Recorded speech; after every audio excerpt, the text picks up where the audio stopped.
Assembly together. This is the meeting for November 9th. Wrong week, wrong year. Madam Clerk, please do the roll call.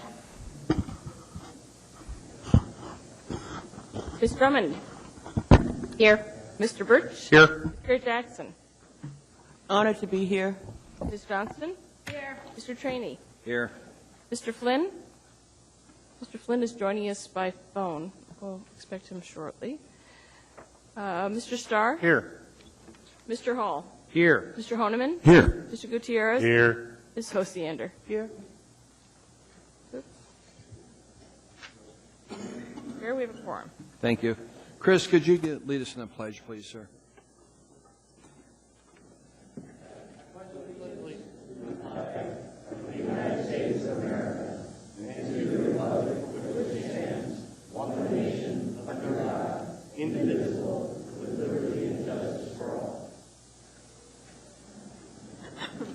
Mr. Flynn? Flynn is here. Good, we've got him online.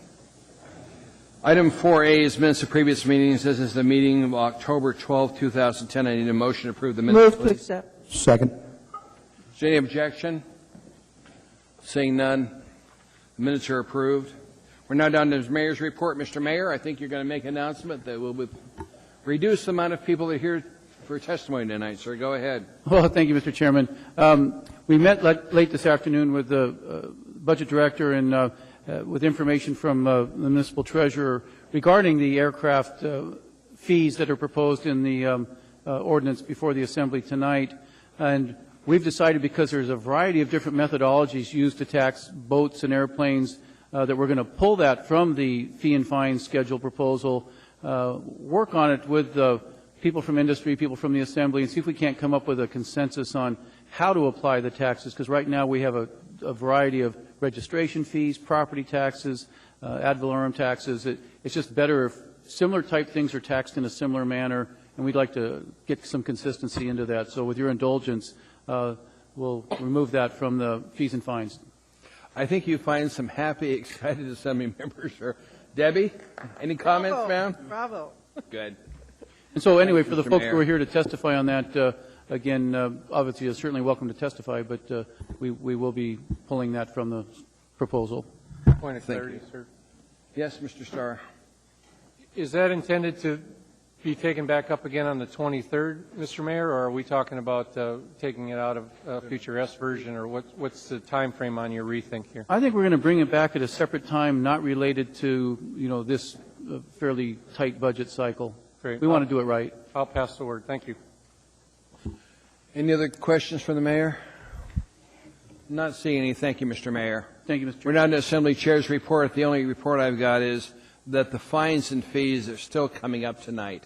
But as the mayor said, that section that deals with aircraft is going to be pulled back for a little further work on it. But everybody that's here for all the other fines and fees, that will come up for testimony tonight. I don't anticipate us taking action on it tonight, though. Down to committee reports. Debbie, I'll start with you, ma'am. Thank you. Title 21 has been changed to this coming Wednesday, tomorrow. We'll be meeting at 2 o'clock at the Planning Department conference room. Basically, the meeting will deal with the definitions section of Title 21, and it's the Planning Department's response to comments the committee has already given. Additionally, I'd like to apologize to people who tried to contact me this week. I had to go out of state and didn't leave an appropriate message on my answering machine. It filled up almost immediately. My son told me the phone rang quite a lot, and I was not there to answer. I usually really try to respond to phone calls, so my apologies. Thank you. Thank you, Debbie. Mike? No report, Mr. Chairman. Thank you. Paul? No report. The Public Safety Committee for November is canceled. We'll likely push it into early December. Thank you, sir. Ernie? No report. Bill? Budget and Finance, of course, we had our last formal presentation from the administration last Friday, and with the efforts of Mr. Flynn earlier on the enterprise budget functions, we will have no formal meetings amongst ourselves. beyond the informal meetings already scheduled for deliberations. But I think that does a couple things. That allows us to focus clearly on the public hearing portion. There's obviously the second public hearing tonight, and then the final public hearing on the 23rd. So as that may be the case, I just urge other Assembly members to either go direct to administration, department heads, coordinate through myself, or others as you may want to move towards amendments. Amendments are still going to be due on the 29th, if we can hold to that. And nothing precludes from putting them on the table, but I think it helps sort of put out the funding sources in that as it may be on the 29th. So those important dates, 23rd in addition to tonight for public hearing, and then 29th for amendments with the budget approval on the 7th of December. Thank you. Thank you. Pat? Thank you, sir. Jennifer? Elvie? No, thank you, Mr. Chairman. Chris? I would just mention that Assemblymember Hall and I did attend the Chamber of Commerce board meeting last week, and making some initiatives on a kind of a collateral effort between the AEDC, ACVB, and the Chamber to actually improve the business climate in Anchorage. I thought that's heading in the right direction there. So, good. That's good, Chris. We appreciate it. Harriet? Thank you, Mr. Chair. I don't have a committee report, but I just wanted to let you know that Mr. Hall and I have been busy in West Anchorage visiting community councils and giving budget presentations, and so much so that we got invited to Mountain View Community Council last night. And there were about 15 people there present. We had a good budget exercise with them, and I'll tell you, we're gathering a lot of really interesting information from the community, and I'm thankful to Mountain View for inviting us, and not to intrude on Mr. Flynn's district, but I don't think he was there last night either. So we kind of took over. Thank you, Harriet. Appreciate it. We're down on the agenda, down to addendum to the agenda. If I get a motion to incorporate. Second. I'll go through it. Item 9A2, resolution is under resolution for action. Resolution AR 2010-334, resolution of the Anchorage Municipal Assembly recognizing and celebrating November 15, 2010 as Anchorage Recycles Day. Mayor Sullivan and Assembly members are introducing it. Item 9B11 under resolutions for action, resolution AR 2010-335, a resolution of the municipality of Anchorage providing for the appropriation of a donation of $20,000 from Target Corporation to the Anchorage Public Library's miscellaneous operational grants 261 for the Community READ Program 2011. Anchorage Public Library, and there's an item 11B, item 9B11A, semi-memorandum AM 602-2010. Down to new business. Item 9D7, a semi-memorandum AM 603-2010, proprietary purchase from Motorola, Inc. to provide radio base stations to the municipality of Anchorage Traffic Department. $68,124.06 in purchasing. Item 9D8 is a memorandum AM 604-2010 proprietary contract with Dryan and Elrue, Inc. to provide electrical engineering consulting services to the municipality of Anchorage, Municipal Light and Power. $970,000 purchasing. Item 9D9 is a memorandum AM 605-2010, amendment number 4 to contract number 294049 with Davies Consulting to provide operations management service for the Beluga River Unit field, gas field for the municipality of Anchorage, Municipal Light and Power and Utility, ML&P, $100,000 from purchasing. Under new public hearings, item 14G2 is a memorandum AM 540-2010A, 2011-2016, 6-year financial program from Finance. Item 14I2, Ordinance AO 2010-82S, an ordinance of the Anchorage Municipal Assembly, amending provisions of Anchorage Municipal Code, Chapter 3.30, Personal Rule 17, governing compensations and leave paid for executive employees, for Assembly Chair Trainee and Mayor Sullivan. Item 14I3 is a memorandum AM 606-2010. Is there anything else that needs added to the addendum to the agenda? Pat, is there anything else you want to add to the addendum to the agenda? Thank you, sir. Any objections? Seeing none, we've incorporated this into our agenda. I now need a motion on the consent agenda. Second. Yeah, thank you. We've got them all. What, ma'am? Oh. She would like you to use your buttons, please, to log in with your buttons. Thank you. Harriet, I'll start with you for those things we need to pull for a little further discussion. Thank you, Mr. Chair. So far, just 9A1 for reading. Thank you. Chris? No items. Elby? No, thank you, Mr. Chairman. Pat? Thank you. Chris? Bill, no items. Ernie? 9A2.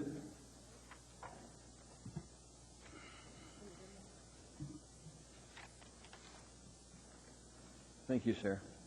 Paul? No item, Mr. Chair. Thank you. Mike? No items, Mr. Chairman. Debbie? I hate to break the streak. On the main. Are you going to pull everything on what page? Now, come on, Mr. Chair. 9C, Charlie 1, Charlie 1. 9 Delta 2 on the main agenda, and on the addendum, 9 Delta 8. Thank you, Debbie. And, Mr. Chairman, I have no items. I missed you, didn't I? I'm sorry, Jennifer. Do you want me to go back through the whole chain again and get everybody? Mayor, do you have anything the administration needs to pull? No, sir. Okay.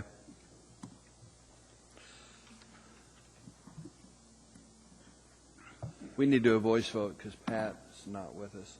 Please do it. Conduct a voice vote, Madam Clerk.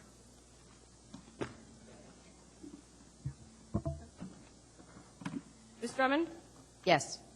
Mr. Birch? Yes. Ms. Gray Jackson? Yes. Ms. Johnston? Yes. Mr. Trainee? Yes. Mr. Flynn? Yes. Mr. Starr? Yes. Mr. Hall? Yes. Mr. Hoffman? Yes. Mr. Gutierrez? Yes. Ms. Osiander? Yes. That is unanimous. That was unanimous. Everything that was submitted to us on the consent agenda has been approved. Mr. Mayor, I think you've got some boards and commissions. Did you want to go through those before I start going back to those items or pull for a little further discussion? Yes, sir. We did have some people appointed today, and if you want to invite them up to the mic as you normally You're do. appointed to board and commission. If you want to come forward to the podium, we'd appreciate it. Thank you.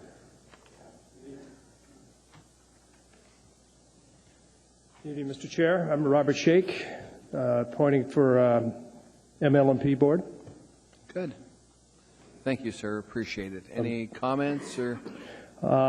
Just very honored to, very grateful to the mayor and administration for putting faith in me to serve. I understand it's for 5 years, and it's always good to give back to my hometown. So I'm flattered, honored, and I'll give you my best effort. Thank you very much. Thank you, sir. Appreciate it.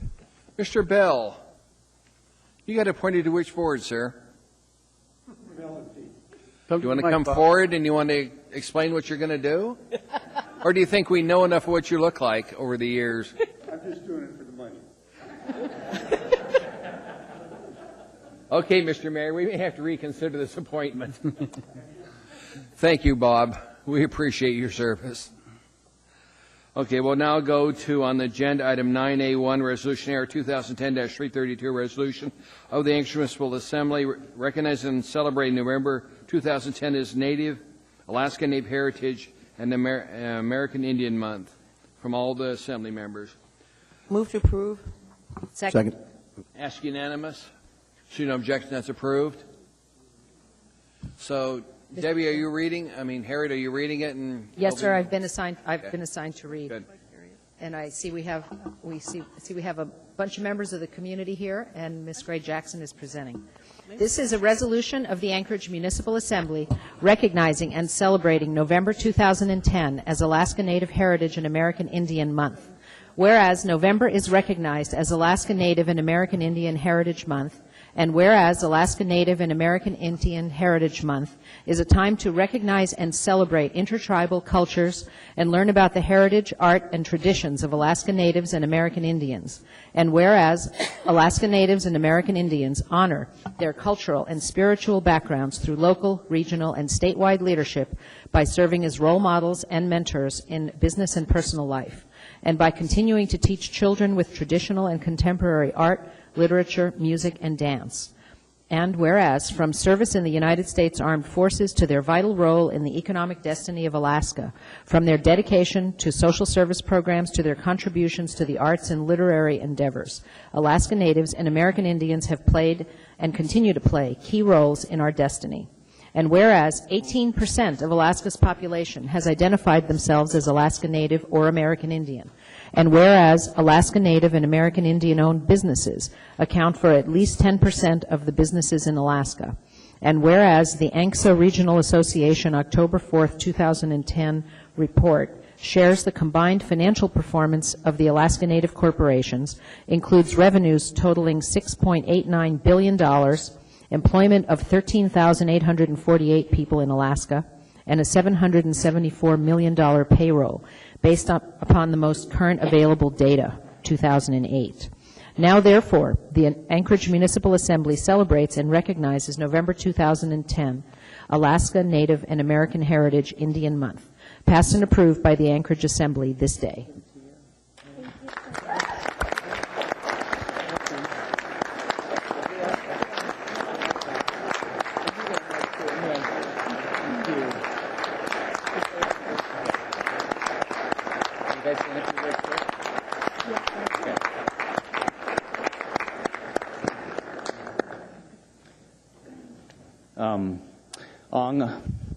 Uncle Kinga Ikamna, good evening, and my name is Gary Ferguson. I speak on behalf of the Alaska Native Tribal Health Consortium. Thank you very much for the support. I speak on behalf of many people when we look at health and wellness, and when we look at culture of our First Peoples, and all of the peoples of our city, and what we have to give to the diversity of our city. And thank you so much, Elvie, for your support, and the Assembly and the Mayor for your support of honoring our First Peoples. When we look at the diversity of our city, we're richly blessed with diverse peoples. And our First Peoples, we honor the First Peoples that set it up so that we could be successful on this land. And I have great honor in accepting on behalf of the Alaska Native Tribal Health Consortium. And I work in the wellness and prevention world. And when we look at culture and knowing where you come from, that's a big part of wellness for all of us. And when we honor our First Peoples, we honor the culture and the backdrop of where we all come from, and that our youth know where they come from, and ideally they know their language, or at least a piece of their language. So thank you, and good evening. Thank you.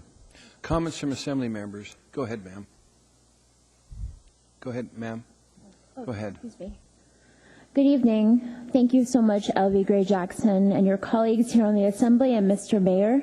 My name is Trina. I'm with the Alaska Native American Indian Heritage Month, and we're so glad and honored that you are here to recognize the month, and we invite you to many community events. We've partnered with several organizations across the city, and so my hope is that we not only honor November as the Heritage Month, but we go through the rest of the year recognizing some of the contributions, recognizing history, cultures, and traditions. So thank you again. Thank you. Ma'am, do you have anything you want to say? I just want to, I'm also with Trina with the Alaska Native American Indian Heritage Month organization, and I just want to thank you again. One of our main goals is to share the spirit with all of Alaskans. But one of the wonderful side benefits is that there's such pride instilled in what you're talking about, our youth and Native people here to share that with you. So thank you so much for this. It's huge for us. We have a few questions for you, comments. Harriet? Thank you, Mr. Chair. Thank you so much for coming. I'm married to a man who is mostly American Indian. I have stepdaughters who are American Indian, and now a grandson. And I really appreciate your contributions to our amazing state. Is it my understanding that Anchorage is the largest Alaska Native village in the state with a population of roughly 20,000? Is that, do I have the right number? As far as the actual of Anchorage, the actual data right now, that 20,000? I think that's what I heard fairly recently. Maybe at AFN. I was watching AFN's broadcast a couple of weeks ago. Yes, well, it is our largest village. Yes, that is true. for sure. That's true. Thank you. Other comments from Assembly members? Well, thank you for being here. It's important that our kids learn their heritage. I've got 4 grandsons. Their dad's from Old Harbor. It's important for these kids that are growing up in this racially diverse culture we've got in Anchorage to understand their roots to the Native heritage, because otherwise they get lost in the system. So thank you for your efforts. Hopefully you're going out to the schools to help the kids that are Native, that are in the schools, that need to understand their place in American society, because they're an important part of where we're going. Thank you. Like I said, told you before, I had 4 kids born at your hospital. It's a good hospital. Thank you. Next item is item 9A2, Resolution AR 2010-334, resolution of the Anchorage Municipal Assembly recognizing and celebrating November 15, 2010 as the Anchorage Recycles Day. And that was permanent. Mr. Hall. Mr. Hall, you pulled that. Move approval. Second. Ask unanimous. See no objection. Ernie? I'm reading. Who's presenting? Jennifer. Okay. Hi. I'm going to have to get you a bigger seat and move you closer. How are you? Sorry. Whereas America Recycles Day is a national campaign with the goal of educating and encouraging Americans to recycle and buy recycled products, and whereas the America Recycles Day campaign has grown substantially in participation since its inception and now in its 13th year encourages recycling activities throughout the U.S. and several territories. And whereas residents in every state of the nation participate in America Recycles Day and pledge to recycle each year, and whereas the municipality of Anchorage has undertaken many positive and successful waste reduction programs that have helped make Anchorage a recycling leader. However, we can further reduce waste and recycle even more, and whereas by encouraging businesses, municipal agencies, nonprofit organizations, schools, and individuals to celebrate Anchorage Recycles Day 2010, we can further promote recycling an environmentally efficient and economically smart way of life. And whereas state and local community leaders can help encourage recycling by informing citizens about the importance of buying recycled products, they can also help foster greater awareness of the need to expand collection programs for recyclable goods and materials by promoting the benefits of recycling investments for business. Now, therefore, the Anchorage Municipal Assembly celebrates and recognizes November 15, 2010 as Anchorage Recycles Day, passed and approved by the Anchorage Assembly this 9th day of November 2010. Thank you, Gary. I'm sure you have something to say. Thank you very much. My name is Donna Mears, and I'm a recycling coordinator for the municipality. I really appreciate that the Assembly is taking the time and joining Mayor Sullivan in the proclamation of next Monday as Anchorage Recycles Day. We got started a little early. On Saturday, Mary Fisher, she's the executive director of Alpar, and a group of recycling organizations and businesses had a flash mob at the Food and Gift Festival on Saturday, and we had about 200 folks come out to don green T-shirts, and when we ran out, green bags for Mary to kick off that event. This week, the Anchorage to Zero Waste Guide is hitting mailboxes. I heard they started hitting today. And then there's several events over the next few days, including electronics recycling on Saturday, metals event at Schnitzer Steel on Monday, and a brand new business in Girdwood is doing curbside recycling down there. So there's thousands and thousands more Anchorage residents that are now recycling in the last couple of years, and we really appreciate your acknowledgement and support of the residents that want to recycle and the businesses that recycle and process our recyclables. Thank you. Thank you. We have a few questions. I'll wait till you're done, ma'am. Go ahead.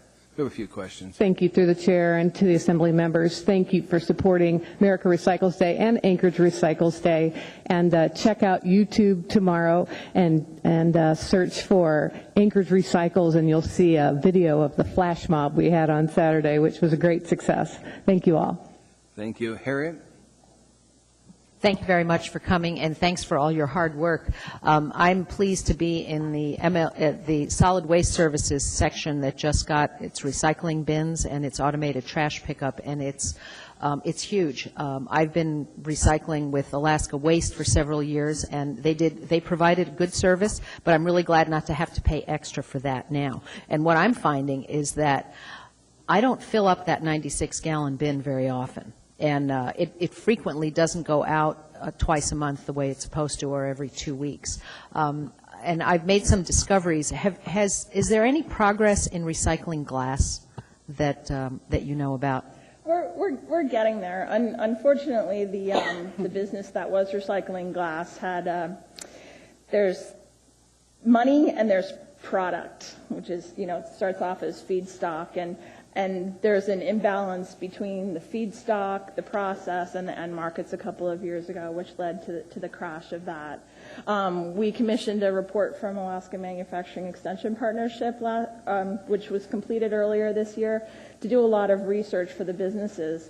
I'm an engineer, and one of the things they found, which I was excited about, was testing on glass frost susceptibility in aggregate.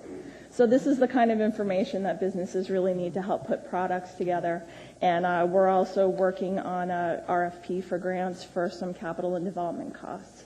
Glass is a big issue as far as public perception, but there's also some other materials that are a huge part of our waste stream, which we need to do a better job at, that have been improving. Organics, construction and demolition waste, tires, paper, are all things that can and are being recycled locally. So we're getting there. No news yet, but we're getting closer, and there's a couple of businesses that are very promising that might be taking on glass and making more of a high volume, low value product, while the previous operation was doing more high value, low volume. Good. I'm glad to hear there's some progress being made. I noticed and I heard from friends, and I took a look myself the other day at the Target stores. There is they have a series of recycling bins inside the store, and one of them does take glass. Yes, and I don't want to give away their secret or anything like that, or make them stop doing it, but I'm going to start taking my glass to Target. It's not a secret, and when they first came out with that program last spring, they launched that for Earth Day. We were in communications with them, and that's really intended kind of like on a store-wide level. They're backhauling those materials through their stores and through their program. But glass is a material that it's very heavy, and it's sand for the most part, and its environmental value is really to be recycled locally. Once we start shipping glass across the planet, it doesn't have the same environmental benefit as aluminum, for example. And our glass solution really needs to be a local one. Okay. Thanks very much. You're welcome. Paul? Yes, not to belabor too long on it. This is a great conversation. I'm enjoying listening to it all, but my friends have never been one to accuse me of being either green or concerned too much about conservation, but I can tell you I too willingly join with Alaska Waste for the big bin for recycle, even though I don't use the bin for my regular garbage at my home, and I do have the solid waste services. And I've noticed myself that there's a drastic reduction in the amount of trash that I get out there. One of the things I noted, two things. One is at the municipal landfill, solid waste services, the cells, as I'm being told, are filling up much faster than was initially projected when we took the property over as solid waste services. I don't know what that rate is, but I understand we're actually reaching quicker than we thought, filling up the cells in just garbage. So I think that whatever efforts we do to reduce that number is going to be helpful. The second thing is that I look forward to the day when Anchorage or Alaska somewhere has recycling centers that actually produces a product in Anchorage, in Alaska, that both creates jobs and keeps us from having to pay the expense or worry about how the recycled goods get shipped out of here. So, thank you. Well, my director is saying that they're not filling up faster than projected. Oh, they're not? Okay. I was misinformed then, I take it. But there's still a lot of value in the materials that we discard. Thermocool is a company that's been local and recycling newspaper since the mid-'70s. Right.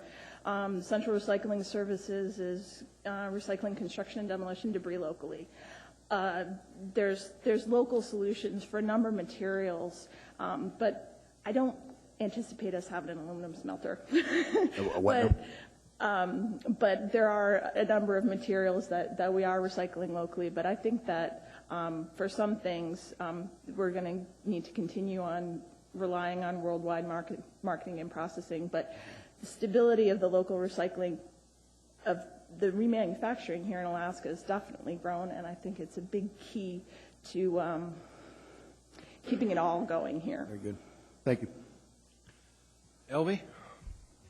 Thank you, Mr. Chairman. I just wanted to thank you for what you do in this community and what you do to encourage people to recycle, because I think when the city initiated the curbside recycling, like, that was one of the best things that could have happened for me, because I never recycled. You've had it for 2 years now. I know. I just didn't recycle because it was a hassle. But I absolutely love tearing boxes apart and putting them in that 96-gallon container. I really do, because I know that I'm contributing toward the effort. I'm a customer of the private company, and I appreciate paying less for my trash as well. Thank you, ma'am. There are no other questions. Appreciate your work. Thank you. Harriet, I'll give you a moment of personal privilege on an item you wanted to discuss. Thank you, Mr. Chair.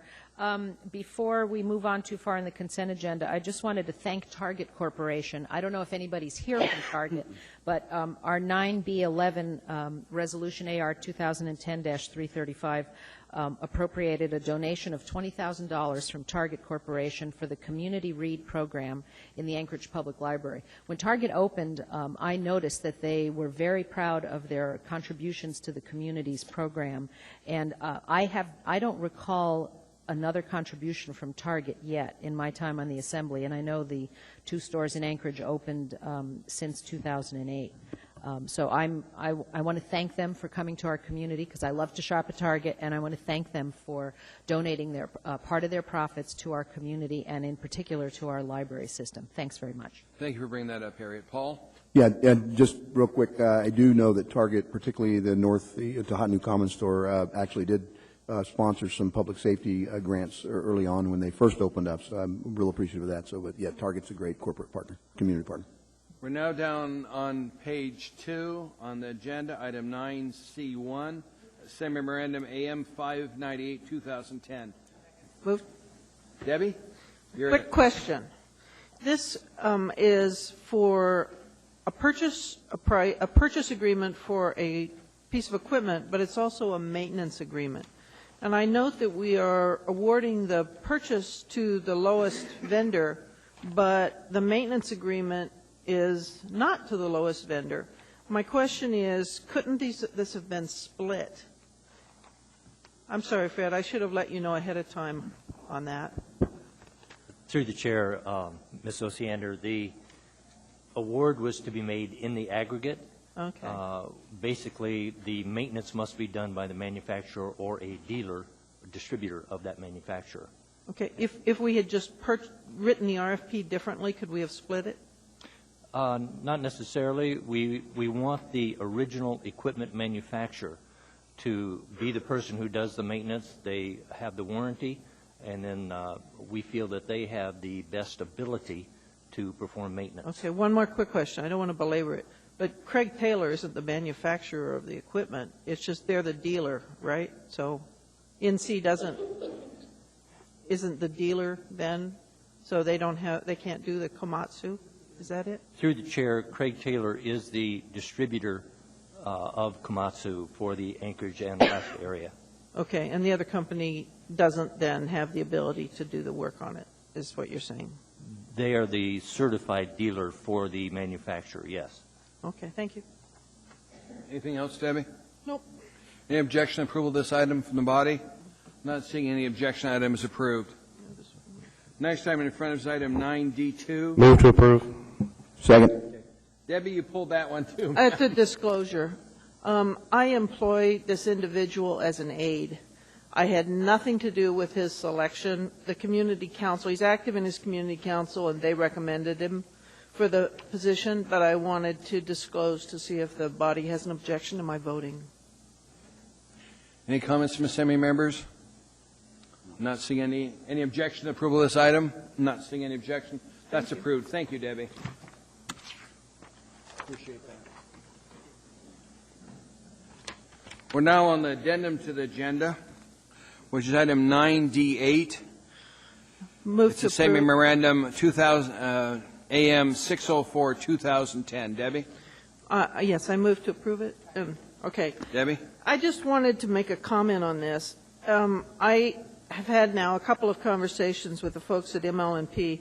My concern is we are basically sole sourcing a $970,000 contract award, and I would much rather have seen an RFP. I understand that in this case, the awardee has specialized knowledge, and I also understand that there's some time urgency on this award, but I feel very strongly that we need to go competitive bid whenever possible. And I will support this because of the conversations that I had, but I just wanted to make a cautionary statement that it gives me pause. Thank you. Thank you. Is there any objection to approval of this item? Paul, you've got? Just to share Your that list. I also have the same concerns. Thank you. Okay. Is there any objection to approval of that item? Seeing no objection, item is approved. We're now down on the agenda to item 11A, AO 2010-70. We held the public hearing the last time we met. We've closed public hearing. We need a motion on the item. Ernie? Move to Make the approve. motion. There you go. Or second. Okay. We now have in front of us item 11A for discussion by Assembly members before we vote. Please queue in, and I will call you. Paul? Well, Mr. Chairman, I've never met a tax I ever liked, but that said, I did hear very loud and clearly from the community dialogues that to tax things we do rather than what we own. And with that particular issue in mind, amongst many other things, I realize that we have to work our best to try to provide some property tax pay relief. And I believe that this is one way to go about it. It's not the best way. I'd rather see something that attacks or attaches on to all items and commodities, but this is one that's we can do this year and right now. I'm supporting it. Thank you. Debbie? I have a question and then a potential amendment. Mr. Chair, I have been out of town, but I heard some discussion today about a potential move to dedicate this. Have we backed off from that, I hope? I backed off from that, ma'am. Super. Okay, thank you. It's better not to do it that way right now. It wasn't dedicated, it was designation of funds. Pardon me, I know on we can't reference, dedicate. on behalf of our attorney, Mr. Wheeler. All right. The other thing I'd like a quick discussion on is I've looked at the amount of revenue this will generate, and I've also looked at the material that was prepared that would show comparatively how we'd stack with the rest of the cities in the country if we increase the tax to this amount. And basically, we would go up to being the second highest city, the second most expensive city in the country for cigarettes. The only city more expensive would be New York City. I would like to offer an amendment to say instead of an excise tax of 110.3 mils, it would be 100 mils. Thank you. The rationale would be that, one, I believe, I've heard from people, and I intuitively think it's true, that if you increase the cost of a product way beyond what has been commonly accepted, then folks will make more of an effort to leave and get the product elsewhere. This will continue to bring in a significant amount of revenue, but I think I have a problem with targeted sin taxes in particular, and I think we'd be wiser to not go up in quite as extreme a manner.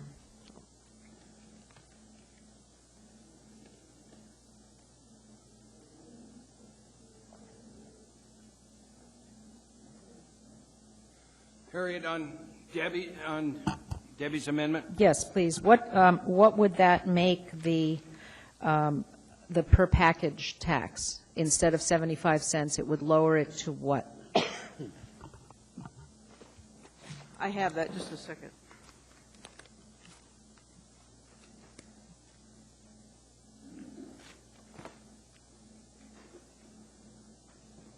And then, of course, it would be the impact on the amount believed to be raised. Yep. which I assume would be lower than 5.2 to 6.2 million. Cheryl, can you help us on this? Do you have the numbers? Okay. Lucinda? We don't have the exact calculation for 100 mills, but if you all have access to the chart that we gave you where we showed a range of what the revenue impacts would be relative to the mill rate for the mills, you can see that the mill rate of 97.8 would generate approximately 4.2 additional millions in terms of revenue. So you could extrapolate to 100. And that equates to 50 cents a pack. Yeah, thank you. Yeah. Okay. Anything else, Harriet? So changing it from 110.3 mils to 100 mils changes it from 75 cents to 50 cents a pack? Roughly. No, 97.8 mil is the 50 cent mark. So we'd have to do some calculation to figure out what 100 Okay. is. Okay, thank you. Pat, any comment on Harriet's amendment?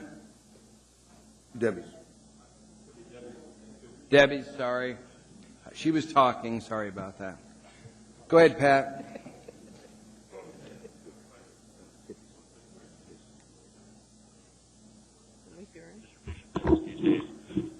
He pointed out that the proposed increase would create a differential of about $11 per carton between Anchorage and the Mat-Su Valley, which raised concerns in my mind that if we were to pass the proposal you put forward, Mr. Chairman, there'd be a, shall we say, a reverse flow of goods from the Mat-Su to Anchorage. And so for that reason, I think the amendment is probably well thought out. Thank you, Pat. Jennifer? I was wondering if Ms. Osiander would take a friendly amendment of her amendment and do the 97.8%, so it would be 50 cents as opposed to some.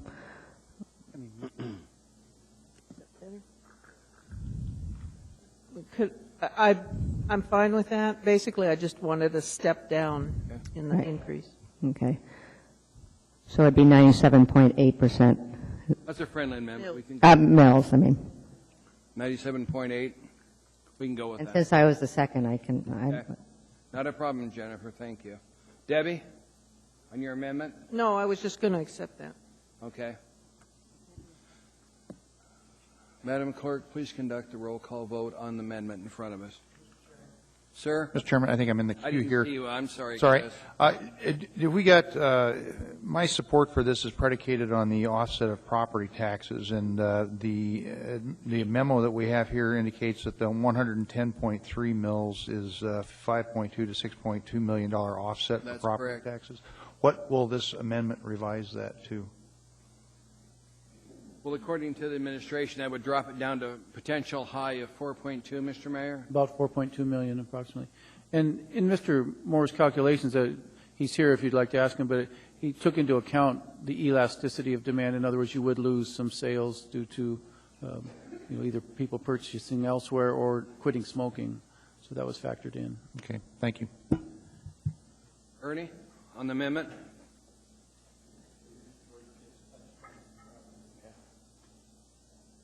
Any other comments from Assembly members before we conduct the vote on the amendment? Madam Clerk, please conduct a roll call vote. Ms. Osiander? Yes. Mr. Gutierrez? No. Mr. Honeman? No. Mr. Hall? No. Mr. Starr? No. Mr. Flynn? Mr. Flynn is a yes. Mr. Trainee? No. Ms. Johnston? Yes. Ms. Gray Jackson? Yes. Mr. Birch? No. Ms. Drummond? Yes. Mr. Chair, that fails 5-6. That amendment fails 6-5. We now have in front of us AO 2010-70. Debbie? I make just sort of a general comment, if I could, before the vote. I do not like targeting specific groups for taxes. However, I do believe we have to diversify the revenue stream in this town. 4 years ago, I went out to the community and tried very hard to promote a sales tax as an offset of property tax.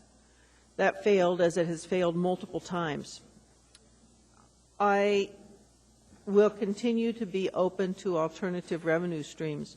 I've also been doing a little research about the different taxes that trigger the 60% approval rating and which ones don't. I'm not excited about this, but right now I don't see many other options, so I'm going to be supporting. Thank you, Debbie. Ms. Gray Jackson. Thank you, Mr. Chairman. First, I want to applaud you for bringing forward this ordinance because personally I hate smoking. I grew up in a household where my dad smoked, and I just pray that I don't get any effects of it. You know, I was married to somebody for 13 years that smoked, and quite frankly, I'm glad that we don't live together anymore. But you know what, Mr. Chairman, we've all heard from both sides of this issue, and there are many compelling reasons to vote yes, many. We've gotten lots of emails and phone calls, pro and con. You know, and for example, statistics show that increasing the cost of a pack of cigarettes deters youth from smoking and encourages those who smoke to quit. And those are really two great things.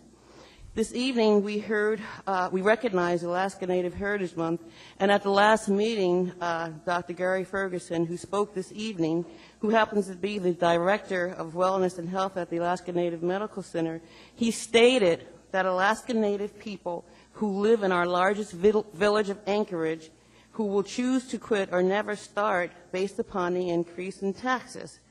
And he also went on to say that the evidence is secure, that with every tax increase, less people start smoking and chewing, and more people initiate the quitting process. I have heard, and I really believe it, living with somebody who smoked, that smoking is a very serious addiction, and it's stronger than heroin. Cigarette taxes may help people quit smoking, but in my opinion, folks, it's just simply not the role of government to tax people out of a bad habit. It just isn't. Right now, just like last year, we have a budget deficit. We have a deficit, in my opinion, that is created by not taxing up to the voter-approved levels. The plan for the revenue from this tax is to increase and to provide some property tax relief with 50%, and the other 50% is going to restore some of the services that are proposed to be cut. Well, that's a good thing, a really good thing. But at the expense of a small segment of our community, it's not a good idea, and it's not fair. In my opinion, as I just said, it's simply not fair. Regardless of the effects of smokers on our community in terms of health issues, our children, et cetera, and so forth, it's just not the way to raise revenue to pay for services in our community that the community already pays for. It's just not the way to do it. It's unfortunate that some of us believe that we can provide the same level of service for a population of 200,000 as opposed to what the 20 census will show, that we have more than 300,000 people that live in our community. It's simply impossible. And to provide these services on the backs of one segment of the community is something, we can do that. We can do it tonight. But it's not the right thing to do. It's just not the right thing to do. I've been told that Mr. Hall has a proposal to raise revenues that would include the participation of the entire community. Although I don't support raising taxes at any level, based on feedback that I've received from my constituents, I'd rather see what the public has to say on this matter as a whole, rather than punish one group of citizens. With that said, Mr. Chairman, I will be voting no on this ordinance tonight for those reasons stated. Thank you, Mr. Chairman. Thank you, Elvie. Any other comments from Assembly members? Pat, any comments from you? Yep. I concur that raising the cost of a pack of cigarettes deters youth, and that's a positive public policy goal. Similarly, I think that the people who have failed to quit smoking, as we have iteratively increased taxes on cigarettes over the past several years, actually several decades, The fact that they haven't quit indicates they probably can't, and they tend to be less affluent. So I worry about the regressive nature of this sort of taxation. With that, Mr. Chairman, let's call the roll. Thank you, Pat. Mike? Thank you, Mr. Chairman. I debated whether I was going to say anything or not. I know there are strong feelings on this issue both ways, and they've been eloquently stated tonight. I feel it's important. I think, we've seen a lot of public input. We've seen an outcry from a certain segment of the population on this, and I understand how folks feel about it. We've talked about the revenue and the issues that we face there. For me, this isn't about revenue. I hope in a few years the revenue from this particular tax will be precisely zero.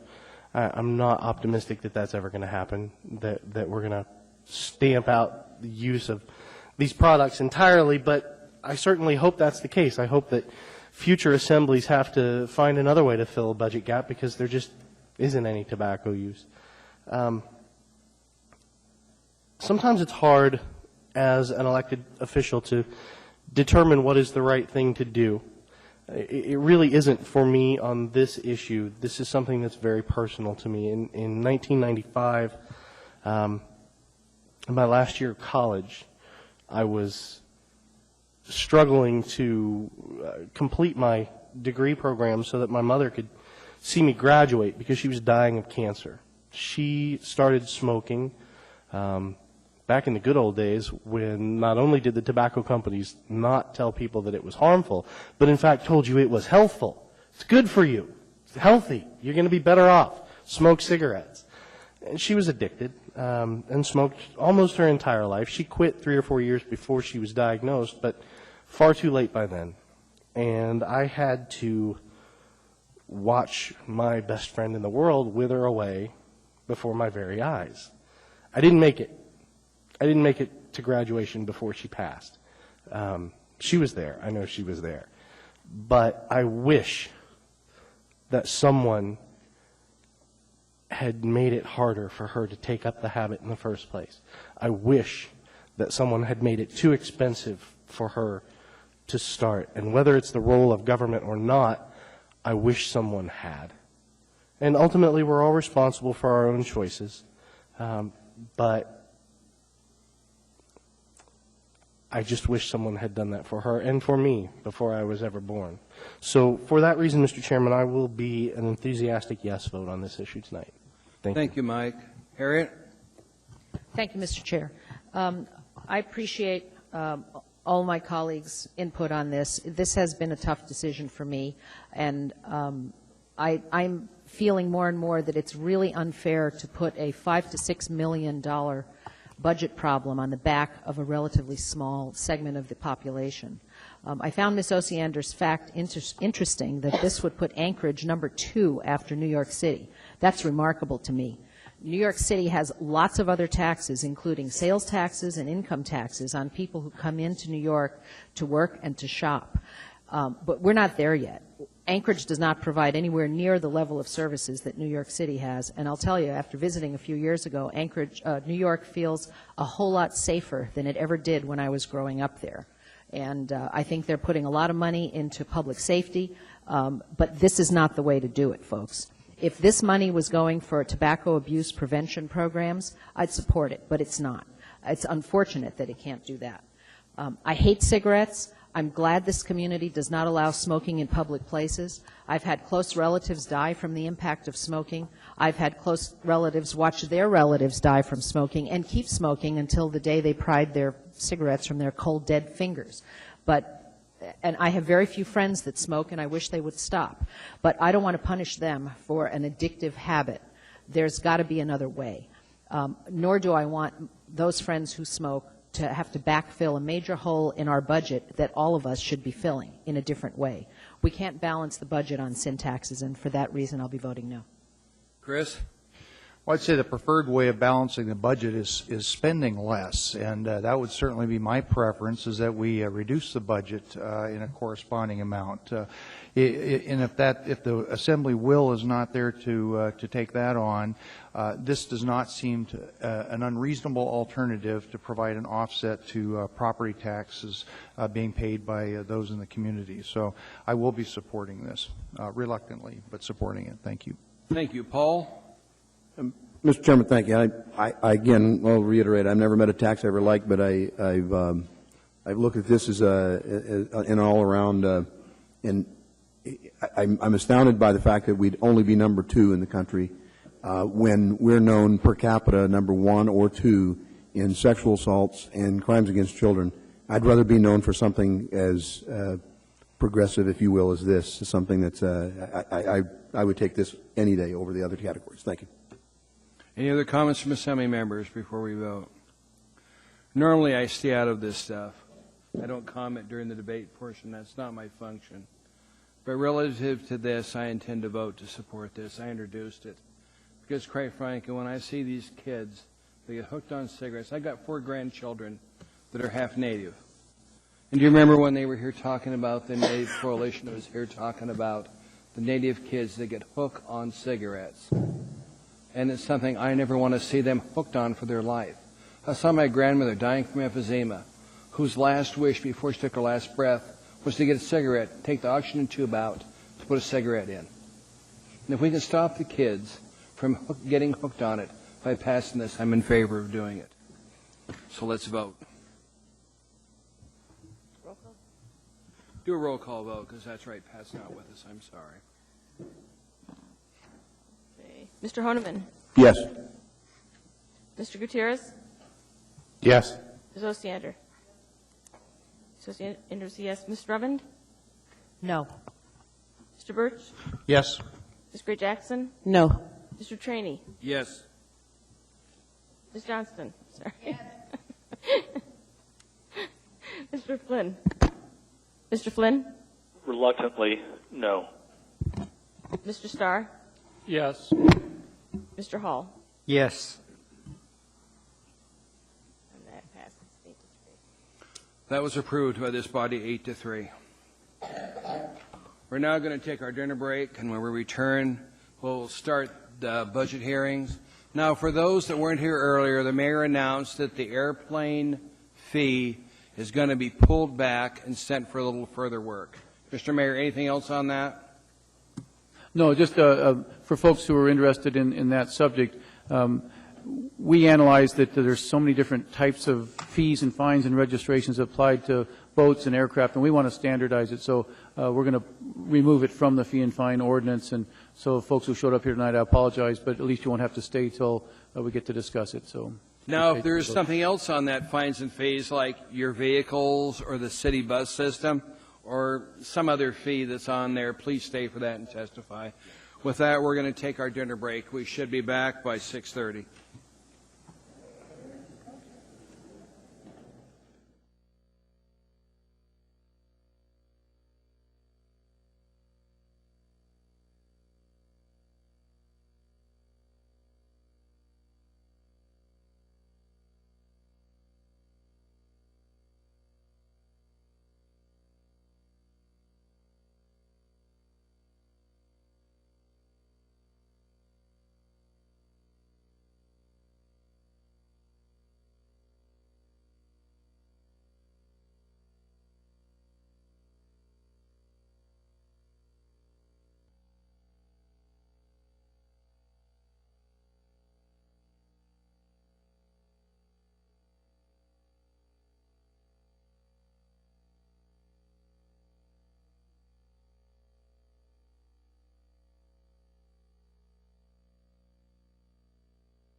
Seeing no objection, we've changed order of the day. For those that are here, we've got one item to take care of before we get into the budget.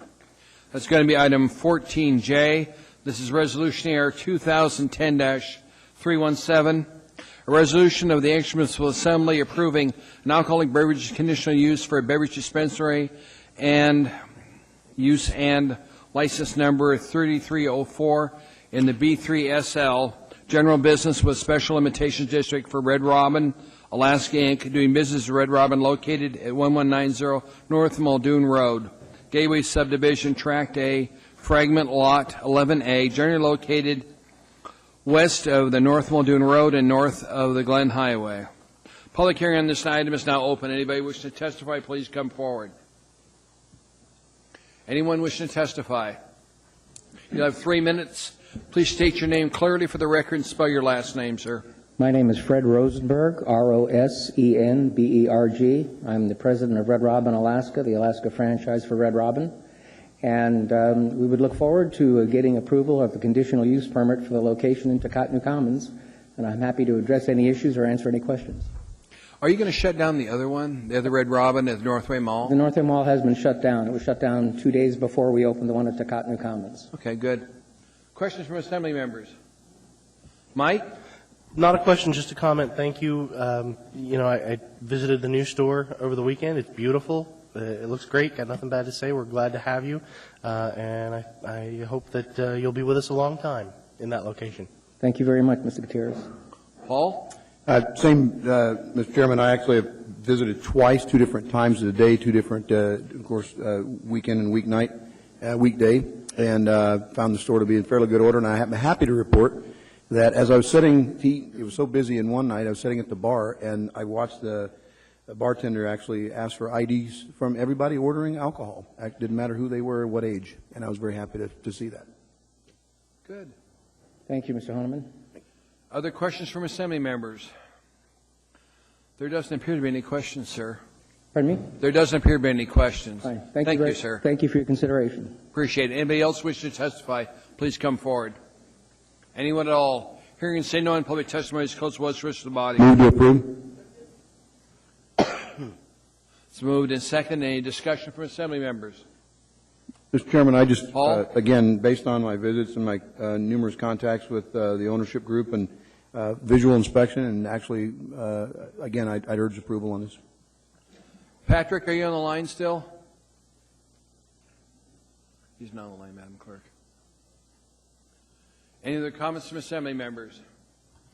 Harriet? Yes, thanks, Mr. Chair. Since Patrick is not online, I'll make the comment that I heard at Mountain View Community Council last night, that they're sorry that Red Robin has left their neighborhood. That doesn't contribute to voting no on this, but I would like to tell Mr. Rosenberg that they do miss you in that community. So, and I did hear it loud and clear last night. So, thanks. It's always good when we hear those kind of comments because of what you serve. A lot of times we have people that say, I don't want that in our neighborhood. It's good to have a business that the neighborhood wants, and thank you, sir. Any other, is Patrick on the line? If not, then I'm going to just do a computer vote. Please vote. That was approved. You've got the conditional use, sir. Thank you. Now we're going to go back to regular agenda order. Sorry.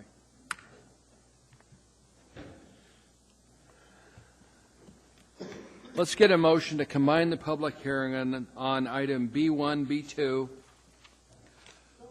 Second. Let's see. Let me get them down here. It shouldn't have been B anyway. Excuse me. Item 14A, B, C, D, E, F, G, H. No.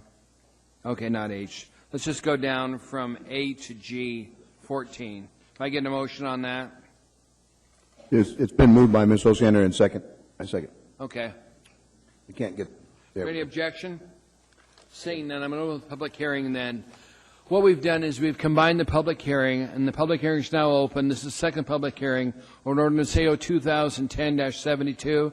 This is the 2011 General Government Operating Budget. We've opened it on 2011 General Government Capital Improvement Budget. We've opened it on 2011-2016 General Government Capital Improvement Budget. General Government Capital Improvement Program. We've opened it up on the 2011 General Municipal Utilities General Activities Operating Budget and the 2011 Municipal Utilities Enterprise Activities Capital Budget. Okay. We've opened it also on the 2006 2006 Municipal Utilities Enterprise Activities Capital Improvement Program. We've also opened it on the 2011 Operating and Capital Budget of Anchorage Community Development Authority. And let's see, we've opened it up on the 2011-2016 six-year fiscal program. So, that if you're here to testify on the city budget from 14A to 14G, we're here to hear you. You've got 3 minutes. Please state your name clearly for the record, spell your last name, and don't worry about standing in line. We're not going anywhere. Take a seat, I promise you. We've got all night. And the 23rd, as he points out. Ma'am, are you where you can get the microphone? I believe so. Okay. My name is Mary Carroll, and my last name is Carroll. Thank you, ma'am. And this is my granddaughter, Nina Spartage, and her last name is Spartage. Good. We both have to ride the bus. Wheelchairs are great, but they don't get you very far. And the bus is our major source of transportation. By eliminating, as has been proposed, the early morning rides and the late evening rides, this constricts the time element that we're able to get out. I go to work each morning at 8:30 in the morning. That makes sure that she gets to school on time as well. After school program doesn't let out until 5:30. So I come home at 5:45 ride from Anchor Rides. Because of the heavy traffic Anchor Rides has, they usually pick me up around 6 to 6:15. So I'm home by 6:30. That means if I want to go shopping anywhere, such as Joanne Fabrics to pick up a new project for the Girl Scouts that I work with, I have to jump and run. And even then, can I get a purchase made and get back home? It's highly doubtful. Cutting the late night rides would hurt me tremendously. Cutting early morning rides would also cause Anchor Rides to curtail their time they provide rides for. At this point in time, our church meets at 9 a.m. For the next year, I will not be able to attend church because it is so early. Anchor Rides doesn't operate that early. Or have to find another church. I hope the bishop doesn't hear me say that. But I am already under constraints with what they have now. I'd like you to remember that there are those of us who count on you to help us where we can't help ourselves. When Anchor Rides makes a mistake, there's no accountability for it. By that I mean, 2 weeks ago my daughter got married. They got me there so late I got there in time for the benediction. A once-in-a-lifetime thing that I missed. Well, I didn't approve of the groom anyway. But anyway. But I can never go back and get that. It's a memory I'll never have. If I'm late, they leave me. There's no justice in that. And I would find it hard to pay more for this level of service. I'd like to see him come up better. And I bet that was my timer. Thank you, ma'am. Questions from assembly members? Just saw somebody flash on there. Mr. Chairman, just Paul? to note, Mary is actually a constituent. I worked with her and her landlord on an abatement issue with some cleanup, and they did quite well with that. But I just realized, I was just told earlier, just at the break, that Mary was actually struck in a pedestrian crosswalk here not too long ago back, and still August 24th. and still recovering with her and her granddaughter as well. So these are, I call them the super pedestrians and super consumers of our transit system. So thank you, Mary, for making it here tonight. Thank you. Mary, don't you have to leave now to catch a bus? I do, but the one other thing I was going to say is that that accident has made me more dependent on the buses than I ever was before. In the summertime, people would see me zooming up and down the street in my wheelchair because I just went ahead and I try to go about life as though we're not in a wheelchair, that I'm just as normal as anybody else. But that accident happened in the crosswalk, and it damaged my good wheelchair. I'm in my old one that we had been looking for a way to store somehow safely. Well, thank you, Mary. Appreciate it. Thank you for your Keep consideration. that in mind as we're dealing with the budget. Thank you, ma'am. Thank you.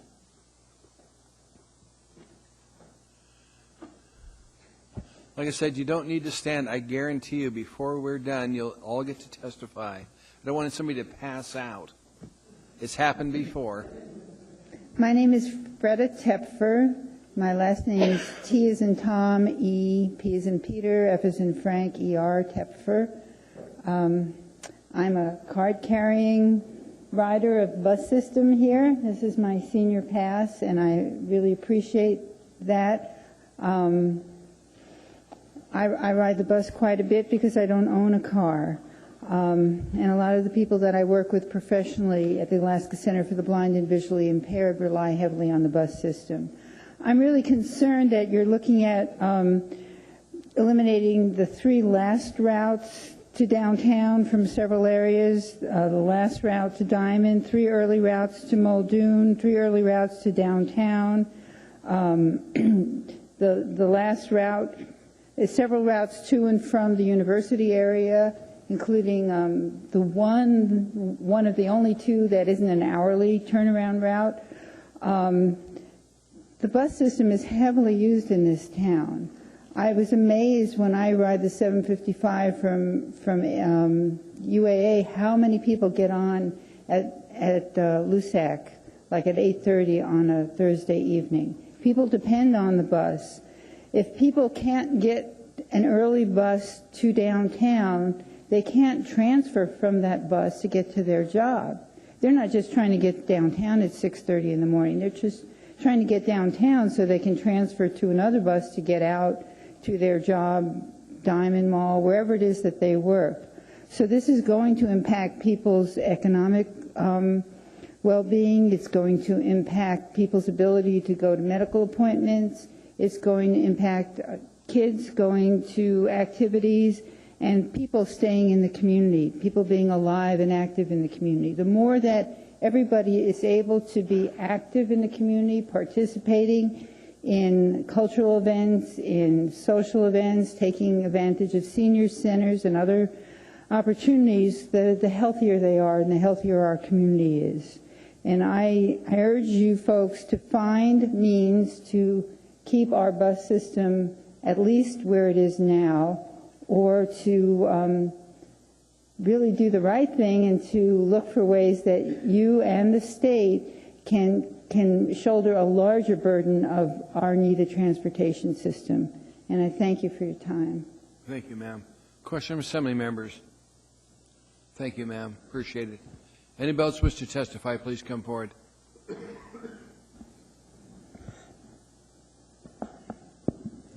Good evening. My name is Susan Bomalaski, Bomalaski, and I'm the Executive Director of Catholic Social Services. And I'm here tonight representing the 17,000 individuals that Catholic Social Services serves each year through our 10 social service programs. The vast majority of these we serve live in poverty and rely on the People Mover public transportation system. We are very concerned with the proposed 2011 budget changes for public transportation, specifically the proposed fare increases and the elimination of 17 trips. At CSS, we see a very clear and direct link between transportation, employment, and self-sufficiency. Our clients must have access to public transportation to take advantage of job training opportunities, to get to job interviews, attend English as second language classes, drop off their kids at daycare, apply online for jobs at the library, or visit the Social Security Administration office to secure a copy of their Social Security card. These are examples of activities required to secure employment. They don't begin to address the critical role that adequate public transportation plays in retaining employment. For those working non-traditional schedules, the proposed route eliminations, 7 early morning trips and 5 late night trips, are devastating. For example, one of the many employers that utilize a non-traditional hours workforce is the Ted Stevens International Airport. According to the airport's website, 1 in 8 jobs in Anchorage is created by or is hosted at the airport, from TSA screeners to Starbucks employees. And I'm sure all of us that make those flights early morning and late at night realize how many people are there. It's important that we appreciate and realize the fact that transportation barriers exist for low-income individuals. Transportation, employment, and the economic strength of our citizens and thus our community are all related. Please reconsider the proposed cuts to the People Mover program in light of the direct connection between economic self-sufficiency for low-income Alaskans and access to reliable public transportation. Thank you. Question from assembly members? There don't appear to be any. Thank you, ma'am. Could you wait a minute? We've got some people in front of you that need to catch the bus, if you don't mind. Are you going to catch a bus too? Yeah. Okay. Well, I'd like to get the two that are in the chairs behind you if we could, and then we'll bring you right up. Ma'am? Would you come forward, and then Mr. Bustamante will get you two done. Thank you very much for this opportunity to speak to our community members here at the Assembly Hall and that serve our community as Assembly members. My name is Joy Price, and I volunteer at the Anchorage Senior Activity Center over on East 19th Avenue. Without Anchor Rides, I would no longer be able to do that service to my fellow seniors and community. I go early in the morning to volunteer 4 days a week. I've been doing that for 2 years with the help of Anchor Rides and enjoy it very much. And many seniors go with Anchor Rides over there currently to volunteer and to work there. They contribute to the community by doing that. And we believe that because we have Anchor Rides, we're also able to contribute to the community by shopping and doing other important medical appointments, getting to them safely. And Anchor Rides is a very valuable service to us and to our community. And I believe that it provides further economic value to the community as people movers do. And by making the economy go round, providing jobs for the drivers and other people in the community through our being able to use the community services, just as the other lady mentioned just now, that it provides a better health for our community.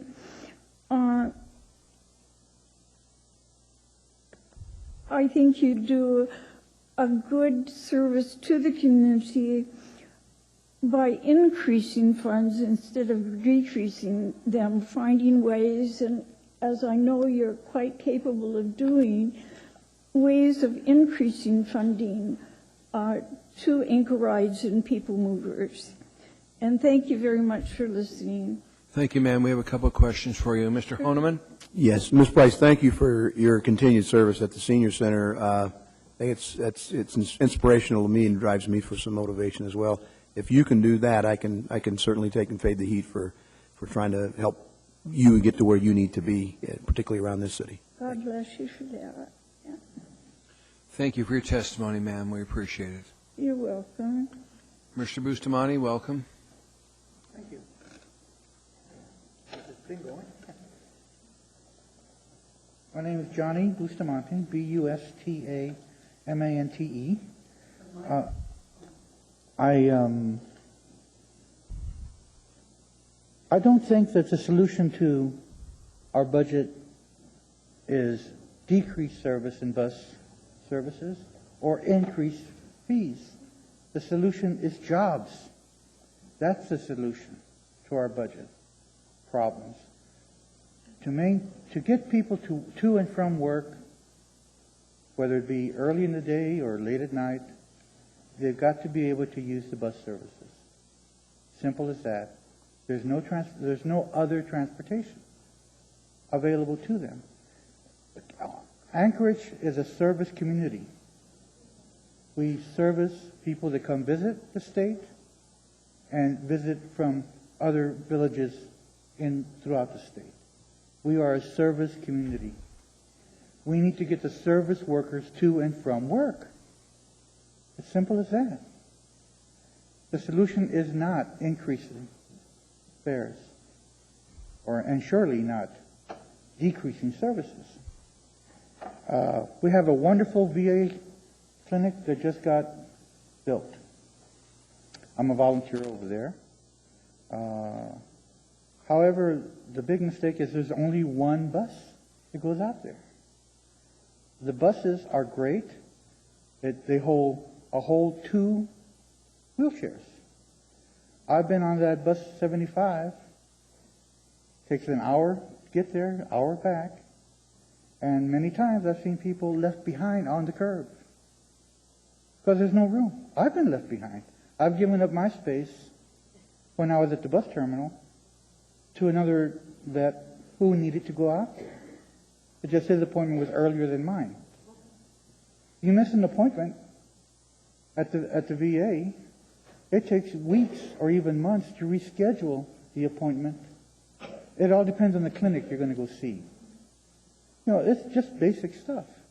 On a more personal note, the buses are great, but in the wintertime, you can have the most great bus drivers, great equipment, but if you can't get to the bus door, it doesn't do you any good. You don't clean the sidewalks. You just don't. I was doing some reading here last night at the library. I was trying to catch bus 60. It was a 2.5-hour wait. I finally thought I could get over to bus line 3 to get home, but my battery died. If you spend, these wheelchairs are great. I'm sorry, I'm not out of time? Unfortunately, yes, sir. Yeah. Anyway, it's dangerous if you don't have access to the bus. Okay? You got Thanks, Johnny. We have a couple of questions for you. Harriet? Yes, thank you. Thank you for coming, sir. I'm over here. There are 2 sets of issues we're dealing with on the bus service and on anchor rides.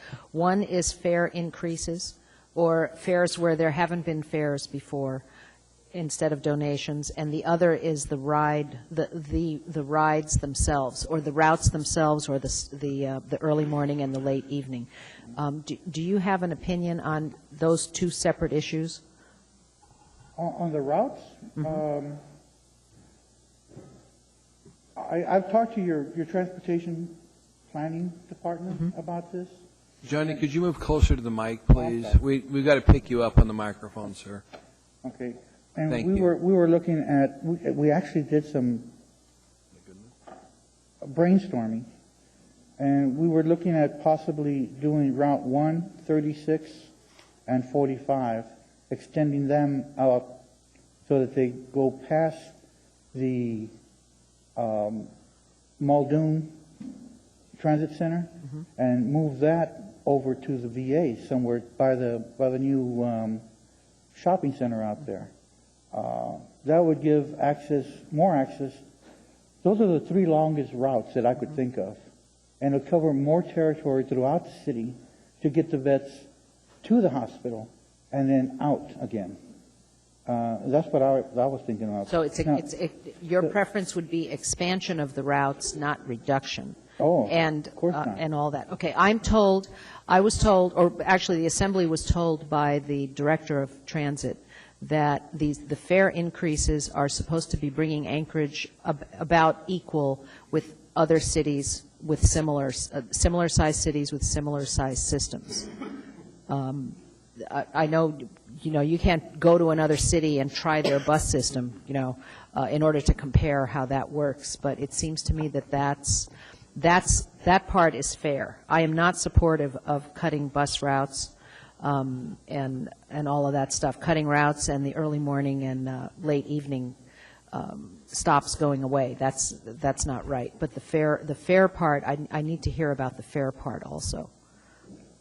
Well, I collect Social Security, okay? It's really odd. I've got 2 master's degrees and I can't get a job, okay?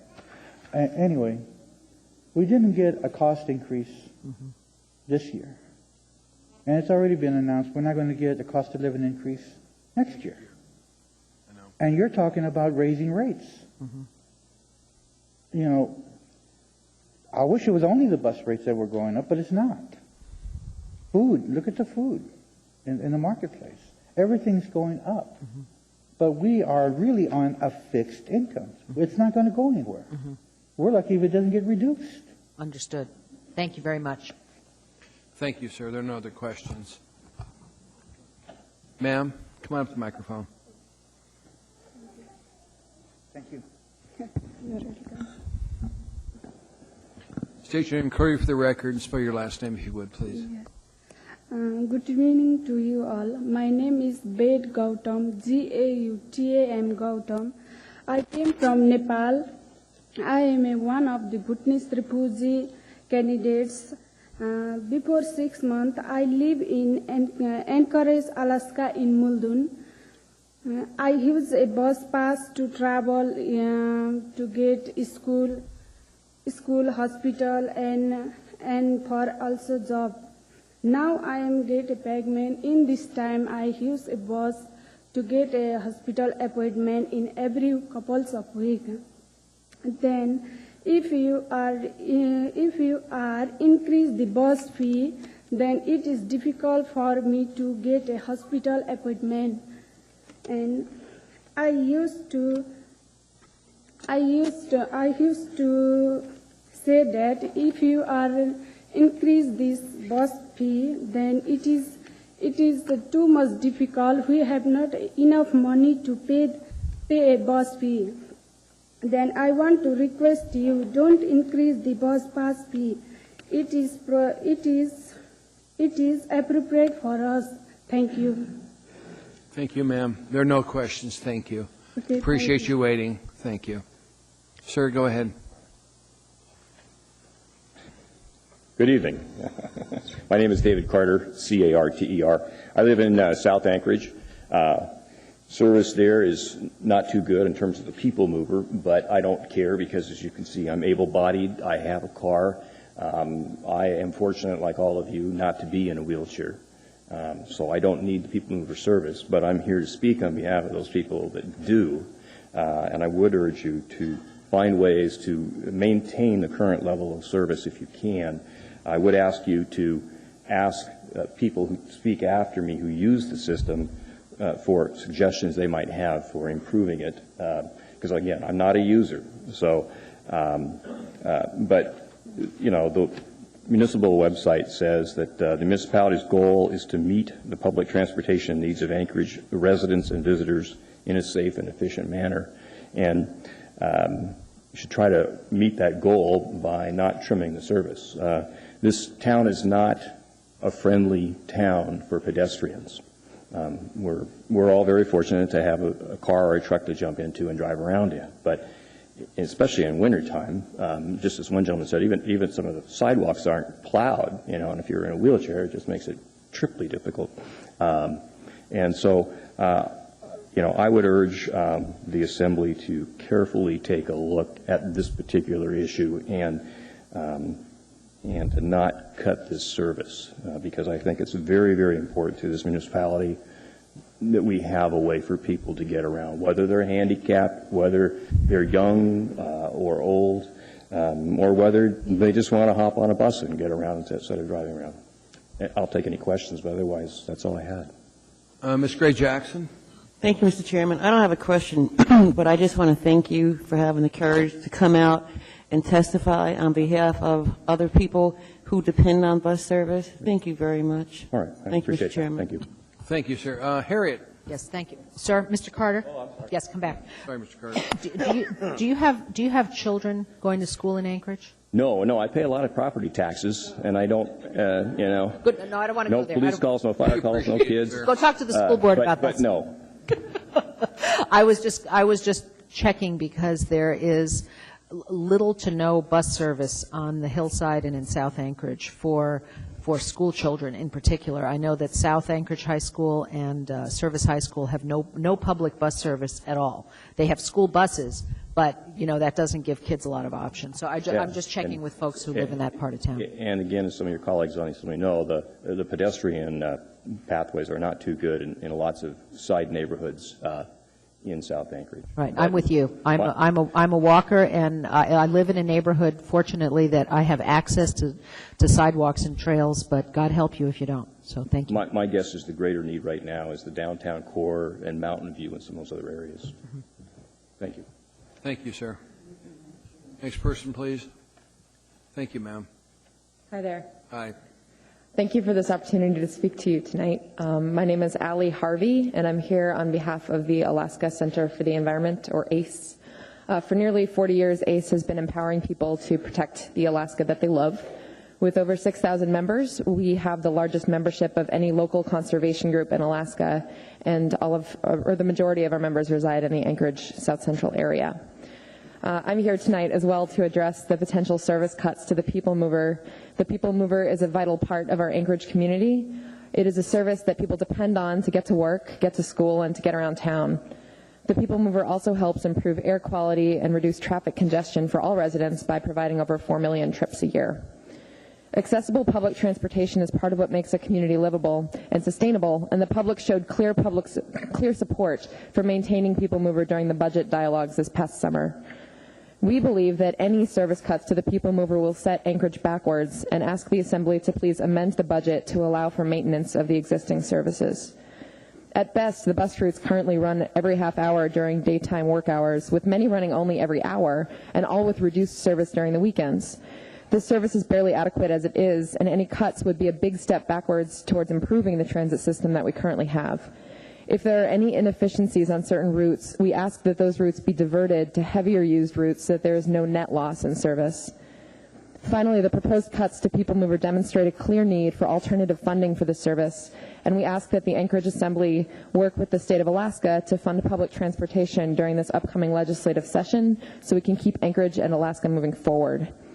And one more thing I just wanted to say on a more personal note is that I took the 36 bus out here tonight and shared the route with a fellow who was walking also towards the library, and I asked him if he was coming to the Assembly meeting, and he said, well, what's going on? And I told him, and he said, well, please speak up for me. My name is Tim, and his name is Tim, and I ride the bus, and no cuts on behalf of him, but he had to go up and check his email for the first time in 3 weeks and then get more errands done on the bus tonight. So I just wanted to say that for Tim, but thank you very much. Thank you. Question from Assembly members. If there aren't any. Thank you, ma'am. Thank you. Anybody else wish to testify, please come forward. Like I said before, we've got all night, so please don't stand. Sit. It's easier on your legs. Go ahead, ma'am. Good evening, Deirdre Cronin, C-R-O-N-I-N, and I'm here to speak on behalf of increasing the funding for the Youth Reception Center, which is housed at Covenant House. It is a contract that we've had with the municipality for the last 5 years, and it gives mostly our police department as 87% utilization from the police department are able to drop off minors rather than them driving around in police cars looking for their parents that can't be found.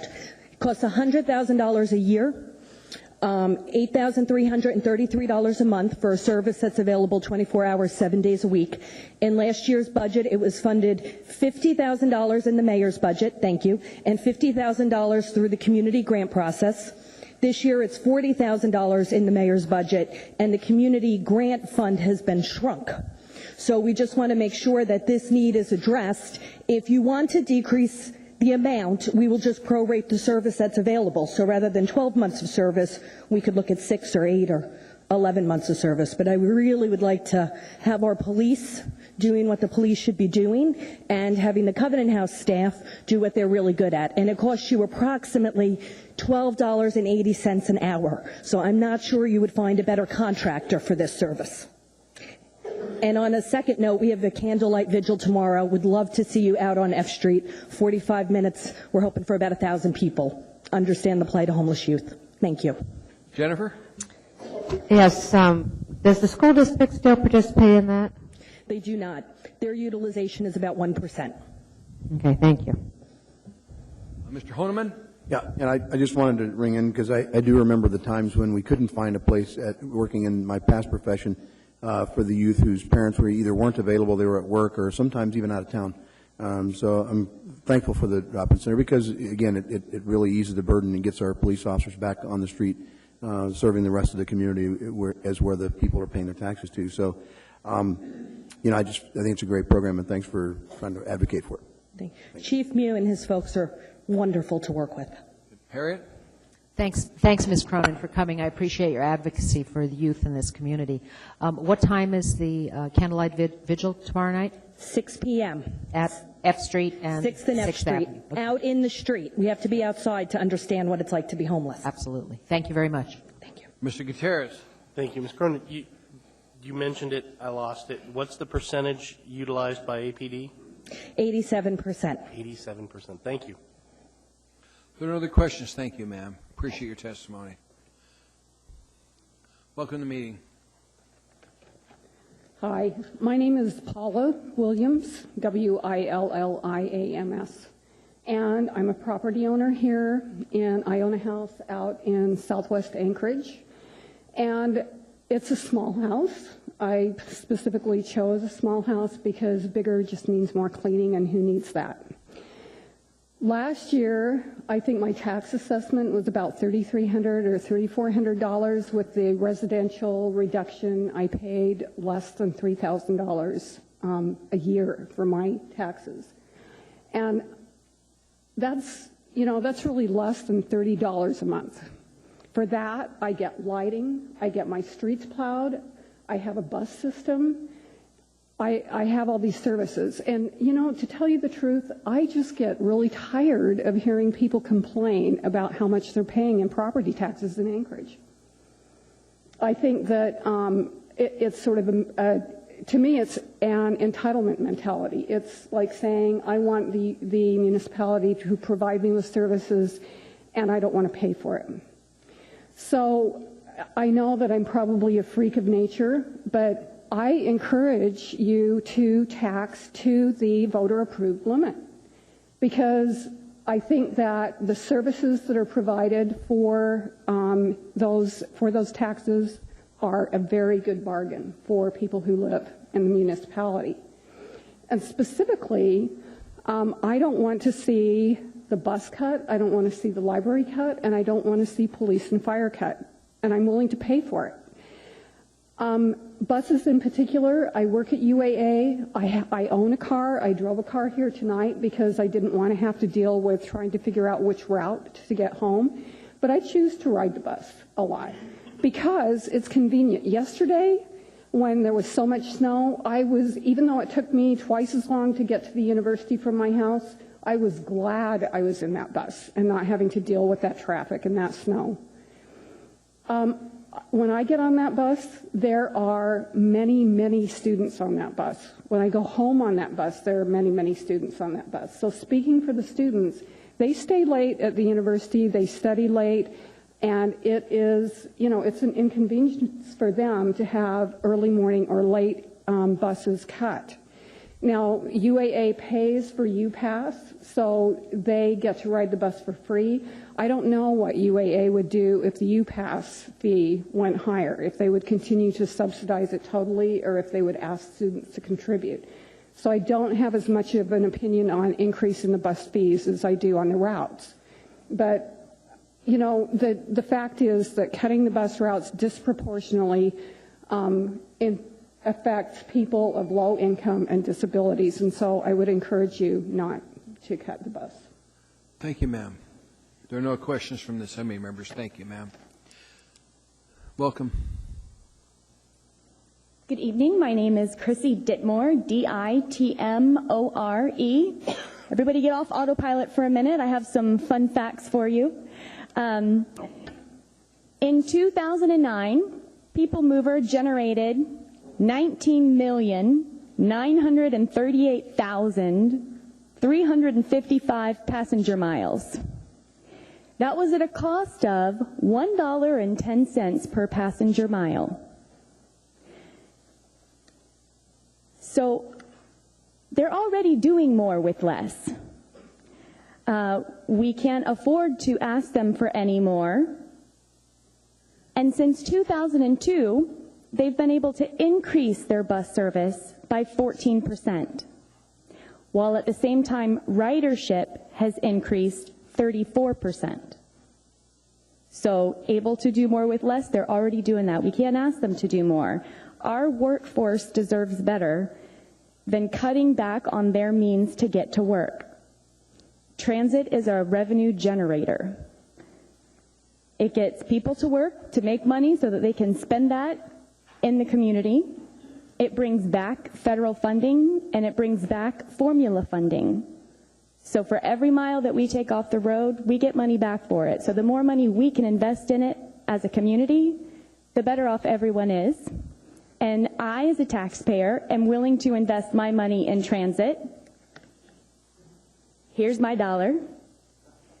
I would like to see all of you invest your dollars in transit as well. Thank you, sir. Thank you, ma'am. Paul? Yeah, and just to let everybody know, I know I'm not going to ask a lot of questions because we see a lot of people wanting to testify and want to go on all night, but I'm really intrigued with some of the fun facts, and I was just wondering how you come up with the 19 million miles. Is that from People Mover itself? Or? That is from People Mover, and it's through the National Transit Database. It's a database that annually everybody who runs a transit system has to report in the miles back, how much the operating cost is for all of those things. It's an annual formula, and at the end of that, it's actually in a 2-year cycle. So 2010 numbers will come out, and then 2 years later, they will get formula funding back for the amount of miles that they took off the road. Right. Well, thank you for testifying. Thank you. There are no other questions. Thank you, ma'am. Anybody else wish to testify, please come forward. Welcome. Hello. My name is Karen Carson, C-A-R-S-O-N. I, too, like a lot of these others, have lived according to the bus schedules on a daily basis. My main concern has been that many of the people making a lot of decisions do not use the bus system on a regular basis, and when they do, it is only for conveyance or save expenses on gas. They always find a car to drive if a bus doesn't run the route.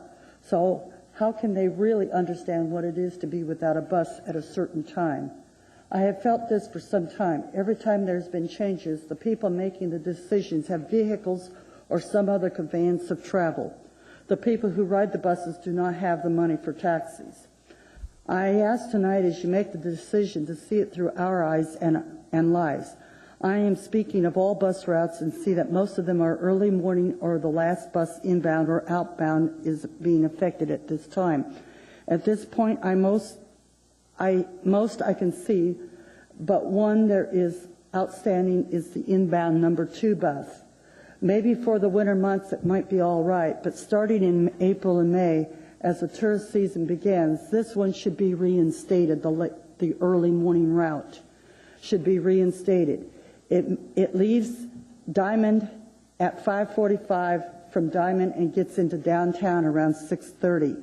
It is the only bus coming down A Street and 5th Avenue from Midtown where a person might be able to meet the 7 o'clock buses at the Egan Center that go for tours to Seward and other places. I have friends, but all visitors, this is for everybody. Likewise, many of our every summer touring guests are not the ones taking Princess tours or the ones that that are staying at Captain Cook or the high-price hotels downtown, but they are the ones staying at many of the more affordable motels and hotels in Midtown, and this bus route runs through many of the motels and hotels on A Street and 36. The last couple of years, I have been noticing that a lot of people are that are coming up here as a tourist or are every summer guest, summertime guests, they are using the buses to get around. They're not taking taxis, or they're not taking the van shuttles that maybe the hotel offers or whatever. Sometimes they don't offer that. Many of these routes are affected by the change, could be affected by the summer tourist season. In the last several years, many summer guests have been using the bus schedule to enjoy the many areas of Anchorage. It is the part of the affordability of Anchorage. But I, too, am concerned about the cutbacks all the time. It was suggested, or it has been suggested, that if every bus route was increased by 30 minutes, more people would be riding the buses. There has been a complaint that not enough people are riding the buses to keep the buses going at a lot of times and income. But if every route was increased to every 30 minutes, more people would be riding it. Thank you, ma'am. There are no questions. Thank you. Welcome, sir. Oh, okay. I thought there might be a question.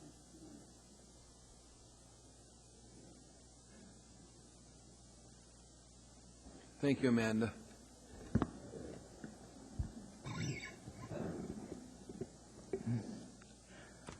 Hi, my name is Daryl Nelson. I've been writing the Connect system, which I've advocated for a good 22 years, and they finally put something similar to that. I want to let people know that the people out there have actually liked it. The cost is, unlike regular, the Connect is not a regular Anchorage service. It's a, even though Anchorage is operating it, it is goes by a bus schedule, and it's a deviated route fixed system. And what happens is, if a person like, or anybody, a general public, people with disabilities, they ride the same bus, and they get the same service. They,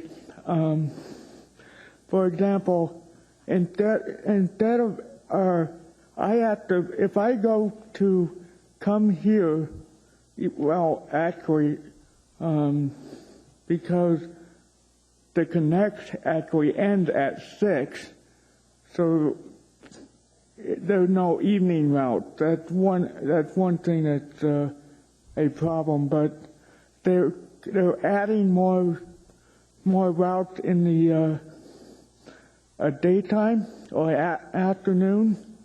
Right now, if I were to get to this area of town, I wouldn't pay $6 there and back, or $3 there and back. The cost would be $15 round trip. You want me to help you understand why?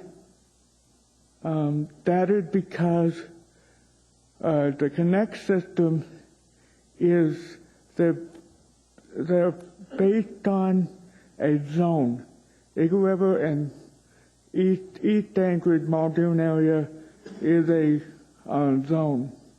What needs to happen is more Connect service needs to be provided, and the answer to South Anchorage, they actually could benefit from a Connect system. Daryl, thank you. I've seen you here over a lot of years coming down here to testify. Debbie? Well, I wanted to say the same thing. I wanted to publicly thank Mr. Nelson. He has been a tireless advocate for public transportation, and he's been invaluable help, I know, to me personally in trying to figure out solutions. And for those people who aren't aware, the Connect service is a new experiment that kind of evolved as a result of the loss of the 2 bus routes in Chugach-Eagle River last budget cycle.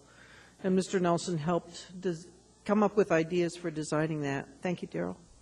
Thank you. Thanks for putting it in. It's taken a lot of years and a lot of work. So, And also the transit system that this university has, their shuttle system. I was one of the strong advocates for it back in 1990 when I was a student senator, and they actually got what I designed then. So, two things that I can be accomplished for. Thank you, sir. You've accomplished a lot. We appreciate your efforts. Thank you. Thank you. Welcome, sir.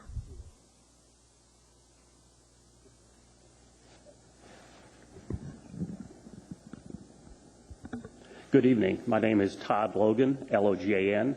My wife and I are 11-year residents of Anchorage. We live off O'Malley just above the zoo. We've been here 11 years. We love Anchorage, and we plan to live here many, many more years. During the last 11 years, we've watched Anchorage grow, prosper, and I think we've done our part to help Anchorage grow and prosper. One area Anchorage hasn't grown and prospered, though, is public transportation. People Mover actually offered more service 15 years ago than they do today, and I truly find that astounding.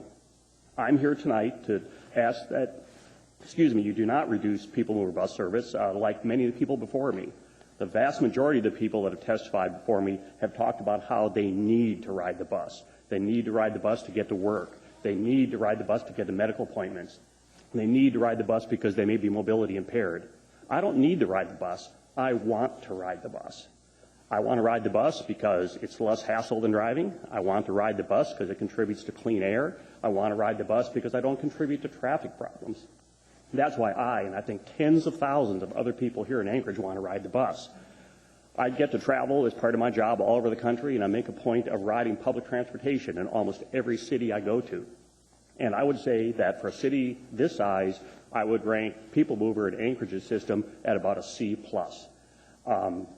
That's not a horrible place to be, but I would really doubt that any one of you is satisfied with having Anchorage as a C+ town. And I think I'm being generous maybe at rating People Mover service as a C+. Probably one example of my challenge coming here tonight. I live up above the zoo. When I bought that house, I had bus service. I've lost it. We had the DART system back then. So I pedaled my bike 2.5 miles down the hill to catch route number 2 right there by McDonald's there at Abbott Lake Otis. And darn if I wasn't 2 minutes late. One of those rare times you wish the bus was running behind schedule, but wasn't.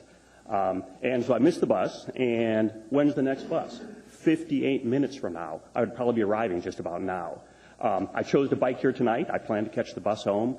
But one of the things that makes people not choose to ride the bus is so many of our routes are on 1-hour headways. A modern bus system has 30-minute headways, which many of the routes do during core hours, and a real quality bus system has 20-minute headways during core hours. At a 20-minute headway, you don't even need a bus schedule. You just walk out and wait for it to show up. And that's a whole different mindset. Anyway, the People Mover budget has been a death by 1,000 cuts. One of those areas where Anchorage has not prospered. It's been shriveling and declining. I would encourage you to consider not only restoring the proposed cuts for the People Mover budget, but look at what it takes for Anchorage to be a modern, progressive city, and that includes quality public transportation, which is part of basic public transportation infrastructure. Thank you.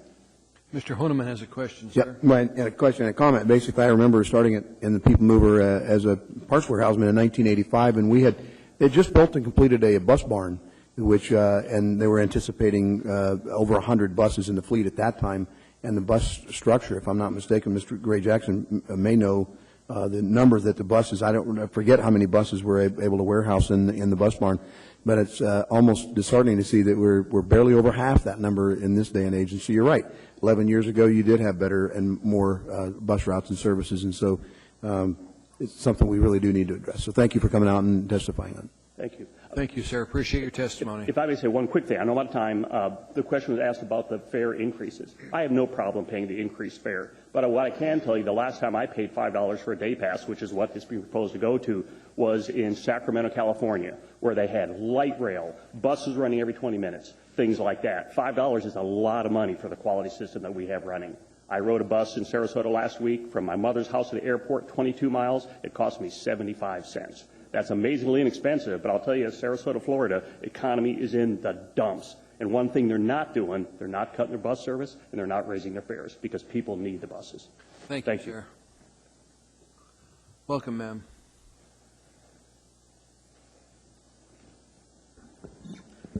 My name is Maya. My last name is Y-A-S-K-O, Yasko. In the past year, the community had a vote on a bond for the bus system, and the community voted it down.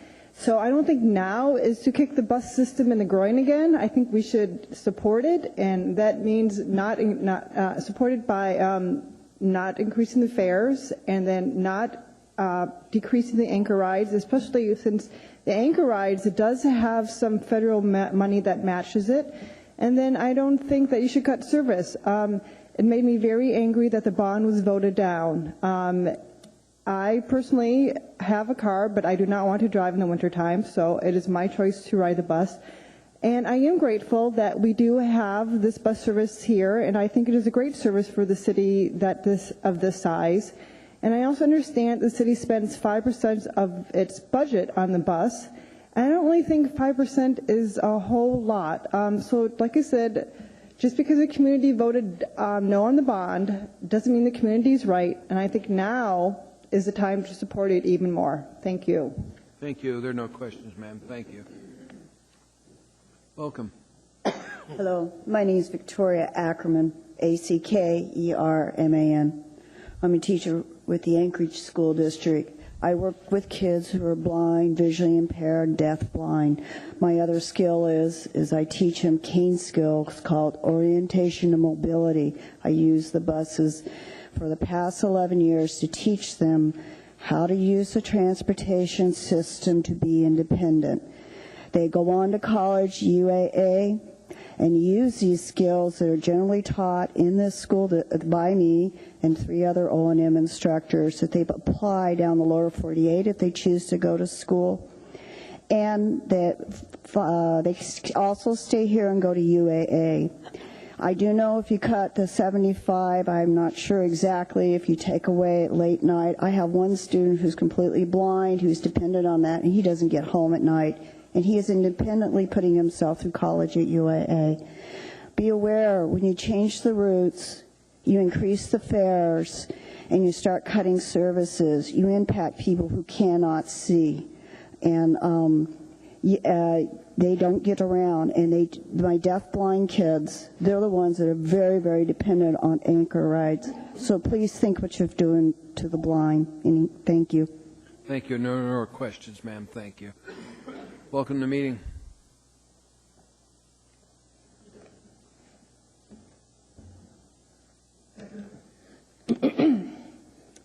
Thank you for allowing me to speak. My name is Angela Ramirez, last name R-A-M-I-R-E-Z. I'm an over 20-year resident of Spenard. Not only that, but I turned 50 this year, and I have never owned a car, ever. So I do have an occasion to take the bus, even though most of the time I ride my bike. I'm also an artist, so the rest of this testimony will be probably a little bit more dramatic than the previous. Hang on. When was the last time you counted your quarters up, not just toss them in the tip jar? $4 is a couple of lattes. Did you have a latte today? $4 is a day pass on the bus. After post-holing through 5 inches of snow for a quarter of a mile at 5:30 a.m. to catch the bus at 6 that will get you to the transfer at 6:45 so you can get to work at 7:30 maybe. $4 gets you an hour and a half one-way commute to a job that's only 8 miles away where you make $9.50 an hour. That ride costs $4, so no latte for you. We're going to go on another bus ride. Only this time you're over 65, your knees and back are thrashed because you worked for a living, 10 to 12 hours a day on your feet. Old and sick, the clinic says, come in now. It's a 20-minute walk to the stop, waiting in the transfer center for 45 minutes with the noise and the kids and the diesel fumes that make it even harder for you to breathe. You're just warming up, and the security dude gives you the stink eye. All these riders are potential trouble. That's a quote I heard myself. They should be happy that there's buses at all. When was the last time that any of you took the bus? I bet you couldn't handle it. Seriously, I bet you couldn't handle it. It's not the time, and it's way not the money. It's the fact that some of you are going to be face to face with some people that you are in flat out denial of. The brown and the poor, the teenager that is homeless and poor, the old and poor, the non-English speaking and poor. They don't dress like you and your friends, no suit and tie, no periwinkle or organic wool with a goose down skirt in the transfer center. Bus riders are big on earth tones. Earth, because that's where we live, not in a car. Thank you. Thank you. Questions from Assembly members? Thank you, ma'am. Appreciate it. Welcome to the meeting. Thank you. My name's Cindy Gilder, Gilder, and I'm about a 20-year resident of Anchorage. When I moved here, since I came from a big city where I lost my car, had it stolen, and didn't even realize it for a week, I started taking the bus, and I'll admit that I have a car and I don't take it anymore. But I'm here tonight to talk to you on behalf of the Anchorage Neighborhood Health Center. I'm part of the patient-led board there. And we're concerned with both the current proposed cuts for next year and the lack of commitment that we've gotten so far from the administration regarding our request for people mover service to the new health center that will open in 2012. Over 20% of our patients use People Movers fixed route and anchor rides to reach their appointments. That's over 2,400 patients riding on almost 8,000 medical and dental visits per year. And with the new health center, the ridership could double. Access to frequent, reliable transportation is important in making health care accessible to everyone in our communities. And we're particularly concerned with the proposed cuts to anchor rides, senior trips. We believe that this cut will further restrict access to medical and dental care for seniors who, if any of you read the Julia O'Malley article, are really feeling like they have a hard time to get medical care access to start with. As we move forward, we really need a commitment from the municipality that they'll work with us in figuring out how to provide transit access to the new health center. I think if anybody saw today's paper, it was a real shining star in the editorial that we're on track to build this new $28 million center, but we still have some fundraising to do. And one of the leading concerns that our donors to our capital campaign have expressed is the lack of transit to the new site. So on behalf of the patients and the friends of the health center who have contacted you in the last few days, we appreciate your support and attention to these cuts. Thank you, ma'am. Question from Assembly members? Yes. Harriet?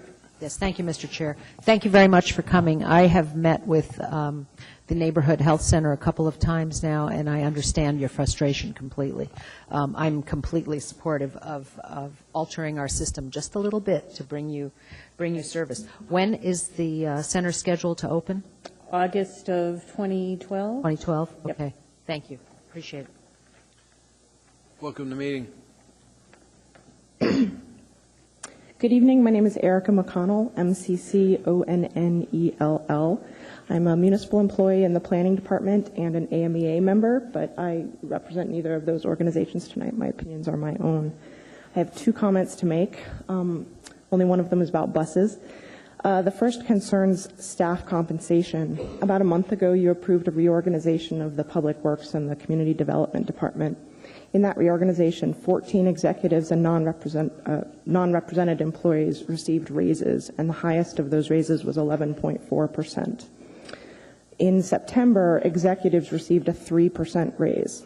In addition, the reorganization added a new layer of management in my section at a cost of over $282,000. Now, maybe that isn't a lot in terms of the budget as a whole, but actually that $282,000 would cover the 2011 increases for two of the bargaining units in the municipality. In a press release on October 1st, the mayor had this to say about the labor unions.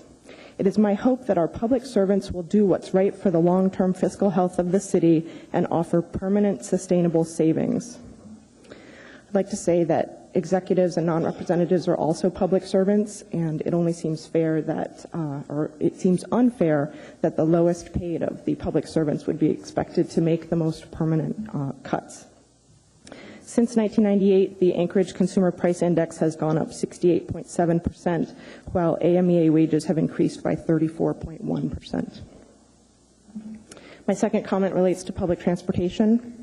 I attended one of the community budget dialogues that was put on by the mayor, and at that dialogue, there was across-the-board support from all members of various political spectrums for public transportation. In the summary report that was done by the consultants, on page 2, they mentioned that the strongest support was for maintaining and expanding some essential services, one of which was public transportation. On page 10, it said, in all 4 dialogues, there was strong support for expanding public transportation and keeping it affordable.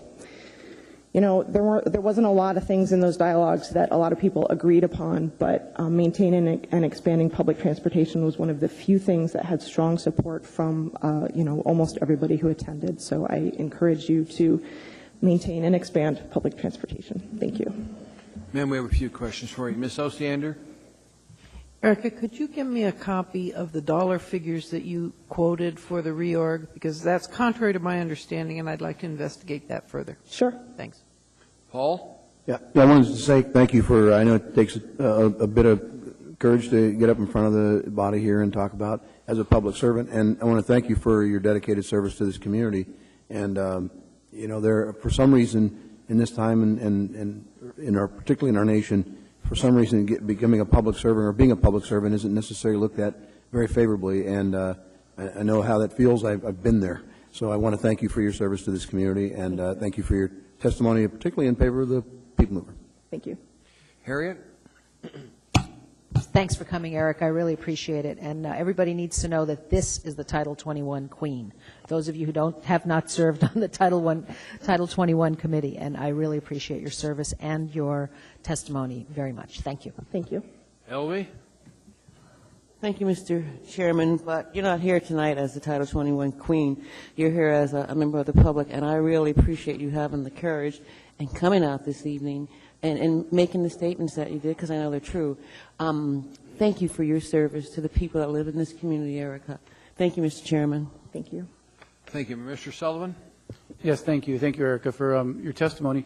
Just a correction, when you mentioned that the executives received a 3% raise, I know you're aware that all the executives took a 5% cut when we came into office, and that's been reduced to a 2% cut, and that as an overall group, they're the only group of employees that has not received a raise since this administration took office. There are some exceptions within departments where promotions were made, but the overall reorganization of community planning and development into public works and planning saves the city $700,000 a year, and we think it's going to improve services. So I just wanted to get that on the record because those are the facts. Thank you, Mr. Mayor. It could save even more if some of the increases were taken out. Thank you for coming and testifying, ma'am. We appreciate it. Welcome to the meeting, sir. Good evening, Assembly. My name is Leslie Pridgen, Pridgen. I've been a resident for 10 years. I live in the 1200 block of 9th Avenue. I'm a member of the Anchorage Healthcare Center. I'm on the advocacy board there. And I'm here to share some issues with you with what's going on with our community as far as the bus is concerned and Anchor Ride. I also work with Hope, and I work with disabled people who ride Anchor Ride. And for you to cut the funding for them, it would be drastic because, and also for the senior people as well, because they don't have a way to get around, and that's what they use for their transportation, for appointments, doctors, and whatever. I also want to talk about, for me, I ride the service as well, in the morning and in the evening, so if you cut either one, it would be drastic to me as far as getting to work and getting to meetings and so forth. I don't approve in the cuts for people mover. I think that we would need they would need all the money that they can, because we want to have another route to go to our new facility over in Midtown. And right now, it's kind of hard for everybody to get to this area because there's no route there. So I'm going to keep it short. So that's all I have to say right now. Thank you. There are no questions. Thank you, sir. Appreciate it. Anybody else wishing to testify, please come forward. Welcome, ma'am. Hello, thank you. My name is Carly Weir, last name W-I-E-R.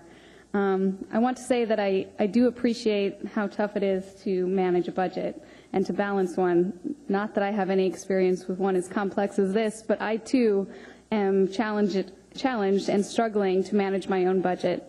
One of the ways I'm doing that this year is by not driving.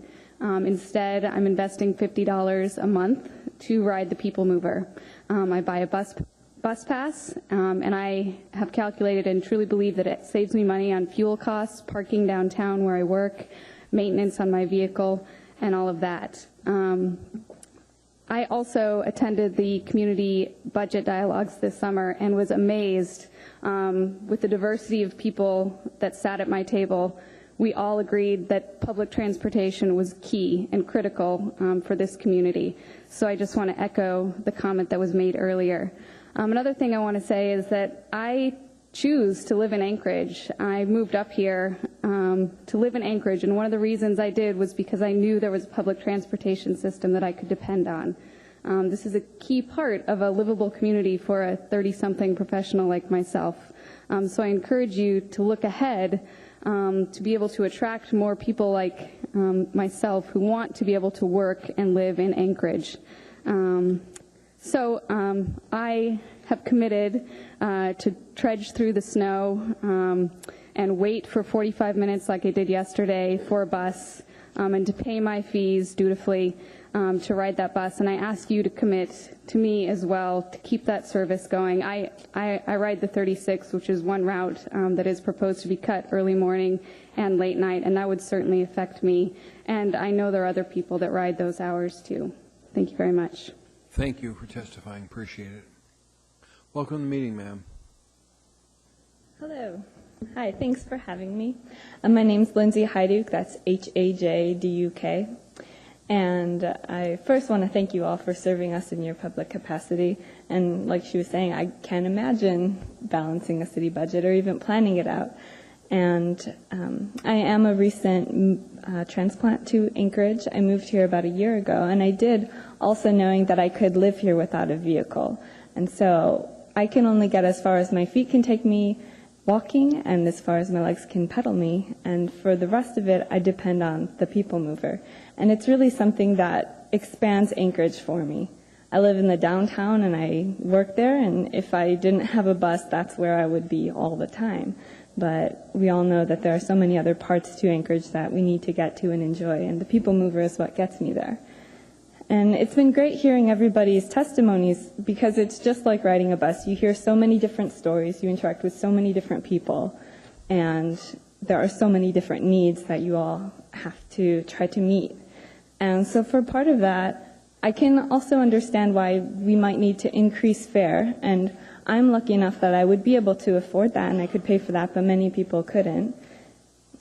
And so if that was one thing to happen, routes would also be slashed in this proposal, and that's not something that stomachs well for me or for anybody else. It seems just counterintuitive. If you're going to raise fees, oh, the bus system's going to improve, we're going to expand it, and then you get told the facts, and it just doesn't make any sense for me or most people.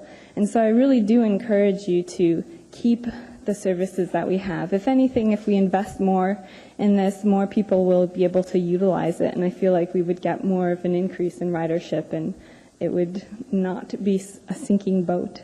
And so I do encourage you to not only keep where we're at, but to try to improve the system rather than cutting it down. Thank you. Thank you, ma'am. There are no questions. Appreciate your testimony. Welcome to the meeting, ma'am.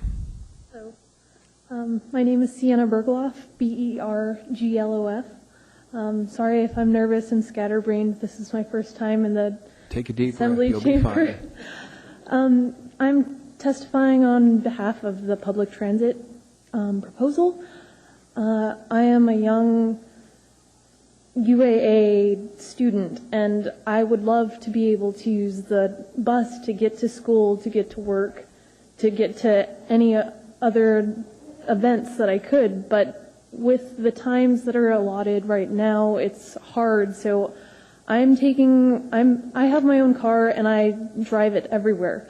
But I think that if it did stay the way it was or get improved, I would love to take the bus. It's hard to get to hospital appointments for people that I know. I am Alaskan Native, so I do go to the Alaska Native Medical Center. The way that they're set up is if they have an opening, you've got to be there, or else you have to wait for months or weeks to get another appointment. So imagining what it would be like that without a car, it's unnerving. So I think that's about it. Did you say everything you wanted to say? Yes. Question from Assembly members? Don't appear to be any. Thanks for coming down and testifying. Appreciate it. Welcome to the meeting. Thank you. Good evening. My name's Joan Fisher. Last name spelled Fisher. Thank you, Chairman Trainee and Assembly members, for taking the time for allowing us to testify tonight on this very important issue. Tonight I'm wearing two hats. One as the chair of the Senior Citizens Advisory Commission. I was recently elected that chair, and the other is the executive director of the Anchorage Neighborhood Health Center. The Senior Citizens Advisory Commission has had public transportation as a priority on their list for many years for seniors and persons living with disabilities. And we know that those recent cuts in Chugiak did critically impact a lot of seniors in that community. As you know, giving up driving is a huge, very difficult experience for people who are used to their independence. And living in a winter city is also a challenge for drivers of all ages, as we saw yesterday, and especially for elderly who have a hard time navigating icy roads and sidewalks and driving in the dark. Public transportation is vital to their being able to get to work, to volunteering at the senior center, to volunteering in other parts of the community, getting to medical appointments, and handling their shopping and banking needs. The reduction of 15,000 annual anchor rides will be a huge impact on people, and I believe it's a public safety issue. If you visit the health center, and I wish you would see the Anchor Rides bus in front of our clinic probably 5 or 6 times a day. And getting seniors and disabled people to their primary care provider is much more efficient than transporting somebody to the hospital if they had to go to the ER. And so I think we need to realize that health care is a priority for seniors and disabled. The elimination of the 45G route will impact Mountain View folks. They like to connect right to downtown, and then they get the 13 or the 11 or 15 route to reach the health center. So eliminating 45G, although I hear back and forth that might be not a very used route, but it does help people from Mountain View to get to the health center. I realize that the municipality is facing budget cuts. I do that every day in my job, and we can't fund everything. I believe that public transportation should be a service that is increased, not decreased. I think funding for transportation could be looked at on a needs basis. That's how we fund our health center. If you can afford to pay, you pay, and if you can't, then we do a sliding fee or a reduced fee. So I think it's time that we ought to look at critical services maybe on a needs-based availability. I also think that prior to making reductions, we should look at spending up to the tax cap. Thank you, ma'am. Questions from Assembly members? There don't appear to be any questions. I understand what you mean, though, with seniors. I've got a friend that's 89, and he's now trying to go to using a walker to get around. Mm-hmm. And he does not like his walker. As I'm sure in 20 years, I won't either. Right. And that's the thing we need to keep in mind is we all get there eventually. That's right. Thank you for testifying. You're welcome. Welcome to the meeting, sir. My name is Richard Emanuel, E-M-A-N-U-E-L. Thanks for the opportunity to testify. I live in South Anchorage, the part of town where the Sampson Diamond Branch Library is located. I have stood here before. I have testified to this body previously about the importance of the municipal library system. This year, a new threat brings me out. If the mayor's proposed budget is not amended, the Sampson Branch Library will close in less than 2 months. This raises an obvious question. What kind of planning, what kind of budgeting, what kind of municipal leadership leads us to build a wonderful new branch library in one part of town when it is necessary to close an existing branch library in another part of town in order to keep the new library open? This is not a rhetorical question. Can one of you explain to me why we can't fund the library system well enough to keep all our branch libraries open? To borrow a phrase from Shakespeare's play about politics and power, for Julius Caesar, I pause for a reply.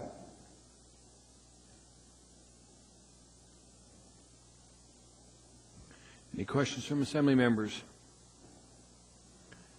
There don't appear to be any questions for you, sir. You're right. Thank you. Anybody else wishing to testify, please come forward.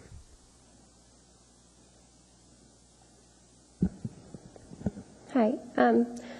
My name is Lauren Hayano, H-E-Y-A-N-O. I am a junior at Polaris K-12. I have been volunteering at the library for the past 5 years, and as a member of the Teen Advisory Board and also as the teen liaison to the Library Advisory Board. In those 5 years, I've seen a lot of things stay the same, and I've seen a lot of changes. Namely, those changes are good, such as the proposed opening of the Teen Center at LUSAC. Also, what continues to stay the same is that there continues to be a mass of people who use the library each and every day. And however, there also continues to be budget cuts to the library. Each and every year I've been a part of the library system. I find it discouraging to live in a city that values its library system only enough to give the library 1.8% of the entire municipality budget and continually cut from that 1.8%. This leads me to the issue of the closure of the Sampson Diamond Library. There needs to be a library between Midtown and Girdwood, and there needs to be a library in South Anchorage. This is apparent to me and many other Anchorage teens because teens care about the library system as the future leaders of this city. While many cannot make it here tonight due to prior commitments, both the Student Advisory Board, who serves as an advisory board to the Superintendent Carol Como, and also the Youth Alliance for a Healthier Alaska, who is currently working on a suicide prevention campaign. Both of those organizations are in support of the library. If the leaders of Anchorage, the youth leaders of Anchorage, support a South Anchorage library and the library system, I think that the adult leaders of this community should too. Thank you for your time. We have a few questions for you, ma'am. Mr. Honeman? Yes. First of all, thank you for the courage of getting up and testifying. I know it was, seemed to be a little bit tough there going for you, but you did fine. And I'm curious, recognizing the teens, is there any data, any census data, how many of the teens in your group or anyone, has anybody taken numbers to see how many teens are using the Diamond Sampson Library? For instance, have you used that particular branch? I've used that branch. Yeah, I live in the Raspberry area. I don't have those numbers. Don't have those numbers? Okay. But I do thank you for your testimony, and thank you for your support of the libraries and being here tonight. Thank you. Thank you. Ms. Johnston? Right here. Have you been involved in the designing or working on the teen center here at LUSAC? Very much so, yes. And I understood that there's been a great effort as far as involving the school district in that. And how many questionnaires came back from students? Do you remember? What, do you know the number? No, I remember it was big. In 2 days after, there was a survey for the teen center that had gotten pretty low numbers as far as submissions, and within 2 days after going to the student advisory board, that number shot up by, I know, at least hundreds. I don't remember. I think it was hundreds, and it just showed that if we ask the right question of the right people, sometimes we get the right answers, and I felt that was a great effort.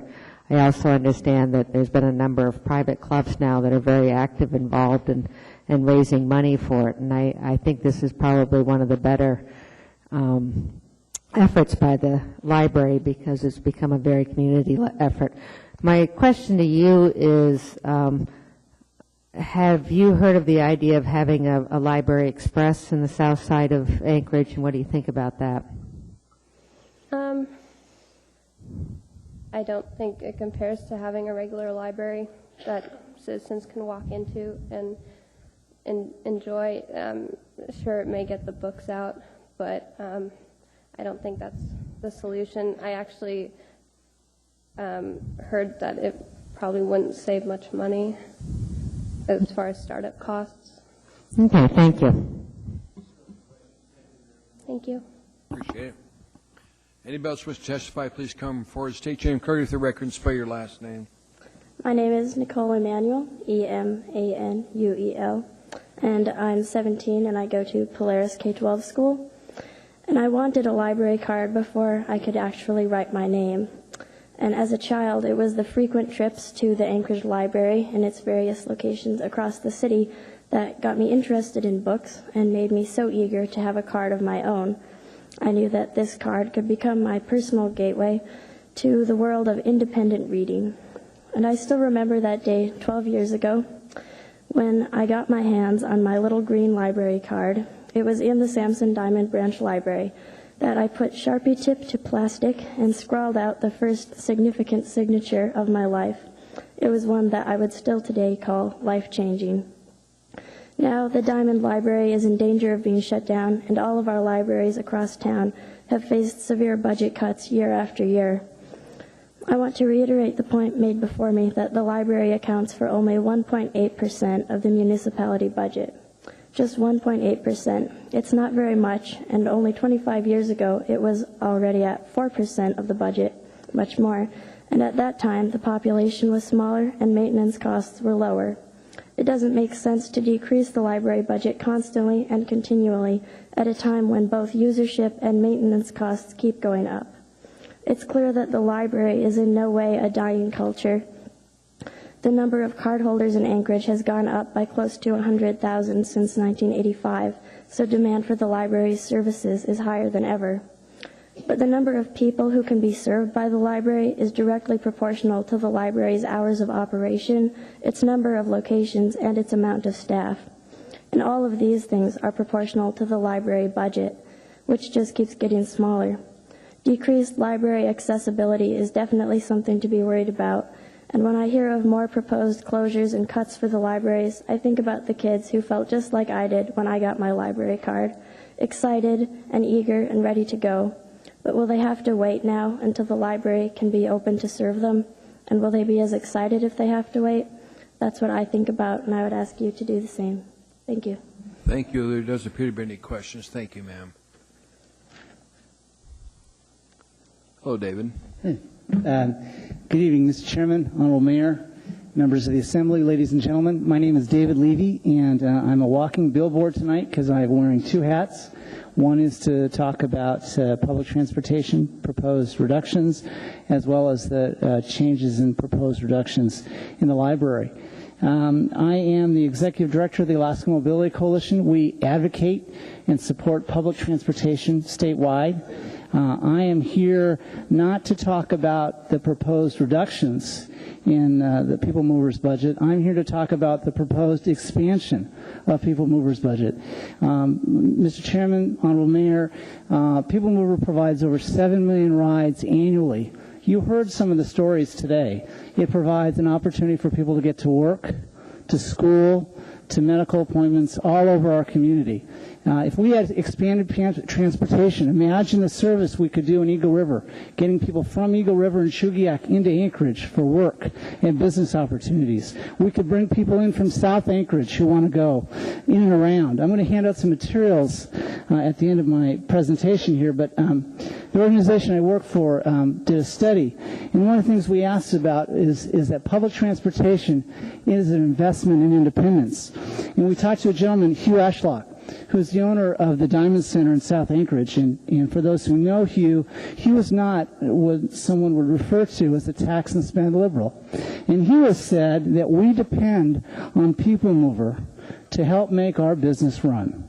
It's an important economic driver that makes possible our employment base as well as bring customers to our business. So he recognizes, a business in South Anchorage recognizes the value and importance of public transportation. And if we were to make the recommendations that people have talked about, cut the headways from 1 hour to 30 minutes, really have a vibrant development in our public transit system, imagine the economic development that could go all around our community. So I strongly encourage expansion of People Movers budget so that the folks that need anchor rides, the folks that need public transportation, as well as those that choose it, can use the service. The second thing I wanted to talk about is our library system. I am a member of the Anchorage Public Library Advisory Board, and I'm speaking as a personal member here to say that I would strongly encourage the Assembly to continue to support the library. We need a library in South Anchorage. I know that the mayor is working hard with the folks in the Diamond Center to come up with some strategies to keep that library open. But as the previous speaker stated, there would be no library between Midtown and Girdwood. A whole slew of the population would not have access to those services. We've made an investment in libraries in Shugiak Eagle River. We've made an investment in libraries in Muldoon. We should make an investment in libraries in South Anchorage as well. And thank you, David. We have a few questions. Debbie? Last year, we added a section to our legislative priorities that requested the state to follow what actually occurs in many states across the country, and to have some kind of a subsidy or direct funding that helped public transit. It didn't go anywhere. My question to you, or plea to you, since you have been appearing in public and public forums as long as I've been active in this town, which is over 20 years. And I'm asking you if you could help us with the state legislature to get that in place, because it would just be an incredible help. Thank you, Madam Chair. Mr. Chairman, Ms. Alexander, yes, the Alaska Mobility Coalition, which represents over 90 organizations statewide, has as our #1 priority that we feel strongly that the state of Alaska should be a partner in public transportation. Local communities are, tribes are, nonprofits are. The state of Alaska, which is only one of 3 states that doesn't provide operating funds, should be a provider of services, a partner, if you will, with local communities. We would encourage the Assembly to make it one of its priorities as part of its legislative package. I'd encourage the Honorable Mayor and his staff to include it as part of their package as well. But this is a priority for us, and we're working on that down in Juneau this year. Okay. We did last year, and my guess is we will again. So thanks. Thank you. Thank you, David, for your testimony. Appreciate seeing you again. Thank you. Vice Chair. Welcome to the meeting, sir. Thank you for the opportunity to speak. My name is Jed Smith, S-M-I-T-H. I am a freelance writer. I'm a part-time carpenter. I'm a community organizer and an adult mentor. One of my housemates yesterday was among one of the 91 traffic accidents that took place. I rode 4 buses instead. It's not part of my normal routine, but neither are 7 inches of snow that we got. Kind of took us all by surprise. But I was struck, and I'll tell you another story. You've heard a lot of stories tonight, but I'm going to tell you another one. I was waiting on the corner of Minnesota and Northern Lights on the way home at 9 o'clock last night, and the bus was 45 minutes late. And a guy asked me to check my phone to see how much longer it would take for the bus to get there. And I said, oh, it's going to be here in 5 more minutes. And he was both relieved and incredulous. And his comment to me, he said, I could have worked for another hour.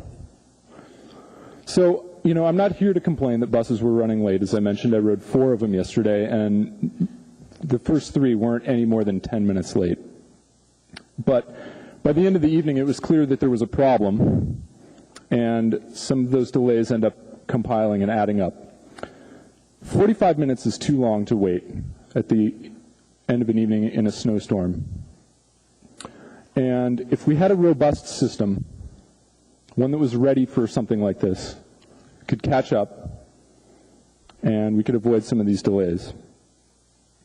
Good public transportation systems increase property values.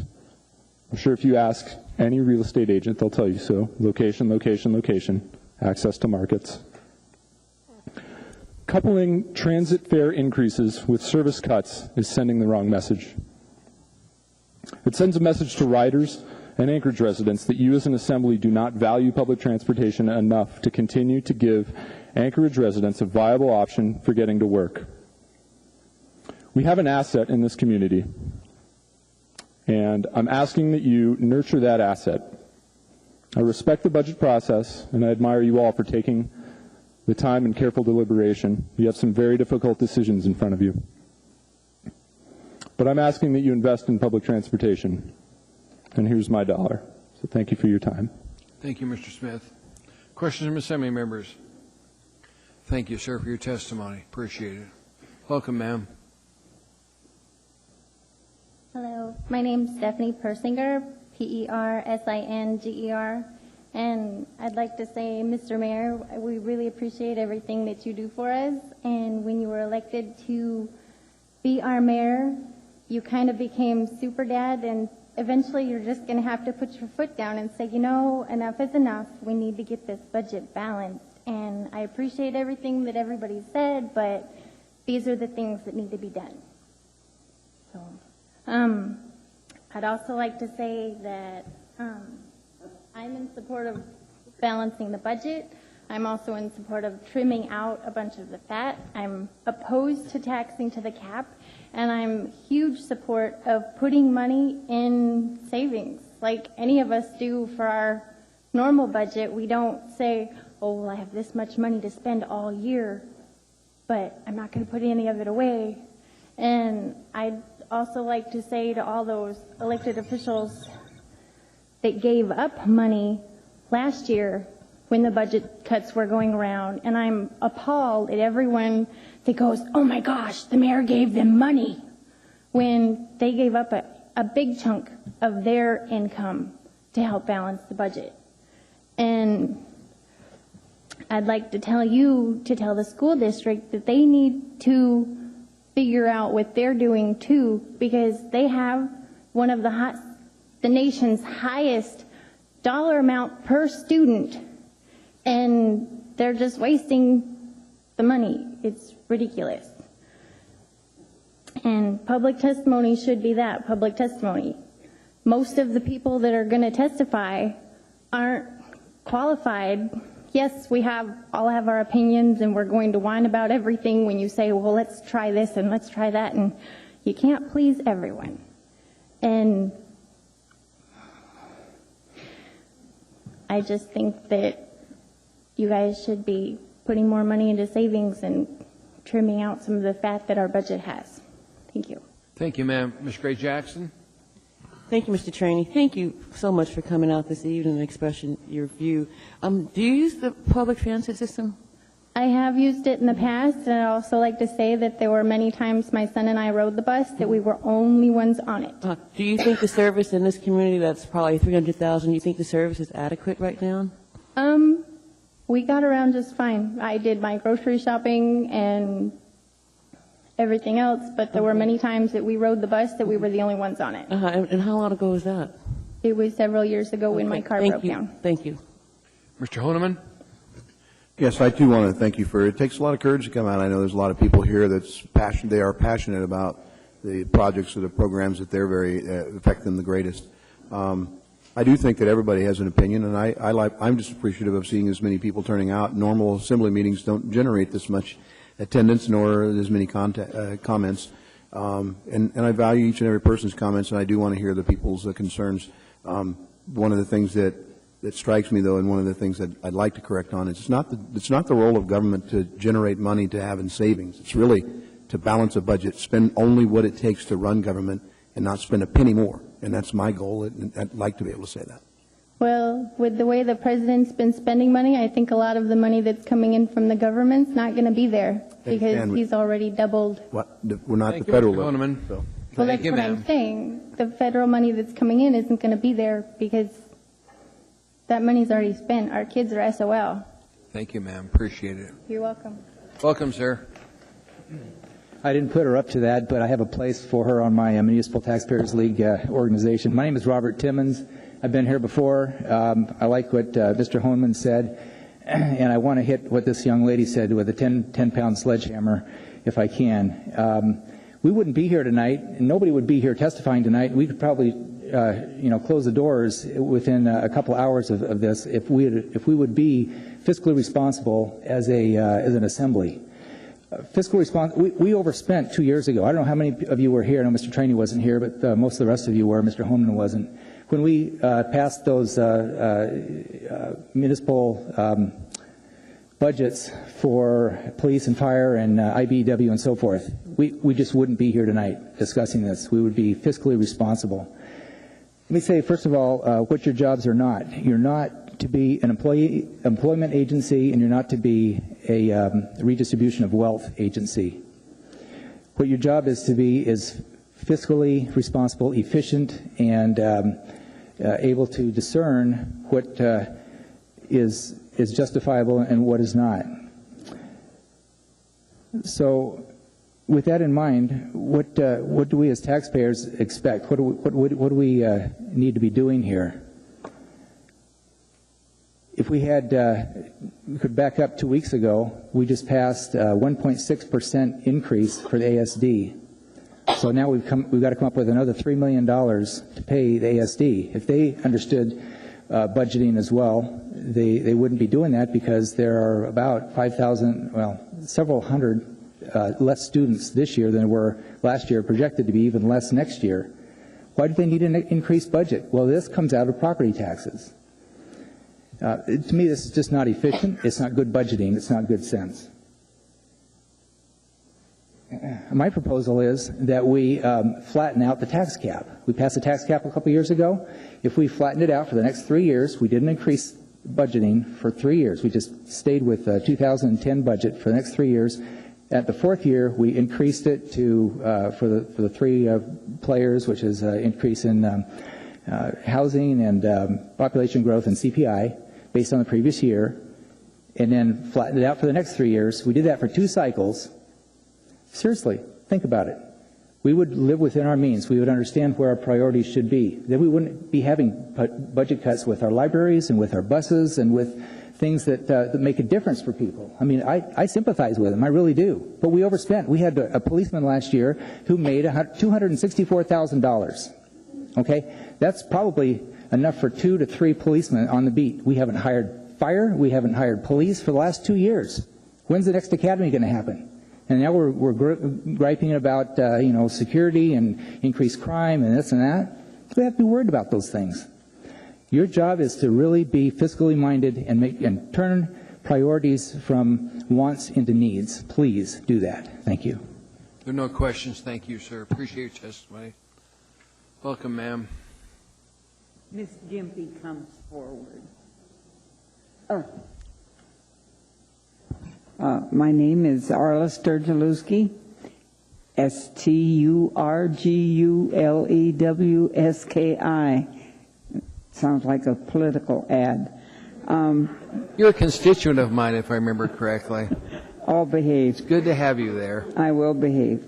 But I do want to speak tonight in favor of keeping the Sampson Diamond Library open. It really serves that whole south area and the hillside. I did attend the budget hearings, and there was very strong support for libraries, and I'm sure I was part of that. But you just introduced, I think last time, you'll be having a hearing on the major contribution made by the Gottstein family to the new children's library in Mountain View. Last weekend, I attended a function by the Friends of the Library, who raised funds, as they have been doing, for the support of libraries. People in this community support libraries. And certainly the Sampson Diamond Library has really served a lot of functions. It just seems odd to me that we open libraries and then we close others that are a real part of the community. Apart from being a library, it serves as a job center, computer library, community destination, classroom there. It's really a vital part of that community, and it's used. I grew up in a very poor community during the Depression, and I treasured the few books that we had, and that was from the school library. We didn't have a library, but it just opened a love for reading for me that I've never gotten over. And I just think that for us to cut out just a part of this library service, I think, what does it take? 1.8% of the budget, much lower than it's been in the past, that we ought to be able to find a way to keep that Sampson Diamond Library open and serving the public. Thank you. Thank you, ma'am. We have a few questions for you, if you don't mind. Paul? Just a real quick comment, Senator. Thank you for being here. I know you. I want to thank you for your many years of service. I know that at one time you sat on the other side of the microphone and listening to the public. Oh, yeah. And I hope that you took your role at listening as seriously as I do mine. So I want to thank you for coming out and again, proponent for the library in our community. Thank you. Fine. Thank you. Chris? Yeah, I'd like to thank you as well, Arliss, for coming down this evening. You mentioned something that's always intrigued me. You mentioned when you were younger you actually used a school library, and it always struck me that we've got a lot of school libraries, in the community. And does that have any potential today? Well, I don't think so. Back in my day, which was a long time ago, you talked about your 89-year-old friend. They haven't quite made that, but we're getting there. Mountain View did a pretty good experiment on, I think. It's not a place, unfortunately, where many adults are very comfortable. And they tried to kind of set it aside. But I tell you, did you go to that Mountain View library opening? I mean, the excitement was in that community, young, old, and in between. It doesn't seem to work very well, that there's not that friendliness. And the Diamond Sampson is kind of an unusual one in that it's right in the middle of a shopping area. But they have, I think, according to the last library plan, something like draw from 40,000 people that are patrons at one time or another, so it's really used. Yeah, I wish we could go back to the simpler things, but it doesn't necessarily work. Thank you. Fine. Arliss, there are no other questions. Thank you for coming here. Fine, we thanks. appreciate it. Anybody else wish to testify, please come forward. We're going to keep this up till about 9 o'clock so everybody gets to be heard. Then we'll take a break. Good evening. My name is Sherry Mills, and I am SHERRY MILLS, and I was here about 2 weeks ago talking about this issue with the library, and at that time I was asked by Harriet if I would do some kind of a survey because I am a business owner in the Diamond Mall, and I said that I felt that businesses would be quite affected by this. And I also have never done a survey before, so this was the first time, and I really am rather grateful for an opportunity to have done this. because I had an awful lot of people who already were sharing even more so with their concerns. What I have here that I'd like to read, because these are some of the voices of the people who come through the Diamond Center. The second thing that I am doing is I made a letter that has gone out to within the shopping area, how they feel that they would be affected, as I do feel that I would be affected, in an economy that is quite difficult for all of us, including our municipality here, where you're having to balance out how you're to spend your money as well. That will hopefully be able to be presented in the next 2 weeks for that. But in a very short period of time, as soon as I figured out how you write this thing, and I kind of took down their name and emails and phone numbers and asked if they would just pause for a minute and express what some of their concerns were. And I'd like to read a few of those. What I found is 150 people stopped by my store in probably about a week's period of time to take the time to do this because they were very concerned with the potential loss of what they saw as a hub in their life.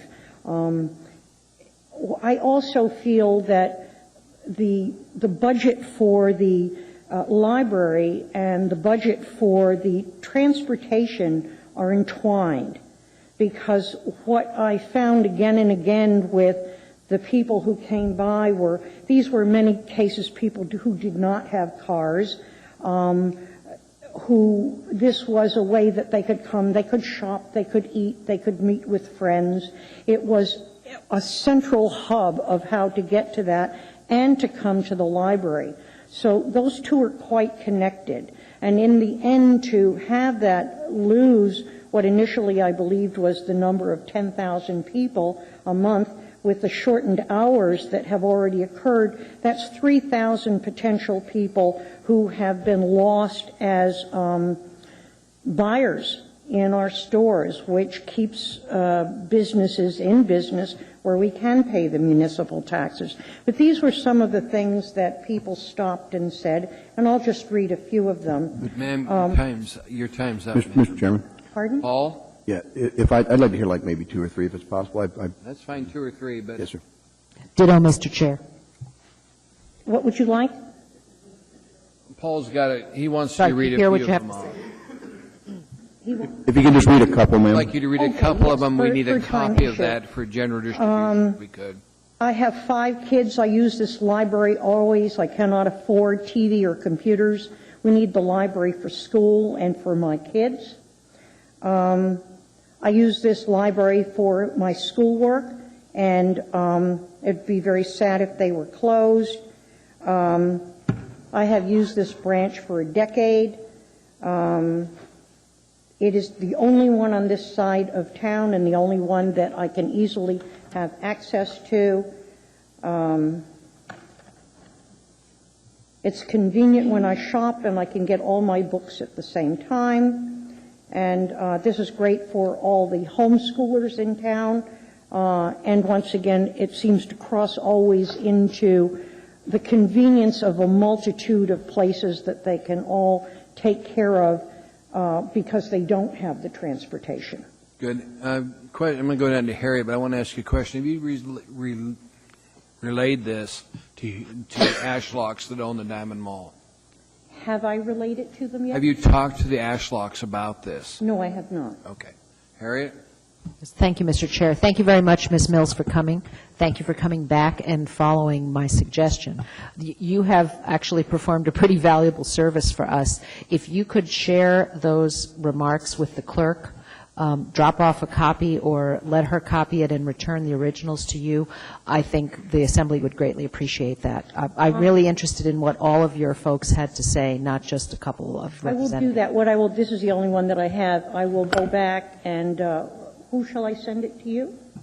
Okay. Let me copy this off and let me figure out how I multiple paper fax things. And then, as I said, I'm gathering statements from each of the store owners that I will share as well when that's gathered. Amanda, raise your Oh, hand. you can copy those all now? Great. If you take it to Amanda, she'll get copies made. Thank you, Thank you ma'am. very much for the opportunity. Appreciate your testimony. To learn. Thank you. Thank you. Welcome to the meeting, sir. Thank you. My name is Brooks Chandler. I am the Vice President of Friends of the Library, and I'm here this evening to ask you to amend the proposed budget to increase the library portion of the budget by $500,000, which is what I believe it will take in order to save the Sampson Diamond Branch Library. $500,000 in a $341 million budget is between 1/10 and 2/10% of an increase over the mayor's proposed budget. The mayor's proposed budget would increase property taxes by 1.6% this year. If you add the money to keep Sampson Diamond Library open, that increase will be between 1.7% and 1.8%. To put that in some real dollar perspectives, a $500,000 increase in the budget is less than $2 per person for each individual in our community. For somebody that pays a $4,000 property tax bill, adding $500,000 to the budget to keep Sampson Diamond Branch Library open would increase their property tax bill, according to my math, which probably should be double-checked, by about $10. Under the mayor's proposed budget, somebody that paid $4,000 last year would pay about $4,064 this year. That's what a 1.6% increase is. Another $500,000 would change that to $4,074. This is not a matter of financial need. It is a matter of political will. We should have the political will to maintain the library service to all segments of the Anchorage community and not trade library service for folks in Mountain View with library service for folks in South Anchorage. Those are the details. I want to address briefly the big picture, why this is important, why library service is a fundamental service of our community. It is not a frill. Libraries represent a bedrock value not only of our community but of our country, which is easily available access to the accumulated knowledge, wisdom, and ideas of the entire world. It is a value that has been with our country since its beginnings with Thomas Jefferson and Thomas Paine. It is something that makes us different. They do not have access to information in the People's Republic of China. It's not something they do in Saudi Arabia. It's something that we do as part of a democratic society, as part of a functioning democracy. It is a core value of our community, and I really urge you to put your money behind that core value. This is not a lot of money. It's worth it. And when you do vote to increase the budget, as I certainly hope you will, in order to keep this facility open, I think you will be kind of affirming the aspirations of our community and country to the importance of relatively easily access to information. Thank you. And I'll take any questions. Mr. Honeman? Yeah, Mr. Channel, thank you again for your service to this community through the Friends of the Library, which I believe with all your efforts, programs, and marketing that you help with the library system makes it the gem that it is. So thank you again for all your service, and thank you for testimony. Oh, you're welcome. Good question, sir. Thank you. We are able to contribute between $50,000 and $100,000 a year. Good. Thank you, sir. You're Appreciate welcome. it. Anybody else wishing to testify, please come forward. Evening, ladies and gentlemen. I really wasn't coming to talk to you guys. Could you pull the microphone down, sir? All right. I was coming to talk to the mayor, but with all this buzz about the bus system and the library and stuff, I have to put my 2 cents in. The clerk says we need to get your name for the record. Oh, yes, spelling sorry. on it. It's Richard Langtot, Lanctot. Thank you, sir. The bus system, I guess it's pretty much a necessity for a lot of people that don't have, cars, or they lost their license or whatever, so, I can't really see cutting that. Although I do believe we have to get the budget under control somehow, I don't think the bus system is the way to go. The library thing, to me, you got people like Bill and Melinda Gates or whatever, they got a few dollars to give out, and they're really promoting their entrepreneurship, or what do you call it, philanthropic stuff, by donating to schools and stuff like that. Anything with education, they're happy to give their money, and they've got a few dollars to do that with. So maybe somebody could write them a letter or something, you know. And I'd like to address the rest of my stuff to the mayor if that's possible. Okay. Yeah, you know, I voted for you, so I can't believe that City Hall doesn't come to a stop when I walk in that building to talk to you, but anyway. Okay. I worked for Solid Waste Services for 2 seasons as a swamper. And they used to fill positions within 2 weeks of an opening. Now it takes 3 months. And I'm told it's because of the change in the leadership down there. I don't know if it's you or the people under you that's making these decisions or whatever. It makes no sense. And, you know, it's probably fine if, you know, you're sitting behind a desk somewhere and you're happy because you've got a job, you know, and you're not worried about getting one or whatever, you know, or moving up on the scale and stuff. But I applied for a job as a current city employee, okay, and the closing date was on the 15th of October. My employment ended on the 16th, okay? They didn't choose for the position until the 19th, okay? They were saying, and so that made me a current employee when I applied, okay? And that's what it was open for, and current employees. They didn't allow me to interview for the job because they said I wasn't going to be there up to and including the selection process. That is hardly fair for somebody in my position. So I think somebody needs to look into this stuff. And Sir, I hate to interrupt you, but your time's up for your testimony. Just about 30 more seconds. No 30 seconds, sir. Talk to the mayor offline, please. I have other people waiting to testify. Sir, you can contact the office tomorrow, or if you have access to email, send us an email, and the city manager who oversees that department will get your response. Well, my only thing is the person that filled that spot, that position is open, and that's the one I've done for the last 2 seasons. If you could just go ahead and give them guys a call down there to Mark or somebody and say, hey, appoint this guy. I'm the most qualified person for it, and you can do that. Yeah. In the regulations, you guys can appoint me because of the fact that I would be considered a callback at the union. Anyway, thank you. Thank you. Sorry. Appreciate it. Next individual. Thank you, sir. Well, thanks for waiting. Good evening. My name is Mike Kenny, K-E-N-N-Y. I'm here this evening speaking on behalf of the Rapid Creek Community Council. We passed a resolution asking that Engine 10 remain in full service at Fire Station 10. In 1980, industry professionals in the George Sullivan administration recommended the relocation of this fire station from the bottom of Rapid Creek Hill to the top of the hill. Did it for efficiency reasons, for safety, and for faster response. Fire engines don't go very fast up steep hills, especially in the winter. The geography has not changed. That hill is still there. We are now moving a fire station to places that don't have direct access to the service area of Fire Station 10, the Huffman Station, the O'Malley Station. Fire Station 10, the equipment is the only equipment that's chained up all winter. It's the only fire station that does so. Given the dense development over the last 30 years and the beetle-killed spruce, it's a lot of anxiety in that area, and it's not going to be solved by taking away our fire station. In addition to increasing risk to life and property, eliminating Fire Station 10 will increase the cost to our residents, both in the Fire Station 10 service area and in the municipality, in excess of the expected savings.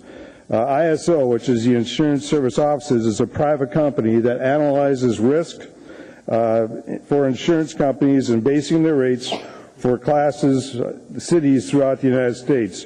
Part of this rating system is based on an assessment of the potential property loss due to fire or natural disasters and is therefore heavily dependent on the ability of that area's fire department to respond to those incidents. In 2006, an ISO audit changed our rating from a Class A to a Class 2. The lowest rank for premiums is a Class 1, the highest a Class 10. It took almost 10 years to achieve that premium drop. If there is an increase to just a Class 3, premiums for a $250,000 house will raise about $100. And this is for not only Fire Station 10 service area, but the whole municipality. That would equal approximately $10 million a year, money out of our pockets, not being multiplied in our community, but going to the headquarters of some fire insurance company outside. Property values in our area will go down. For a comparable area in O'Malley that's right next to a fire station or near a fire station, that's going to be valued. Our property taxes will go down, but so will the likelihood of layoffs and other savings that will be needed. We pay property tax for a number of services such as the APD, the AFD, at the same mill rate as other properties in the municipality. We ask for equality with everyone else. This inequality will not be tolerated. Thank you, Mr. Kinney. Debbie? Thanks, Mr. Kinney. I did get your resolution, and I read it this morning. I wanted to share with you that my top concern on this budget is the loss of the engine in your area and the Station 11 truck in my area. So, thanks. I'll be talking more about that later on. Thank you. Thank you. Harriet?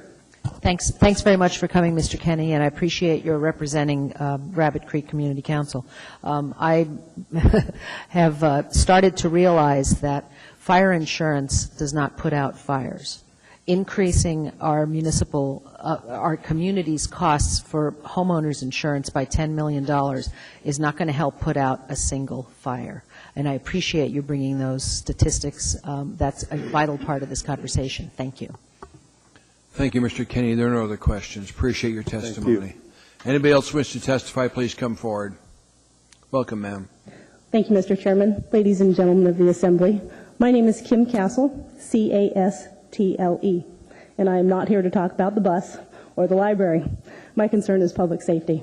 And there's been a lot of conversation lately about the proposed cuts to the budgets for the police department and the fire department.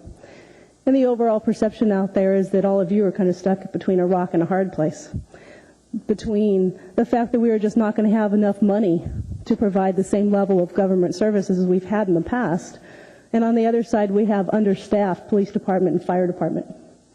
But really that's not true. You're not stuck there. You're choosing to remain there. And you're doing that by treating the safety of the residents of this community as a negotiable commodity. And I have to tell you that as a resident of this community, I have a problem with that. In order to address and make decisions about public safety, you have to look beyond the numbers.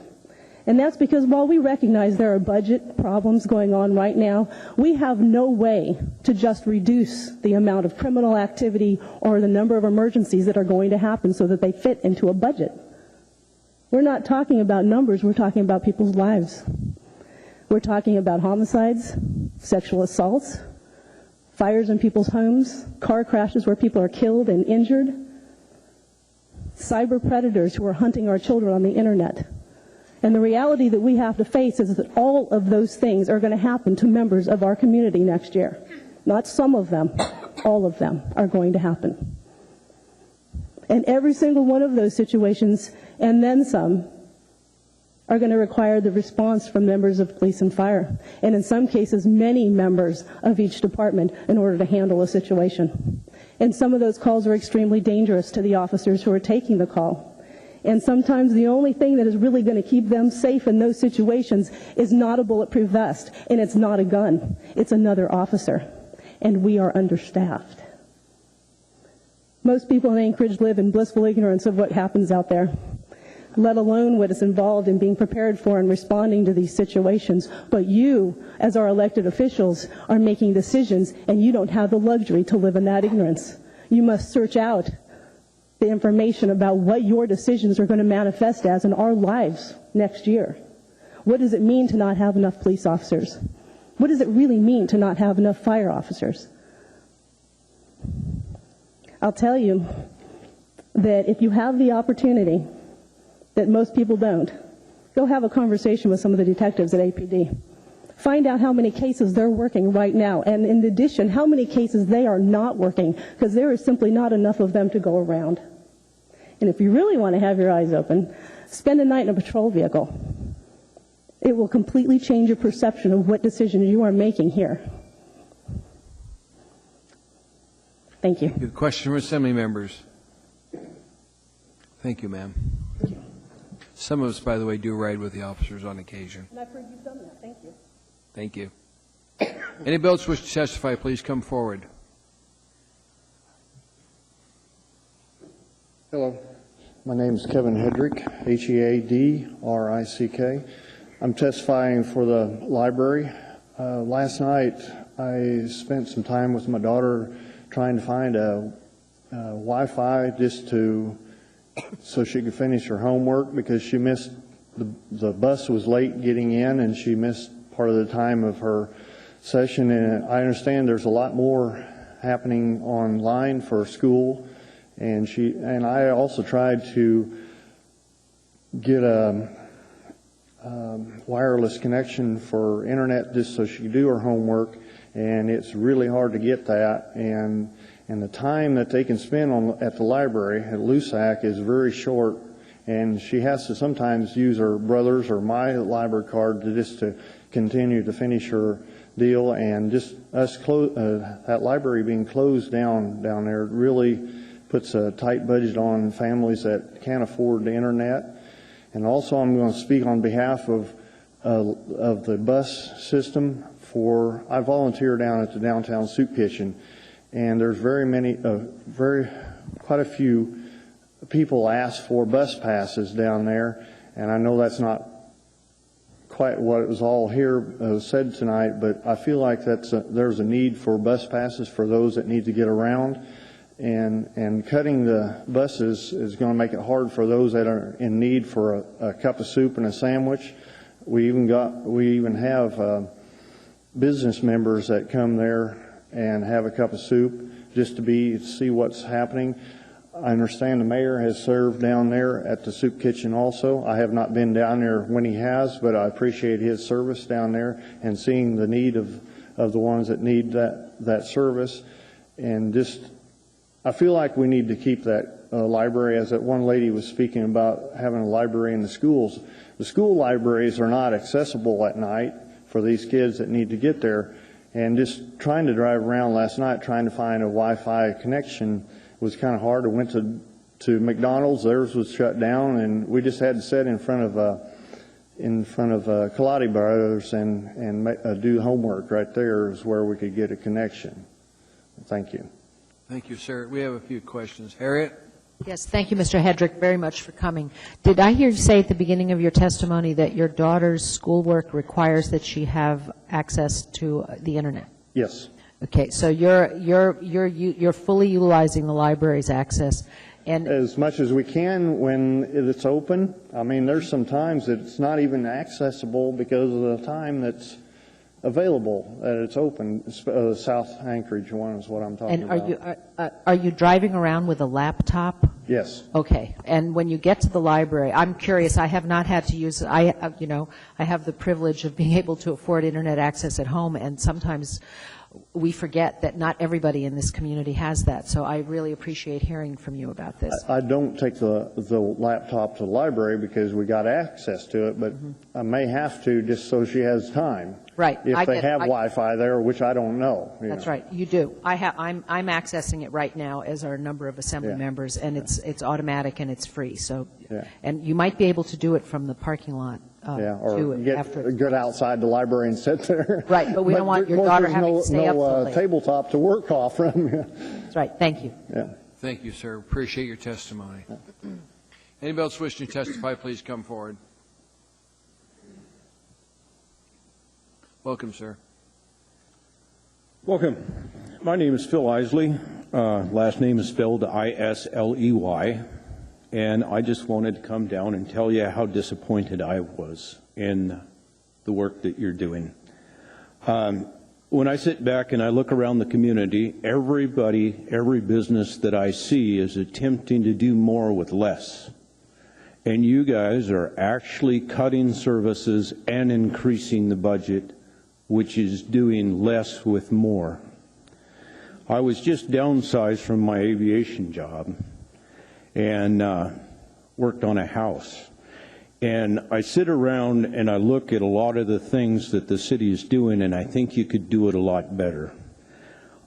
You need your public transportation, you need your police officers, and you need your firemen. But I've been attending meetings, and I got the book on the personnel and the wages and benefits.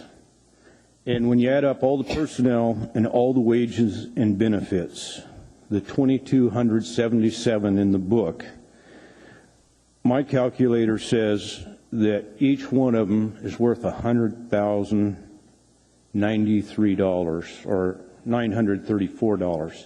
And you're going to raise that this year to $108,172 each.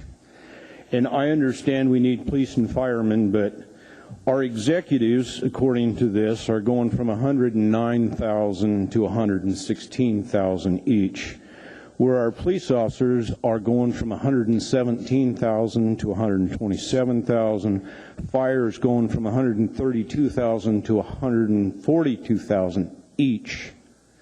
And that seems a little excessive to me, especially when I pull up the Army Times and I look at an E5 with 10 years of service who goes out and gets shot at and blown up in Afghanistan is making $2,900 a month or $35,000 a year. And even if we doubled his benefits, so to speak, so it would be a better comparison, that's still only $70,000.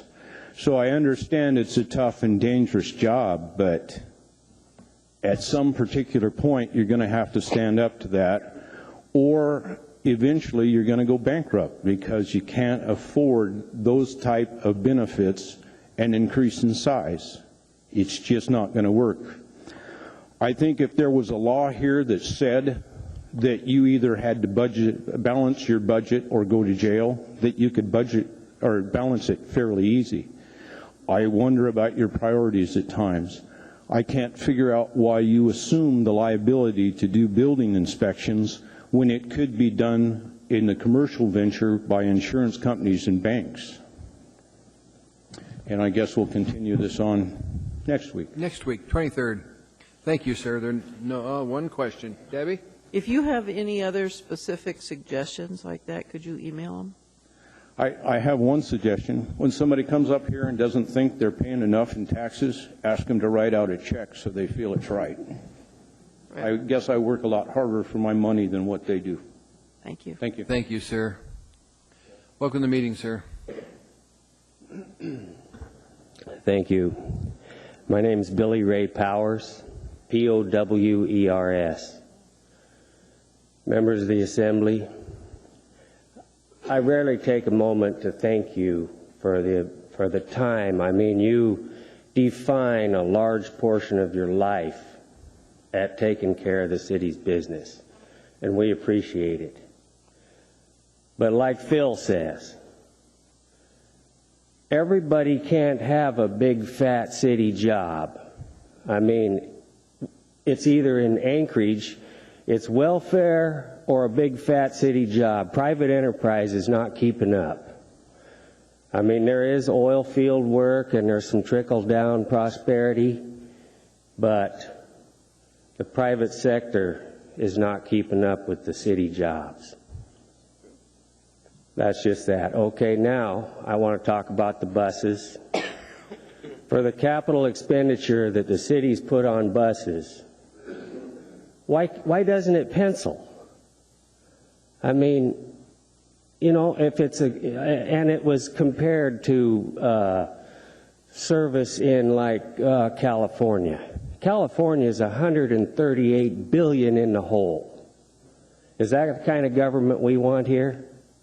I don't think so. The libraries, I'll speak just a moment on the libraries. Believe me, I am very concerned about the education of our civilization here. That's all we have to sell to compete in the global economy. We have to get education up, and libraries are key. But Chris brought up a point. We own libraries in every school. There's a lot of libraries between here and Girdwood. We own them.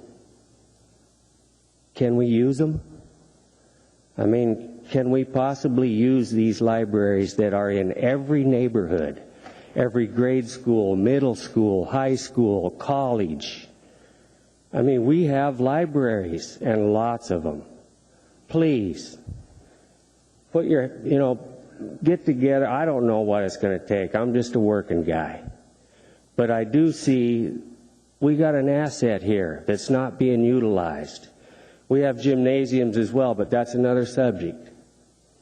The libraries are owned by us. Let's open them up. Let's get this civilization educated. You know, when 1/4 of 9th graders don't graduate because they can't pass an 8th grade test, that's the high school equivalency test, we got a problem. Believe me, India, China, they are passing the test. I guess that's it. Thank you. Questions from Assembly members? Thank you, Mr. Powers. Anybody else wish to testify, please come forward. Welcome to the meeting, ma'am. Well, thank you, Chairman. I'm not really actually at this point standing for myself. I came for a different reason, but when I was going out and forth because of whatever, I met Joy Price.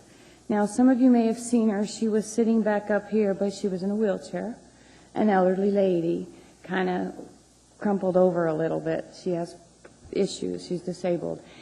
And in talking to her, because I had met her at church before, and I had helped her at the 4th of July buffet dinner, at church. And anyhow, I knew she was stressed, and so she was stressed because she wanted to tell you what was in her heart. And she couldn't because, she just couldn't. So she was waiting for her ride, and I asked her, what do you want me to say? What do you want to say to the assembly? And she said, so she gave me this, and she says, well, I'm supporting the libraries, and I just want them to understand I worked as a librarian and for many years in Fairbanks. And so her suggestion was that maybe the library people in Anchorage could study the library system in Fairbanks because evidently it's working in Fairbanks. I don't know. That was her suggestion. But she wanted you to take into consideration to leave the libraries open because for people like her, her job was the librarian, and she's a very calm down person. And some people cannot function in like an office with coming and going, and the library is a different kind of environment. And so she just kind of wanted y'all to remember it's not just the job, it's the environment that the person doing the job has to live in. And I think that, that's kind of important as well as the budget. And I volunteer that if any of you want my help or my ideas on anything that I speak about, because I'm into balancing the budget, but I do believe that you have to stop what you're doing and start from scratch. Maybe it is with your fee, your money you get. Maybe you have 2 assistants when you could do with 1 because you could have a volunteer like me. There's a lot of things we can do, but I just want to talk later about that, but I just wanted to say, please remember Joy Price. She's a wonderful lady. She's a calm down lady, and she needed the job for the librarian. So consider keeping them open. And what's your name for the record? Renee Sovereign, Sovereign. And I want to give a shout out to Harriet Drummond and Eric Birch. I did call them. The mayor's office, I called you. And I would have called everybody, but I'm just new involved. I'm a newbie. Well, actually, Harriet wants to talk to you. Harriet? Oh. Hi, thank you so much for coming. Ms. Price did testify to us very early in the evening, but I think it was on transit. She was in the wheelchair. That's probably why I'm taking a serious amount of notes here from all the testimony that we've had She was tonight. excited because she wanted to tell you more, but she only had enough energy to tell you the one, so I stepped in for her. Thank you. I appreciate Thank you. Thank you. Anybody else wishing to testify on the budget issues, please come forward. Welcome to the meeting. Hi. My name is Carrie Curtis. Last name is Curtis. I just recently became a homeowner in the last year, and Congratulations. Thanks. And I've gotten my property tax, and I looked at it, and I was shocked to find that I pay $1,500 to the Anchorage School District, while I pay $500 to the police department and $400 to the fire department. I thought it was a little odd that something that runs 24 hours a day, 7 days a week, 365 days a year, serving all Anchorage people, that I only pay them $500, whereas the Anchorage School District runs maybe 9 months out of the year, libraries are closed after evenings that people can't use, and testimony after testimony of people who are like, well, I went to the library, that's where I got my passion for reading. I think that some accountability process needs to be held to the Anchorage School District. And I don't think that it's a smart idea to risk losing what we've already lost, police officers. We haven't had an academy in years. We've had them shot at, some forced out, some retired out, and we've never replaced them. I know it's an expensive process, but I think that with time, maybe we're able to come to some kind of conclusion on how to solve this budget issue. I appreciate all the work that you've done. I can't imagine having to sit here and do all of this and listen to all of this and be as calm as you are. So I thank you for your time. We have got a question for you, ma'am. Ms. Osiander? I just wanted you to be aware the school district is having budget discussions in the community. They've got 3 of them scheduled. Okay. You may want to go to one. All right. Thank you. Thank you for your testimony, ma'am. Anybody else wish to testify on the budget, please come forward. You'll have another opportunity on the 23rd. Go ahead, sir. My name is Kelly Walters, W-A-L-T-E-R-S. Thank you. And I frankly think it's time to end the war on public safety. I think when you see executives getting 3% raises, and we see crime going up, and we see a department and an administration that fought tooth and nail to ensure that the late fireman that just passed on recently from injuries sustained on the job do their due diligence to ensure that we're going to give him workman's compensation. I think it was just absolutely disgusting, if I might say that. And I think that this paying consultants, whatever it was, to come up earlier to have these roundtable meetings where they pointed out, in the scheme of cities, we're not taxed hardly at all. You got a family of 3 or 4 that has a permanent fund check, a tax bill of $4,000, it negates it. And we're talking about budget problems, and we're not taxing fully to the cap? I really don't understand how anybody in this room or on this assembly can stand and not make this a priority to urge this administration to fully fund the city. But instead we're making decisions that hurt the citizens and the general welfare of the population here. And that's mostly what I'd like to talk about and testify on, is that I really support the school districts, the police department, the fire department, and I really, of all things, think that the consultants, if we're going to pay them that kind of money, we ought to listen to what they said. And the gist of what I got is that they said that we're very undertaxed and we could even effectually pay more taxes. I mean, nobody's really in favor of paying taxes, but, you know, we don't have a state income tax. It's basically zero, no sales tax either. And I do not support a sales tax either, because I think that's a way to reward commercial business owners from not paying their fair share in property taxes. Thank you. Thank you. Ms. Osiander's question, ma'am. Two questions. Can you give me the report that says we're undertaxed? I'd like to read it. And secondarily, were you aware that the administration also took a 5% cut before they got the 3% increase? The administration took a 5% cut before they got the 3% increase? Yes, sir. I wasn't aware of that. Okay. And the report that said we're undertaxed is what report? Well, when I read the daily news reports in the city from these budget meetings that took place, I don't know that there's an official report out there, but the overall consensus, according to the daily news article, and I'd be happy to research that and provide it for you. Is anybody in the assembly aware of that report? I know of no report that says we're undertaxed. Is that a report? There is a summary report of the dialogue. Oh, Thank the you. We need to community keep the discussion to just between Ms. Hosiander and this gentleman. Pardon me, thank you. I have read that. I didn't, my analysis of reading it and my attendance didn't say that we were undertaxed, but thank you. You read it a little differently than I did. But I must thank have you. interpreted it a little bit differently, but also Thank I know you. they pointed out the permanent fund kind of negates that if you're paying taxes and you got that. I mean, surely you don't need a report, Ms. Osiander, to tell you that if you live in this city and you own a home and you don't pay sales tax and you get a permanent fund, you've got a family of 3 or 4, I mean, you don't need consultants to pay them $55,000 or $65,000 or $75,000 to come up here and tell us that we're undertaxed. I, Kelly Walters, say as a citizen of this fine community that we are undertaxed. How can anyone argue differently relative to other cities in the country? Okay. You know, back in 91 I was on the Assembly. Heather Flynn was on the Assembly. And she made that argument back in 91, and still people disagree with her. They still think they're overtaxed. And that was how many years ago? Well, I think what this thing did, as I saw it, it compared Anchorage to other cities. Fair question. And we're, well, I'm continuing my statement. Am I over now? Go ahead. Well, I was just saying that it did compare. I did see a comparison of cities and tax burdens, and we're not exactly hurting here. I know. So Thank you for that was my testimony, point. sir. Thank you. Appreciate it. Anybody else wish to testify, please come forward. Heather would always figure out how much they got in permanent fund. Welcome to the meeting, ma'am. Thank you. I didn't intend to do this, but I'm sitting here listening. I have to. My name is Audrey Mason, M-A-S-O-N.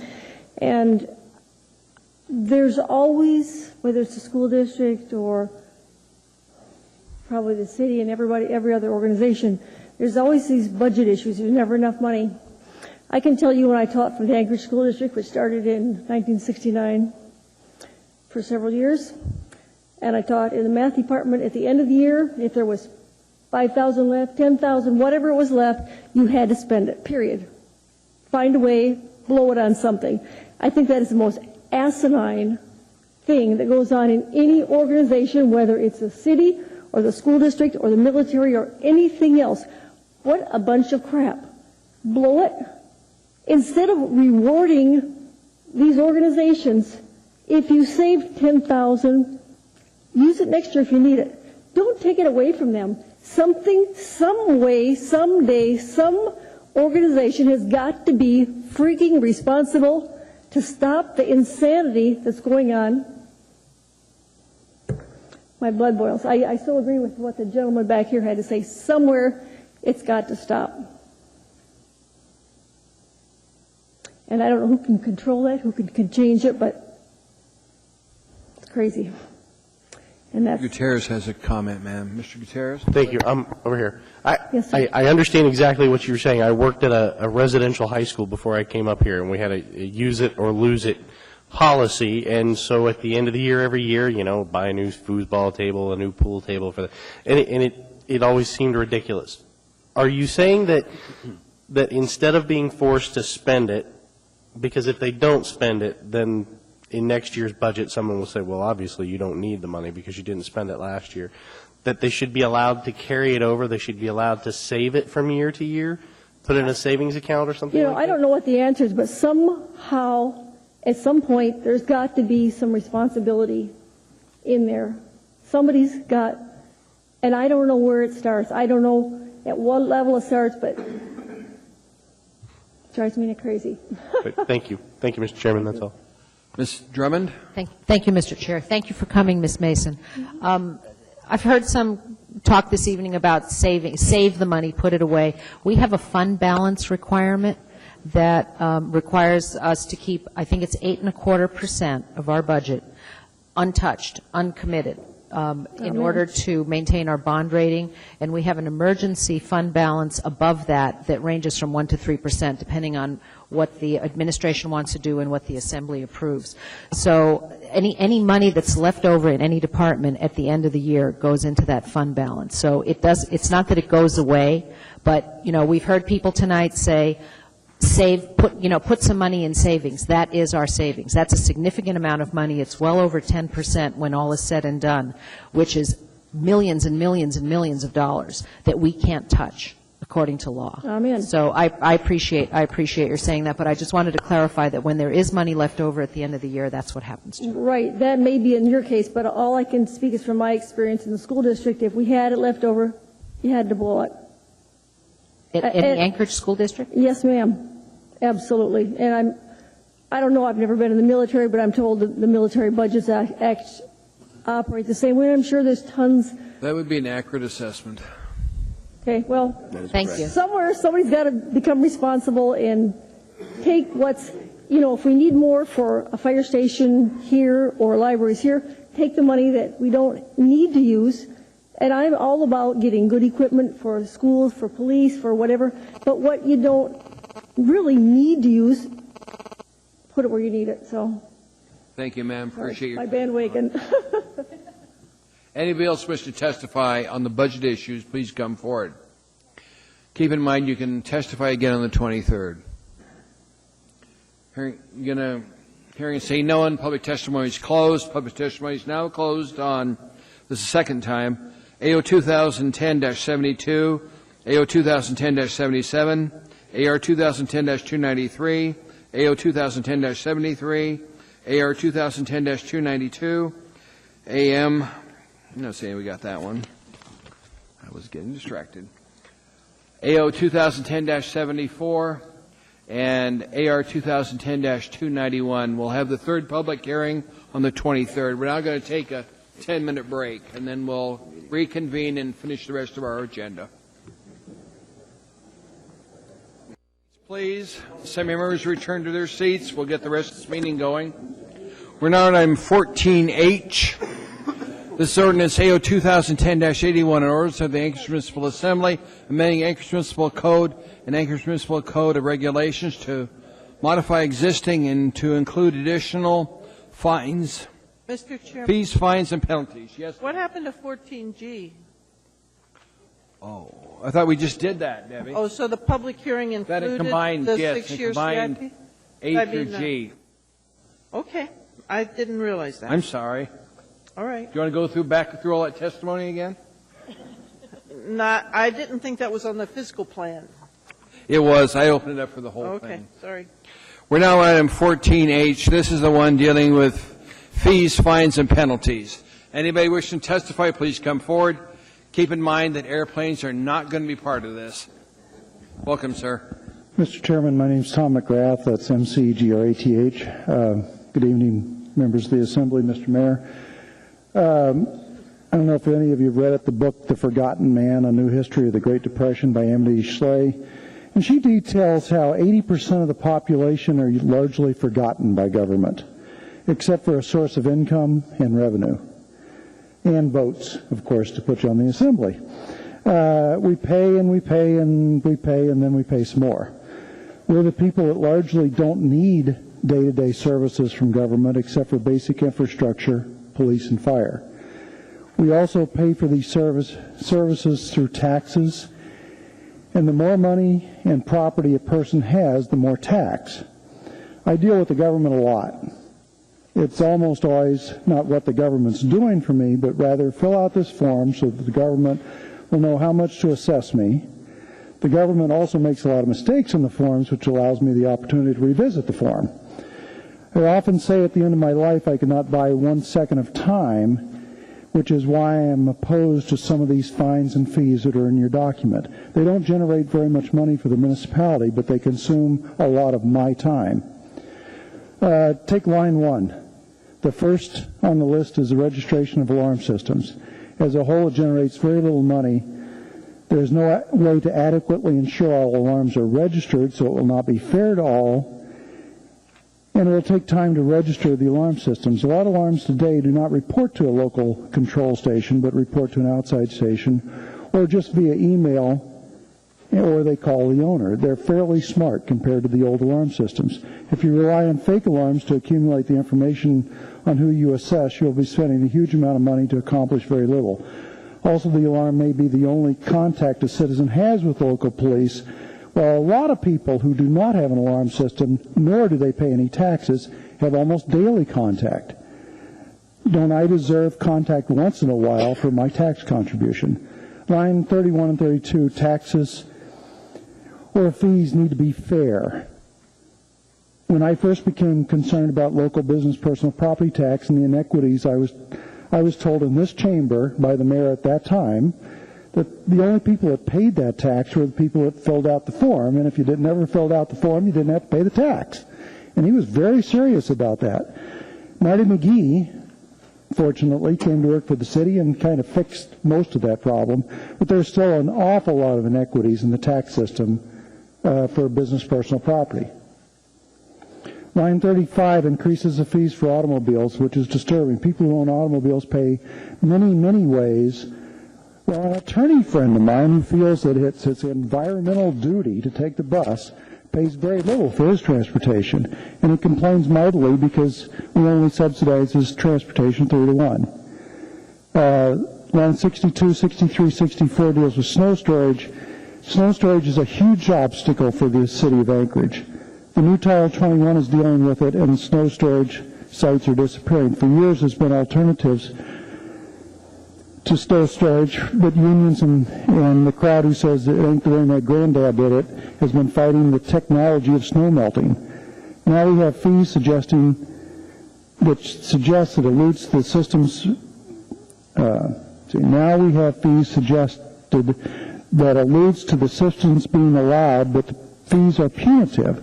I would think that you would want to pay a reward for a business that would go to the expense of solving a municipal problem rather than trying to stop them. The era of trucking snow with diesel trucks all over Anchorage rather than using natural gas and available storm sewers to get rid of filtered water must come to an end. Tom, the time is up, sir. I know. I have a bunch of others, but what it amounts to is you're beating us to, you're beating the 80% of us to death. And you're charging us for things that don't really amount to a whole lot of money. Thank you. What we're going to end up probably doing with this is continue the public hearing, because I suspect that we're going to have an S version of this come forward, and then give the public a chance to testify on the S version. Okay. Chris? Yeah, I was just going to see if Tom had any additional clarification and concluding remarks. And also, Harry and I were just chatting. What are you using for a document, or reference document for the lines? I was trying to cross-reference. It's the green document you handed out in the. Great. Okay. Thank you. You asked if I had anything else. I have one that really concerns me, and that's water heaters. Ron Thompson talked about water heaters are very dangerous, and so they're upping the fee to the plumbers. Well, the way you get around that is, instead of hiring a plumber, you go to Home Depot and you buy a water heater and you put it in yourself, and then you don't pay the permit fee. Well, the guys that do it right are the plumbers. Don't charge them a fee. They know what they're doing. It's the person that buys it themselves and don't know what they're doing that you got to get a hold of. So the fee should be at the point of sale.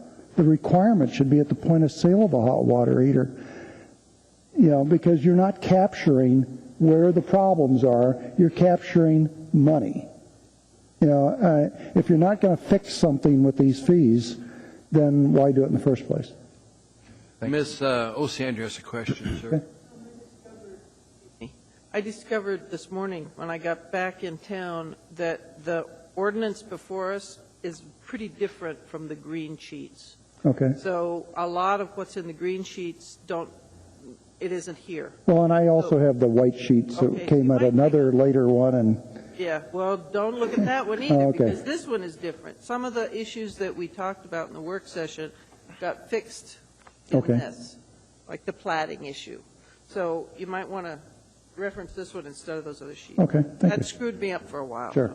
Thank you. Mr. Honeman? Yeah, Tom, I just want to say thank you for all your years of coming to these assembly meetings, and actually I saw you at a couple of the work sessions on the budget, and I think it's fantastic. You're a super involved person, and you come and actually you bother to come out and actually testify, and I think it's refreshing to see. And I just want to point out there's 4 young men that came in kind of at the assembly meeting from high schools here, and you want to know what goes on in the assembly meeting and what we do, and so if you got a few minutes maybe to share what you believe and what you think and what you experienced, sure. That'd be great. Well, when I first started doing this, Arla Sturgielewski was a young person. Thanks, Tom, I appreciate it. Tom, thanks for coming here. I appreciate it. Anybody else wish to testify, please come forward. Again, Audrey Mason, MASON, and I want to thank all of you too, because I've been here over the years, my many years in Anchorage, and testified off and on, and I don't envy your position at all. And I thank you for your service. I'm here to talk about the proposed doubling of the taxes on aircraft. On the what? On aircraft. We're not going to take that up. The mayor's decided to drop that off and readdress the issue. Okay. That's not going to be part of this fines and fees. I'm sorry they announced that earlier. That's okay. Well, I thank you for your efforts and part of our community. And anyway, since I can't run my mouth again, but thank you so much. Thank you, ma'am. Just a quick remark. Ma'am, just real quick, did you say, earlier you testified, were you a teacher here in the school district? Yes, sir, starting in 1969. So 1969. She testified earlier. I just couldn't remember what I knew she said occupation. I thought she said right here. Yeah, Central Junior High and then Stellar's. Great experience. Just thank you for, I went to the public schools here, part of the product here. Thank you. Whether that's a good Was thing an or honor. bad. Anyway, thank you for your time spent with trying to educate youth. Thanks. Thank you, ma'am. Anybody else wish to testify, please come forward.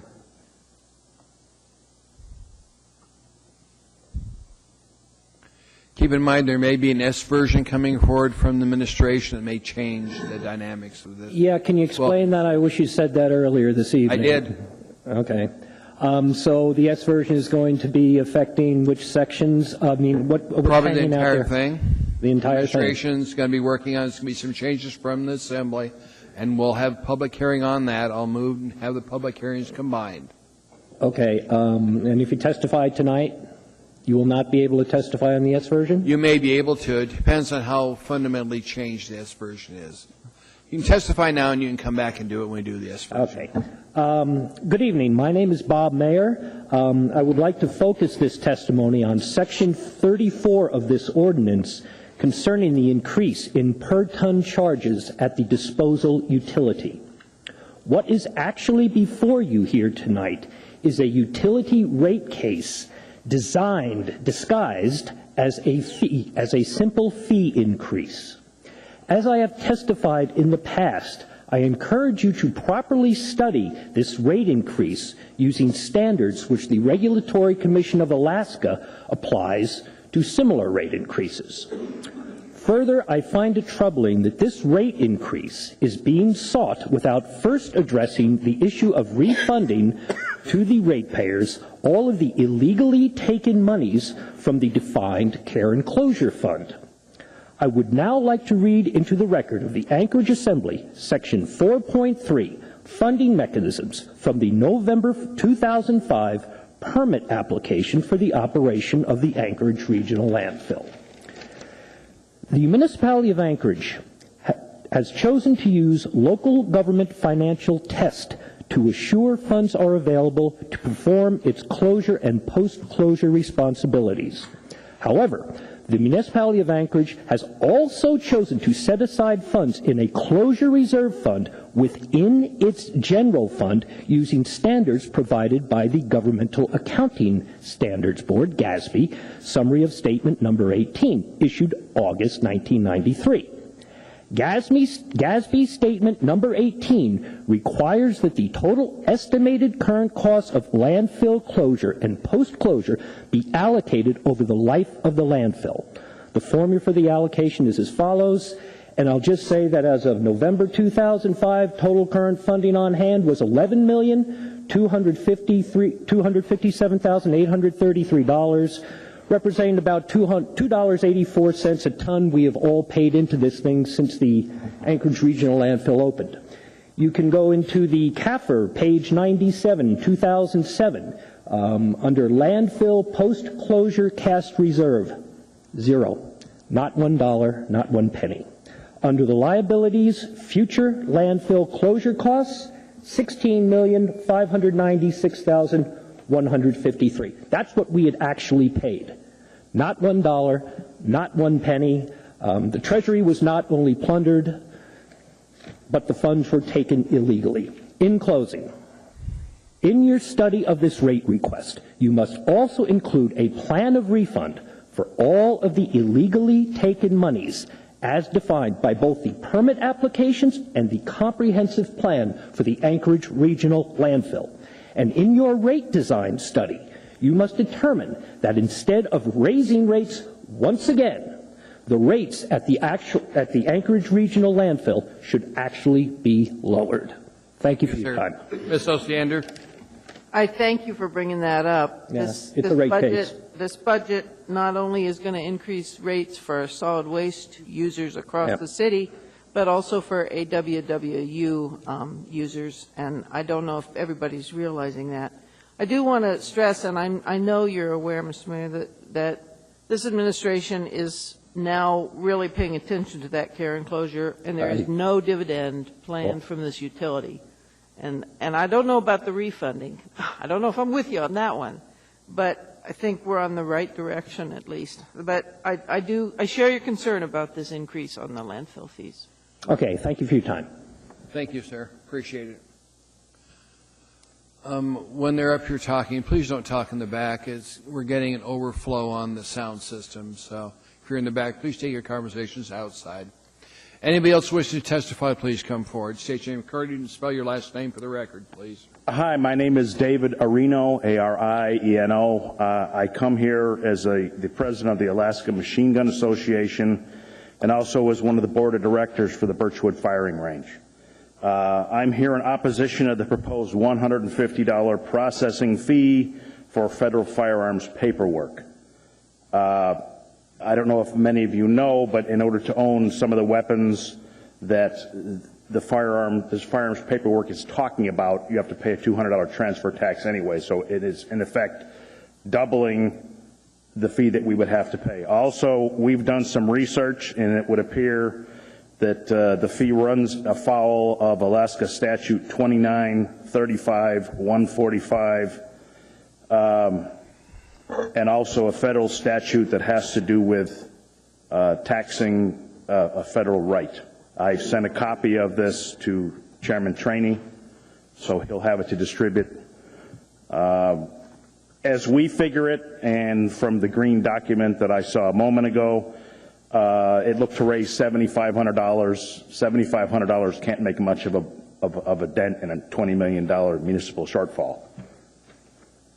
So, Paul? Thank you for your time.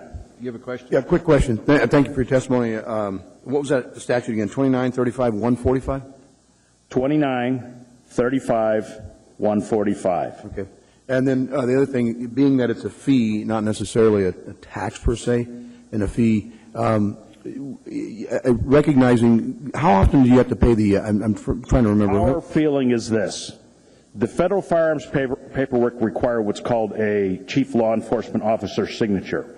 All that is doing is saying that, according to state law, he feels that this person is eligible to do so. Now, mind you, the plan that APD uses, thus is the MOA plan, nobody else in the state of Alaska uses. Nobody requires an interview. Nobody requires extra background checks. The background check that's normally done anywhere else in the state, specifically by the state troopers, they just do effectively, you were a former police officer, a wants and warrants check to make sure the guy's not a wife beater or et cetera, any of the things that would disqualify you from same. So I understand the reasoning behind it. It's to pay for a service that's rendered. However, the program that APD uses at this point it's a creative program. It doesn't need to be. It's more comprehensive than it needs to be. My question: how often do you do the a Class 3 license? How often does that? As a matter of fact, as I understand it, last year APD did somewhere between 50 and 60 of these forms. Okay. Is it an annual thing or every? No, one time. Every time a weapon is transferred, it has to be done. That's for a short-barreled rifle, for an NFA item, an automatic weapon, there's silencers, suppressors.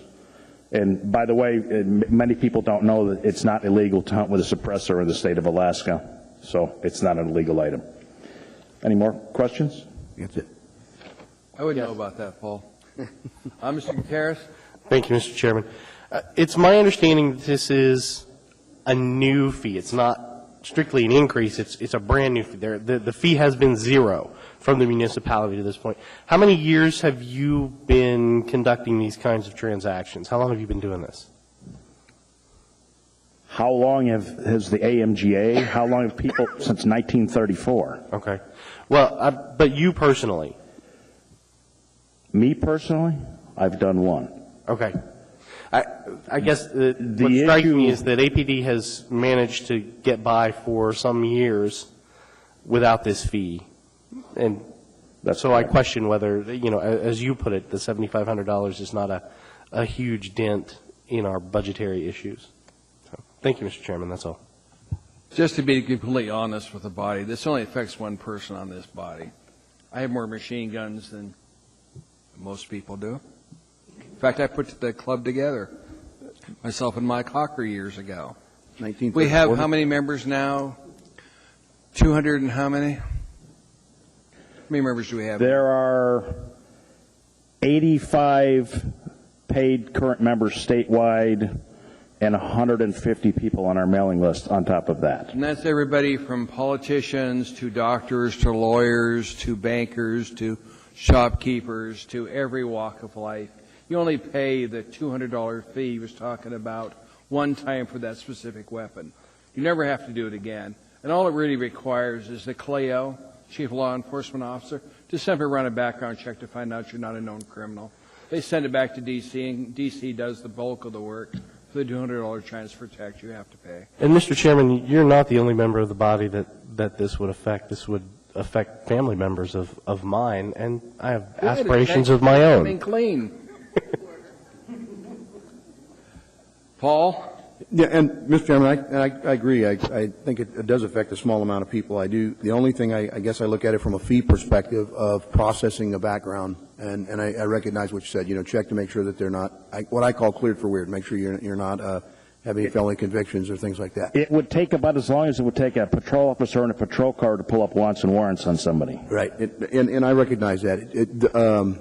There are some other users in town who use permit fees for like catering permits at events. In fact, there's probably a couple hundred a year go through the building, from my best of my knowledge, maybe even more. And I do believe they pay a small fee, and I don't know what that dollar amount is, but I sure need to research that and find out.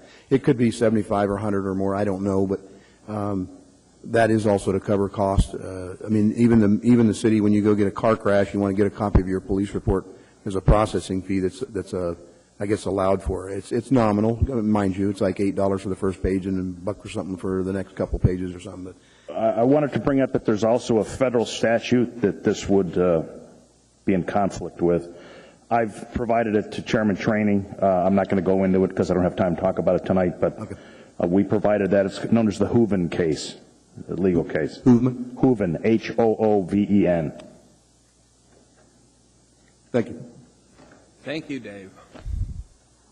Anybody else wish to testify on the issue, please come forward.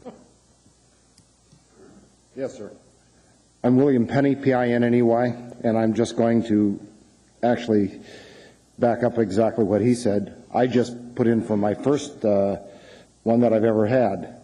I did my interview last week with, I think it was Officer Jeff Morton, and his what he had to do, and from what I understand of it and what I've seen through other officers that I know, there's about 5 minutes work, and that's it, at the most. If there was an $8 fee, $10 fee, that's nothing. $150 fee, that seems a little bit excessive to me. That's all I would say. But I don't mind the interview, but I don't see a big necessity for it.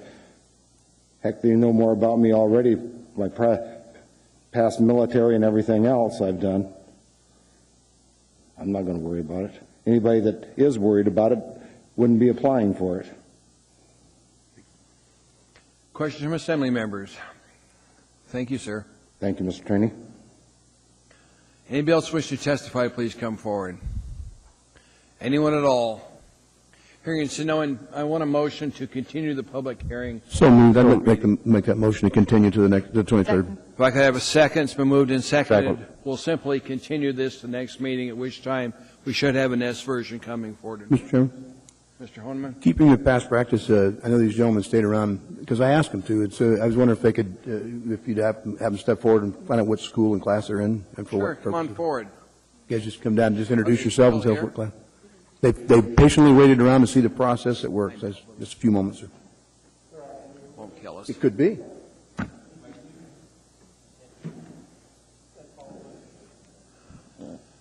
Just give us your name and what school you're from.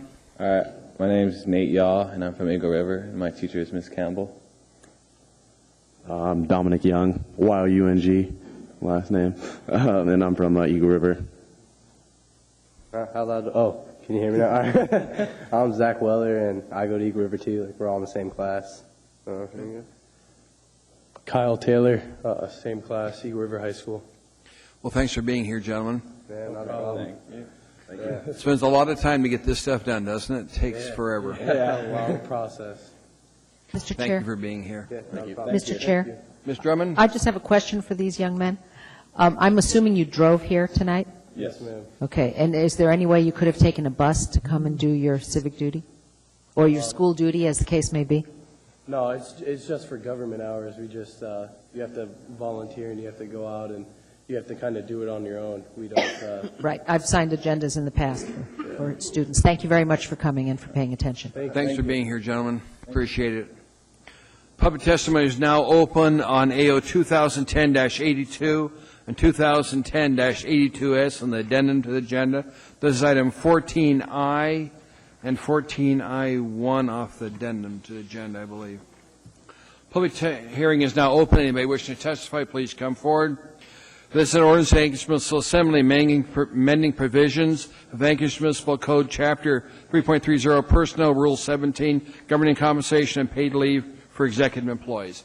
Public hearing is now open. Anybody wishing to testify, please come forward. Anyone at all? Welcome, sir.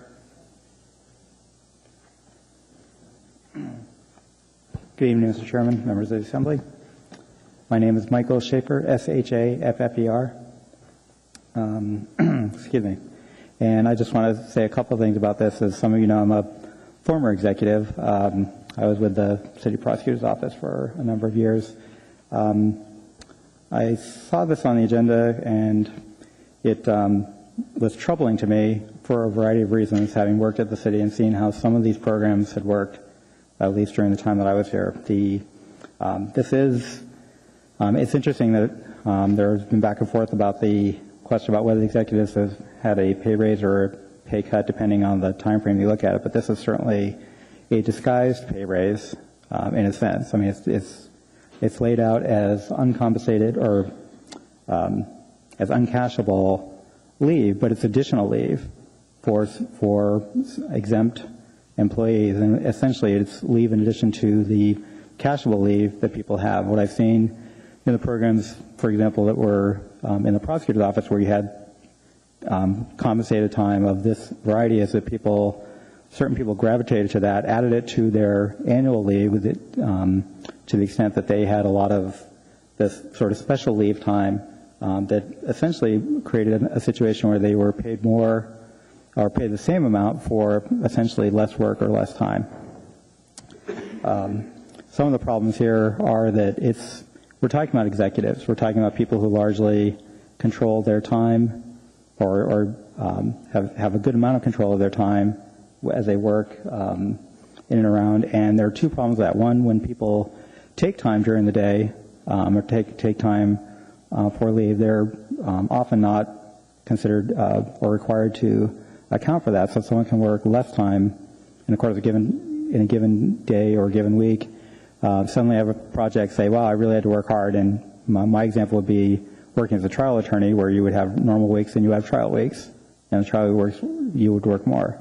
My expectation when I was working, and my expectation of people who are exempt, is that the salary you pay, that you are paid, takes that into account first and foremost, and that as that your job incorporates that. So when I was working, into the late hours or getting up in early morning hours or doing trial work, I didn't consider that I should be getting extra compensation for that. I just simply considered that that was part of what I signed up to do on a daily basis. If you're a conservative member of the Assembly, it would surprise me to support this because it is going to add essentially to the budget as people use this leave, as their cashable leave accrues.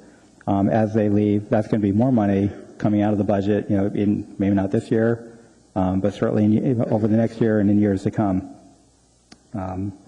It's a little, I think my time is up. I have a few more points to make. Gutierrez has a question, sir. Maybe he can help you. Yes, sir. If you could sum up quickly, I'd like to hear that. I'm sorry? If you could sum up quickly, I would like to hear that. Sure. I was just going to add, I don't think, this body, this has been here for over 35 years. I don't think it's ever been a problem to attract qualified and capable executive employees. I think it's false to say that this is somehow needed to do that. And there are many other benefits to the kind of public service that executives get to do and enjoy that that aren't related to pay alone. They have to do, and I don't think that is correct or true that there's a lack of qualified people available because they don't get extra compensation for extra work. I'm sorry, was there a question? Mike, anything else? Mr. Honeman? Yeah, I just wanted to say thank you for sharing your insight. I know I served my last couple of years, 2.5 years or so as an executive. I didn't have this benefit, not that I'm envious of it, but you're right. I did the job for a lot of reasons and not for having an extra week or two or more in my salary or my leave bank. So thank you. Thank you. Mr. Starr, sir? We've been talking for the last couple of weeks here on the body in some form or another about contracting employees for work at the municipality. Would, for example, the chief of staff be a person that should show up under a contractual term? Because the only way I can control their work or, prescribe to it is to say, if you work a 16-hour day, today, for example, you can't work Friday. I'm kind of mixed on why you feel that they should just sort of go ahead and invest, say, double duty. The chief of staff's in the audience tonight. I spoke with him at 8:05 this morning, and he's going to stay as long as we are. That's a pretty long day for that, but he's still expected to work a full week. Where's the trade? Is that just what he gets to do with his compensation? That's a fair question. I think that it's. I'll answer it. If I give. Start with the first part on contracting these folks to say, here's the work contract we have you signed up to do. You'll show up at assembly meetings, you go to planning and zoning meetings, and then you'll do that. Should we contract out these folks first? Enter a work contract? If there are certain positions where the city thinks it is better or more efficient to contract, and where they think that they're going to get a better level of performance for an appropriate level, then that's certainly something to be considered. I would say that was probably more of a case-by-case basis, and then what you're talking about the broader spectrum of executives, and I think there are about over 150 executives throughout the city. I think that would be unwieldy on any number of levels. I think that there are some people actually who are, by the way, who are executives who should not be. And I don't mean that in any disrespect. I mean that they are essentially rank and file in terms of their duties and their obligations, but they are treated as executives by virtue of their professional level. I'm thinking particularly of line attorneys in the civil, for example, in the civil and the criminal divisions of the prosecutor's office. And certain other positions. So even though they're classified one way, that's not often the case in other jurisdictions. Yeah, the focus question was your comments earlier spoke to the fact that they sort of control their own day, and you alluded that they maybe don't have accountability for their day. They can check out early, leave on time. So I was trying to say the reverse of that would be a contract where you said you'd be required to do this, but yet you get extra time off. So I think if you're doing it on a contract basis and you're negotiating on a specific contract level for a specific position, and people are saying, well, this is the norm, this is what I will accept, this is what I won't, and then you're making a decision based on that particular person or that position's desirability and saying, wait, that's different. I get it. That's different. That's all I have. Thank you. Thank you, You're Mr. welcome. Starr. Thank you, sir, for your testimony. Appreciate it. Thank you, members of the Assembly. Anybody else wishing to testify on this issue, please come forward. Hearing and say no on public testimony is closed. What's the wish of the body? Second. Move the S version. Second. S version has been moved and seconded. Discussion from assembly members. Mr. Honeman? Mr. Chairman, I just wanted to get a synopsized version of the difference between the original and S version, and I know that you had a lot of work invested in this. Are you recommending the S version? I'm recommending the S version because the mayor and I worked on this one together, achieved what I think we want. I mean, I would have been happier with the original version, but quite frankly, he'll work with this version, the S version, so I'm more than happy to work with this administration on this. We've got no problem with this being approved. Thanks, sir. Mr. Gutierrez? No, thank you, Mr. Chairman. I'm sorry. Mr. Mayor, any comment? No, just On the appreciate your working with the administration on this, and I think the language in the S version adequately addresses the concerns that you have, but at the same time gives flexibility for the executive branch to at least have some leeway in attracting and retaining executive talent. Thank you, Mr. Mayor. Please vote.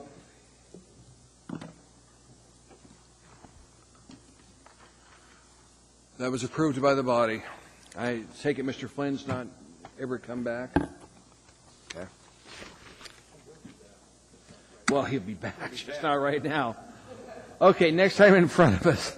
Yes, thank you. That didn't sound good. Next item in front of us is a 2010-79, an ordinance authorizing the lease from Alaska Communications Systems Group, Inc. for telecommunications and station equipment located on the Sullivan Arena. Public testimony is now open. Anybody wishing to testify, please come forward. Anyone at all? Hearing and saying no on public testimony is closed. What's the wish of the body? Move to approve. Any discussion from assembly members? It was moved, let's see. I want this screen to kick over. There. Ms. Johnston.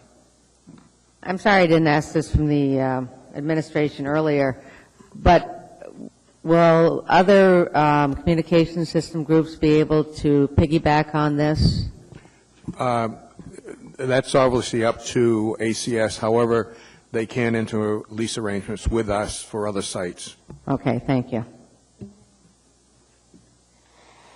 Any other questions from assembly members prior to voting? If not, please vote.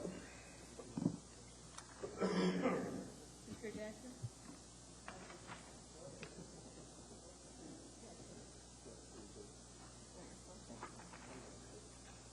don't see it. Oh, there. It was out here. That was unanimous.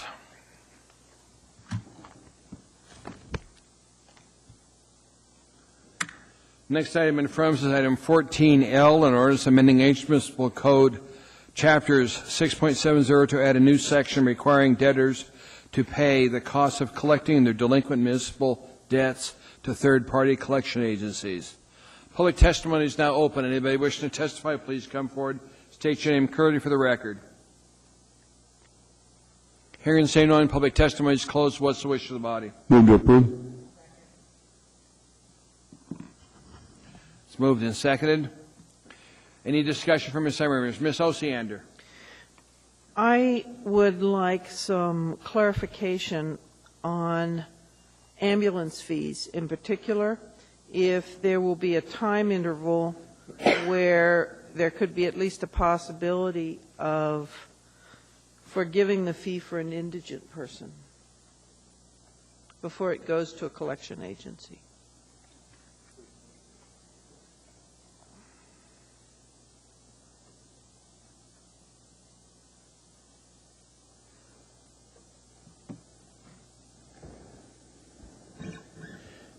Through the chair to Ms. Osiander, there is a current process that's been in existence for quite a while on ambulance fees, and if a person is considered indigent and they meet the criteria that is administered by the fire department, then their account does not go any further. It does not get referred to a collection agency.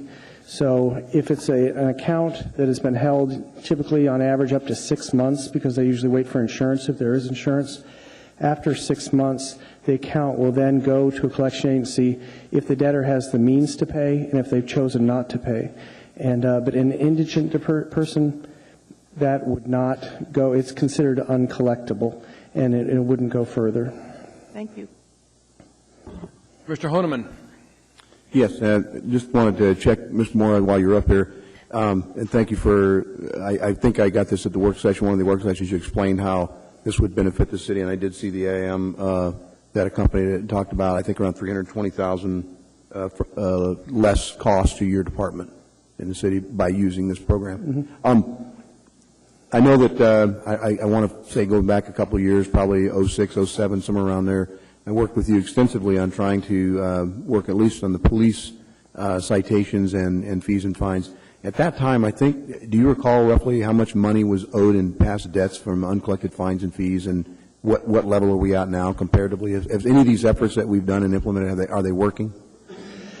Through the chair to Mr. Honeman, it is definitely working. The problem we have is it's just a very large receivable that can grow up to $2 million per year. And so just recently we got $4 million of PFD money, which was very good news for us. And we continue to do all sorts of programs and mechanisms to try to capture the money. The receivable balance is somewhere in the neighborhood of $30 million. I mean, it's very large. But we have collected nearly $30 million in the last probably 6 years. So we're reducing the growth rate, and we are making really good progress, but there is just a huge amount out there yet. We're still continuing to try to improve it. Our collection agency, the one based in Texas, their realization rate right now is about 18%. Previously, the old collection agency was around 2 to 3%. So we're doing much, much better. And their collections this year are almost double what they were last year. So things are looking up. There's just a lot out there to go for. Thank you. And just a quick follow-up. The scoff law, the law, the ordinance that came in to actually take people's vehicles. I know I had a call from an owner of a company who had that impacted here recently. I'm going to meet with him, explain to him the importance of it. But these folks here, would they still apply if they've met that criteria? They still be impacted by it? I mean, we'd be able to use them under the scofflaw. The scofflaw program would still stay in existence. There'd be no change, and that's been a very successful program. If we had done nothing, the number of scofflaws would be well over 2,000. Right now, it's about 1,400. So we've stopped the growth entirely, and it's been quite successful. Thanks, sir. Thank you, Paul. Elvie? Thank you, Mr. Chairman. Hi, Dan. How you doing? Just one really quick question. So you just said that we got $4 million in PFD money. That's really, really great. How much did we budget? We actually were we were under budget, I think, about 10%, somewhere in that range. So we came in ahead of what we were expecting. The PFD last year was about 1,305, and I think this year is 1281 or something. I don't know the exact number, but we actually collected more this year than last year, even though the PFD was down. So Right. we had good results. Right. So my question is, how much was budgeted? So I want to know how much more did we get than we budgeted for? We don't specifically budget for PFD, but we do budget for delinquent traffic and delinquent criminal fines, which are the biggest categories. We're somewhere around $900,000 to $1 million over our budget for 2010. So we've done very, very well. That's a combination of PFD plus the almost doubling of the collection rate by the collection agency. Right. So PFD, about $1 million more than what we thought we were going to get. Give or take, 900,000 a million. It's a combination both of the PFD and what the collection agency has done. But overall, it's about $1 million. Okay, well, that's really, really good news. Thank you. Thank you, Mr. Chairman. Thank you, sir. There are no other questions. Appreciate it. Thanks. Any discussion from Assembly members? If not, please vote.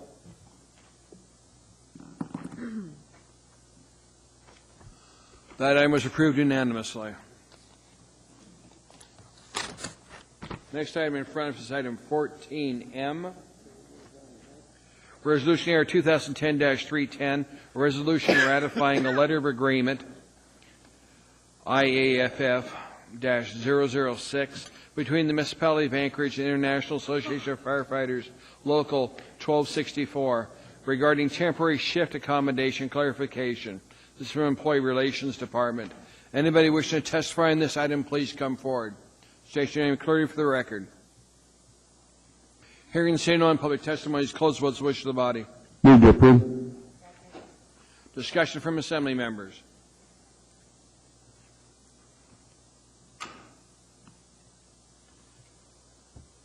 Please vote.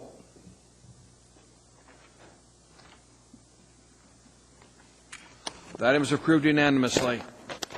Next item in front is item 14N, Resolution AR 2010-305, a resolution of the municipality of Anchorage appropriating $75,000 from U.S. Department of Justice Office. Thank you. This is for Human Trafficking Task Force Continuation Program. Public hearing is now open. Anybody wishing to testify, please come forward. Anyone at all? Hearing and saying no one, public testimony is closed. What's the wish of the body? Move to approve. Moved and approved. And second, discussion from assembly members. Mr. Chairman? Sir. Trying to hit my button, I'm sorry. Chief, could we hear from the administration? I know it's probably more complicated than you could synopsize for us quickly. How big a human trafficking issue do we have here? I know that we do have, but if you could give us just a sense of kind of the scope of the problem.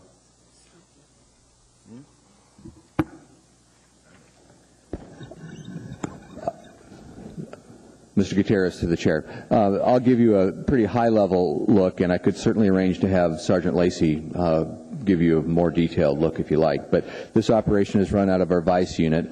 Has a lot to do with organized prostitution in Anchorage. Quite a bit of it is women, both underage women and adults from the rural Alaska that are being brought into Anchorage. That's the typical. Well, maybe that might not be typical, but it's a large segment of the prostitution problem. It's not so much, and there's also, I think I've heard folks moving. There's an Asian group that move up and down the West Coast also, and that's taking up a large amount of our time as well. And the actual just pimping and prostitution on the onesies, twosies kind of level is also qualifies under this grant. So it helps us do not only the larger organized operations, but also the small ones. Okay. Thank you. Thank you, Chief. I appreciate it. Thank you, Mr. Chairman. Thank you. Any discussion from assembly members? Please vote.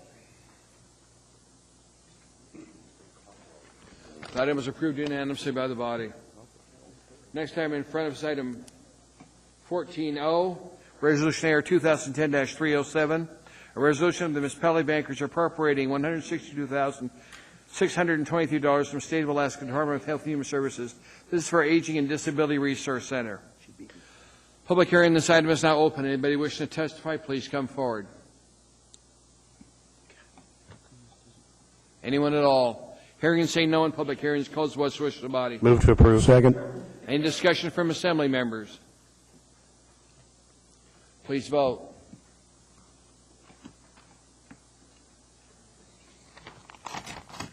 That item was approved unanimously by the body.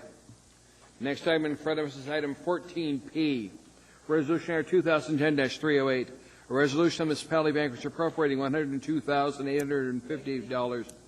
This is to fund fleet maintenance insurance repairs. Public hearing is now open. Anybody wishing to testify, please come forward. Anyone at all? Hearing and saying no one, public testimony is closed. What's the wish of the body? Move to approve. Discussion from assembly members. Please vote.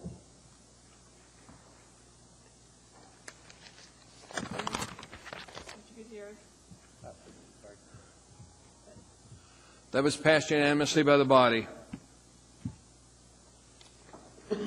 So, Ernie, what time's your flight going? Oh, no, it's not. We have item 14Q now. This is Resolution AR 2010-309, a resolution appropriating $648,500 from Alaska Housing Finance Corporation. This is for Weatherization Assistance Program, Division Neighborhoods. Public hearing is now open. Anybody wishing to testify, please come forward. State your name clearly for the record and spell your last name, please.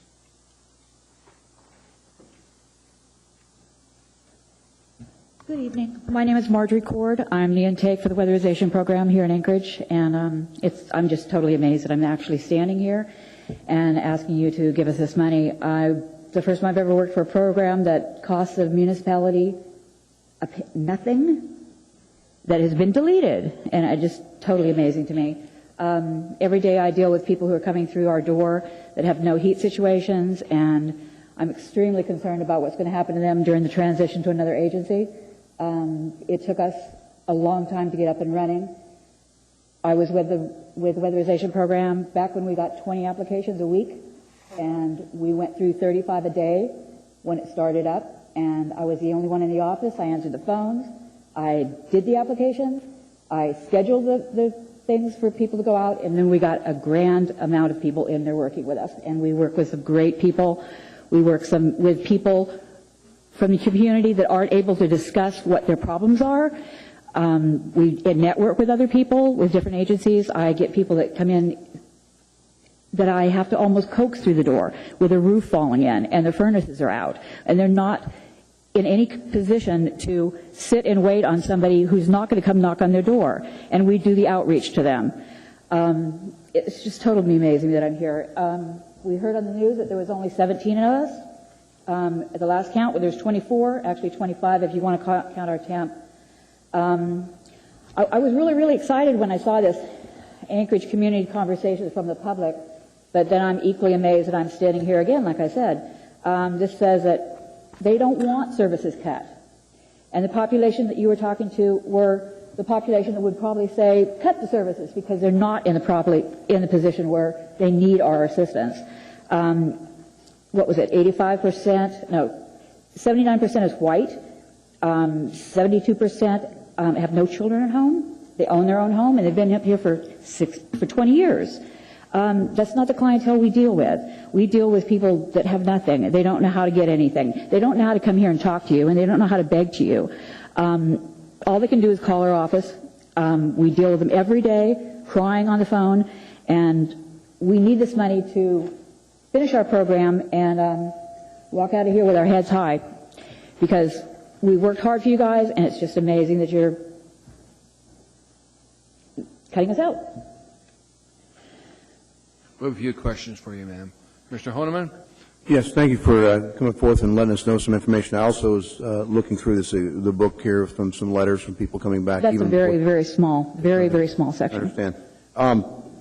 When you said there's 24 or maybe 25 with a temp, what typically type of work? I mean, my understanding was that the money from the weatherization program that you administered, your program administered, contracting with or subbing out to individual mechanical and plumbing businesses to provide services, including the labor and the installation of some of these goods and equipment. When I first started working at weatherization, the entire crew, everything was handled in-house, other than things that needed mechanical contracts, things that we did not have. We got too big and too fast, and we needed to beef up. So we had contractors that were hired also. I have people here that could probably speak better on that. I'm on the intake side. I just see the mass need for the program, and I just can't believe that you're letting something go that makes Anchorage look good, and it doesn't cost you guys a penny, not a penny. I'm kind of dumbfounded at that too. It a little baffles me in the math part of it. I understand where if we don't want to be in this business, that someone else likely will pick up the management or administration of this business and do pretty much. My concern is, are they going to go to the extent that we've gone? We've gone over and above, right, trying to find the people who actually need the help. You know, of course, I don't have that answer. I've sat in grocery stores. I have taken things to Bishop's Attic, actually talked to people. It's amazing. I don't think anybody's going to put into it what we've put into it. I don't doubt it. I commend you. Thank you. Thank you. Thank you, ma'am. There are no other questions. Appreciate it. Thank you. Anybody else wishing to testify, please come forward.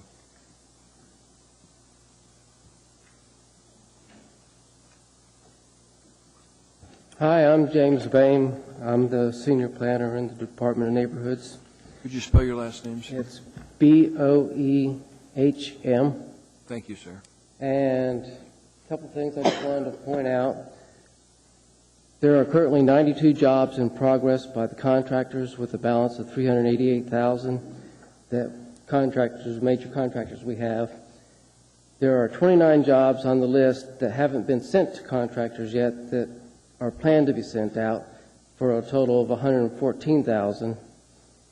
There are another 148 jobs that have been assessed by the assessors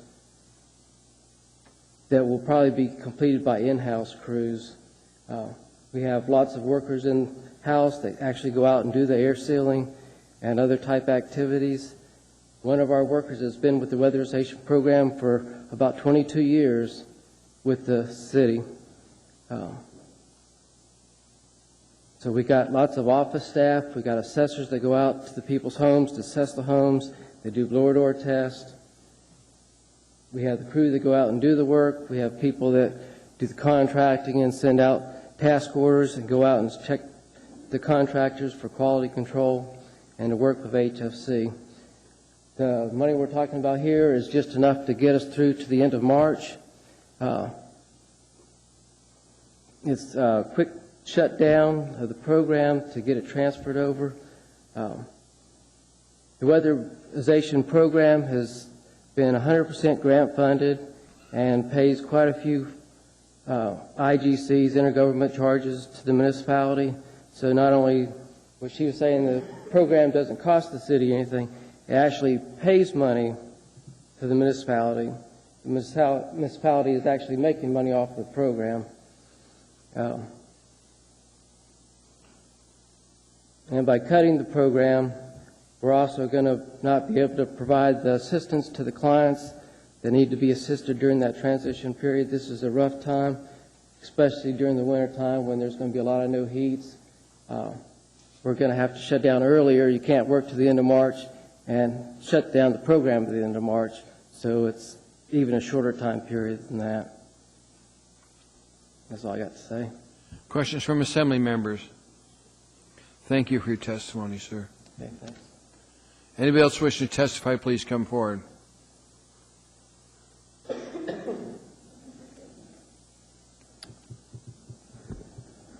My name is Karen Iverson, Iverson, and I work in the Division of Neighborhoods, and I've been there for about 2 years. I actually don't work on the weatherization program. I work on the community development block grants.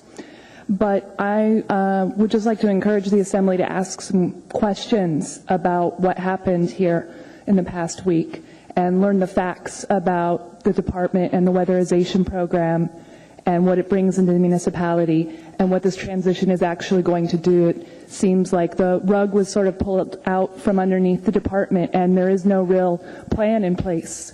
And I think that's very big concern for the staff who really cares about the people that we serve. This seems to be an ideological decision on what the role of government is and what's efficient and not efficient.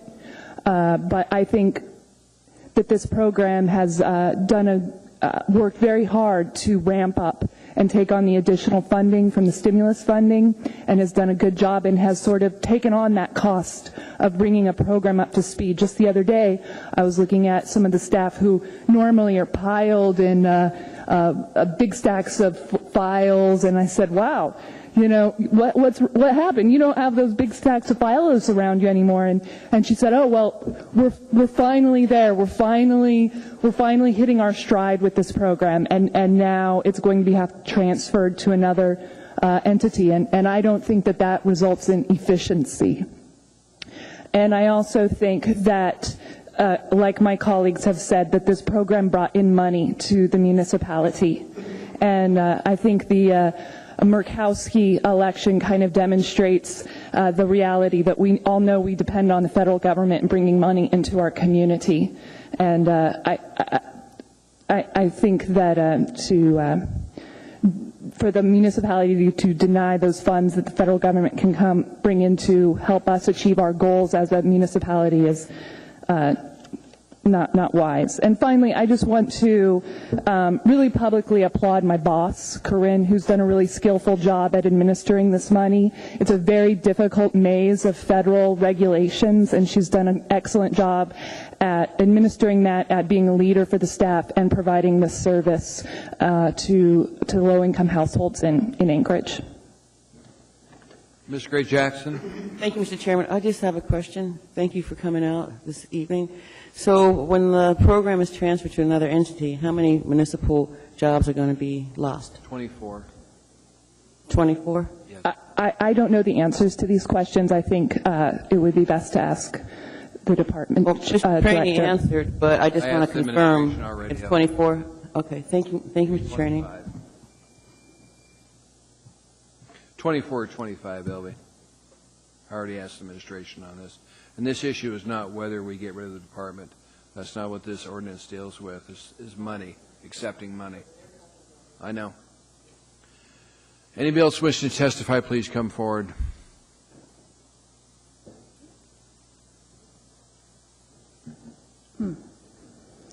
Hi, my name is Gina Riggs-Kaiser. My last name is Kaiser. And just to give you a little statistics on the weatherization program, it started back in 1990. The municipality has received $23,204,316 to date. In 2005, the Department of Health and Human Services actually transferred the program over to the Department of Neighborhoods, our Community Development, or the CDBG. There seems to be different names for our programs. I've been with the Department of Neighborhoods for 3 years now. The municipality has spent or used $18,354,342. That leaves a balance of $4,849,974 to go and spend before March 31st, 2011. And as James said, we're looking at completing 160 units underneath the weatherization program, 92 units underneath the RO weatherization program. To date, we've actually completed 1,839 dwellings underneath the weatherization program. Our crew has, as you know, they've insulated attics, they've crawled in crawl spaces, they've repaired roofs, they've reduced fire and electrical hazards, they've improved interior ventilation, they've made dwellings safer, which has improved old housing stock and dwellings. For individuals that are low income, disabled, and elderly, they've actually repaired or replaced defective heating devices. As you know, during the winter it gets really cold up here. Our program is also funded in the government indirect costs, not to mention our program purchased vehicles, computers, monitors, tools, and other equipment for the municipality. The program has also trained our staff, and it's also given the municipality an opportunity to assist the very low, and moderate income individuals here in the Anchorage Bowl. Also, the weatherization program pays for permits and fleet service charges, and our IGCs are paid out of that.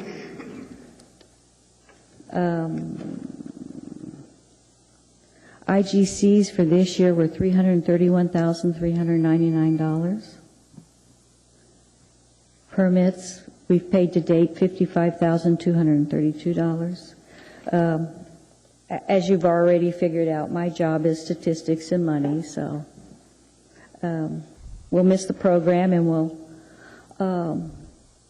and I want you to remember that we've touched so many lives with this program, and I'm proud to be a part of it.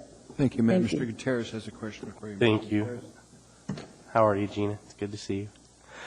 I know you're the numbers guru, and it might be hard to put a dollar figure on it, but do you have some sense of how much money this program has saved homeowners, citizens of this municipality since its start?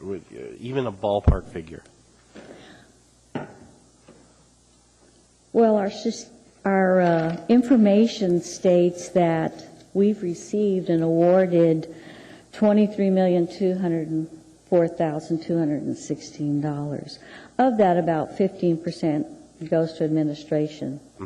Another probably 5%, so 20% would go for training. The difference would probably be what's been saved by households and dwellings and families within the Anchorage Bowl since 2005. In reduced energy cost, in reduced fuel consumption, yada, yada, yada. Oh, absolutely. We've actually reduced fuel consumption, and we've also, it's helped with our property taxes. I don't know how much.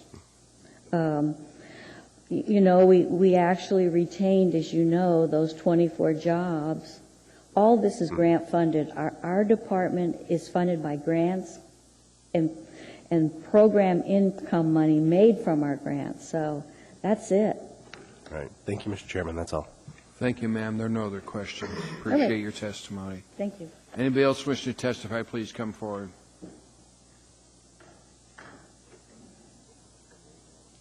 Welcome, sir. Karge. I've worked for the municipality of Anchorage weatherization for going on 9 years, and we provide a good service for the people of Anchorage. We help them with a lot of things. I find gas leaks, sewer leaks, water leaks, crawl under trailers. I'm in attics all day, and I love this job. I help a lot of people. People thank me. They write me letters, send cards, and I don't want to see this program go away. It's not fair. That's all I have to say. Thank you, sir. Questions from Assembly members? Thank you. Anybody else wishing to testify, please come forward. Anyone at all? Welcome, sir. Ma'am. Hi, Chairman, Assembly, Mayor. My name is Renee Sovereign, and I'm here to speak to you about your decision tonight whether to afford these good people the grant money that they were awarded when they first received it. You know, if you have a savings account and you make your budget to spend it accordingly, you make plans. Now, currently, if this money isn't provided kind of back to the people you're taking it from, they can't finish the commitments that they've made to people like me, because I'm a weatherization receiver person. So I'm done. I just got completed, so I have something to tell you about the program and the people and the compassion and the goodness, the efficiency, and there's other things, but I don't want to get sidetracked. So I'm a constituency of everything what you're doing here. I'm also a woman and a human, and I want to do the best for everybody just like you want to do for us, because you represent me. You represent my heart, what I want to help the city do. So after receiving such wonderful treatment from these folks, and the encouragement in Marjorie, and there's Bob Parker, and there's Brett Young, and there's other people I found out, I heard that there was a press conference that the mayor come on TV and said that this program is costing the city of Anchorage money. And so it was my understanding that I wasn't costing the city money, because you see, if you tell me that the people that come in and give me free work are costing you, because I'm disabled, so I don't pay the taxes, so then I'm concerned, because that means I owe you. You know what I mean? So I researched it, and I maybe have more time than you do, because I have 24/7 when something affects my life, and this is affecting my life. And it's affecting not only mine, it's affecting the 500 people or whatever that are on a waiting list. It's affecting the people that are currently in transition. Say they've had the assessor come out, and now they're waiting for the next contractor to come and fix the fan over their stove or weatherize their door. So they're just like in waiting, you know, because it takes time to schedule and to do all of these things. And it takes the cooperation of the people, and you've got a lot of pieces of this puzzle. So the people that are waiting to have their service done, then now you're going to shut the program down in March, and I don't understand that, because it's my understanding that the program gives the city budget $500,000 in insurances and building permits and just gives back to you. So under the care, this grant, under the care of Corinne O'Neill, has allowed this housing program and market to grow. And so I just wanted to... Ma'am, your time's up. I hate to tell you that. It's up. Questions from Assembly members? Thank you. Appreciate your testimony. Anybody else wishing to testify, please come forward.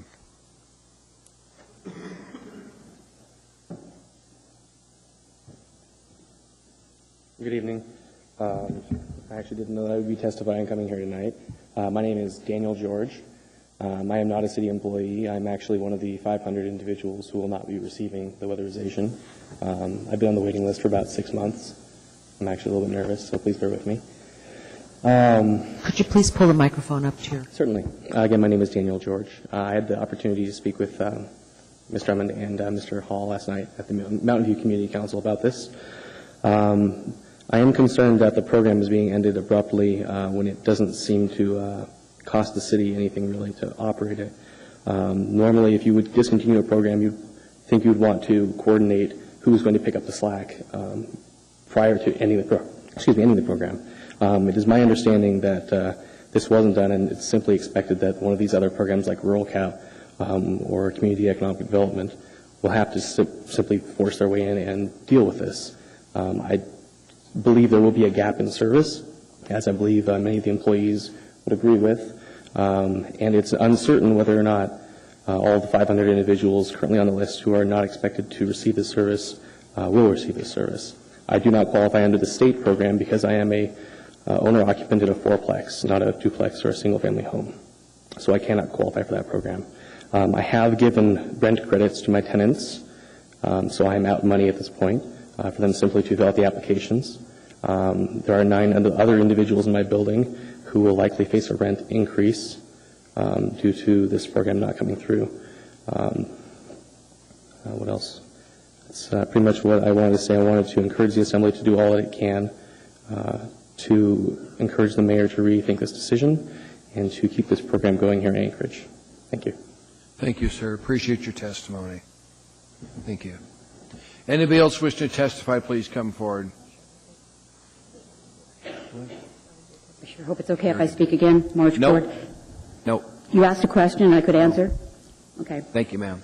Half savings on gas. Anybody else wishing to testify, please come forward. Hearing said no on public testimony is closed. What's the wish of the body? Move to approve. Discussion from Assembly members. Ms. Osiander.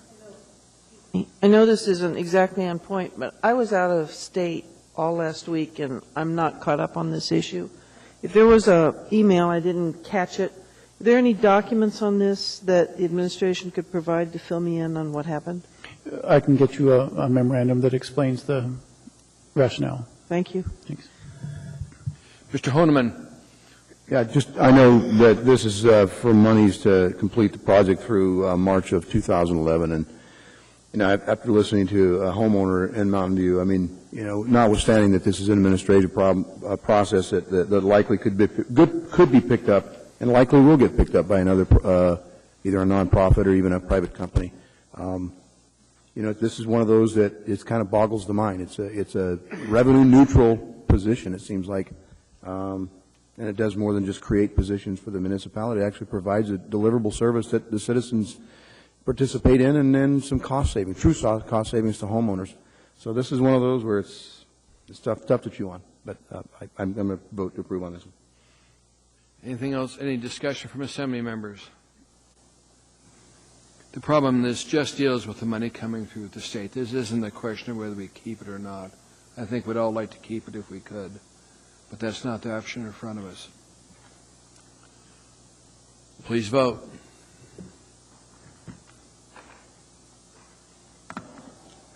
That was approved unanimously by the body. That completes our agenda. We're now down to unfinished, special orders. There are none. Unfinished agenda, there is none. Audience participation. If anybody wants to speak to us on any issue, please come forward. You've got 3 minutes to do that. On any issue. Hearing, seeing no one, we're now down to assembly comments. Ms. Osiander? Not yet.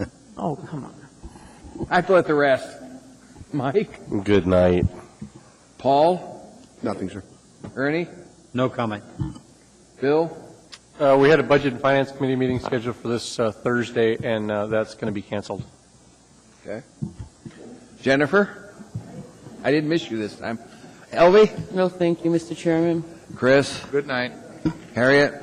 No comment, Mr. Chair. The Thank motion you. to adjourn. Thank you, Debbie. Is there a second? We're adjourned. Second.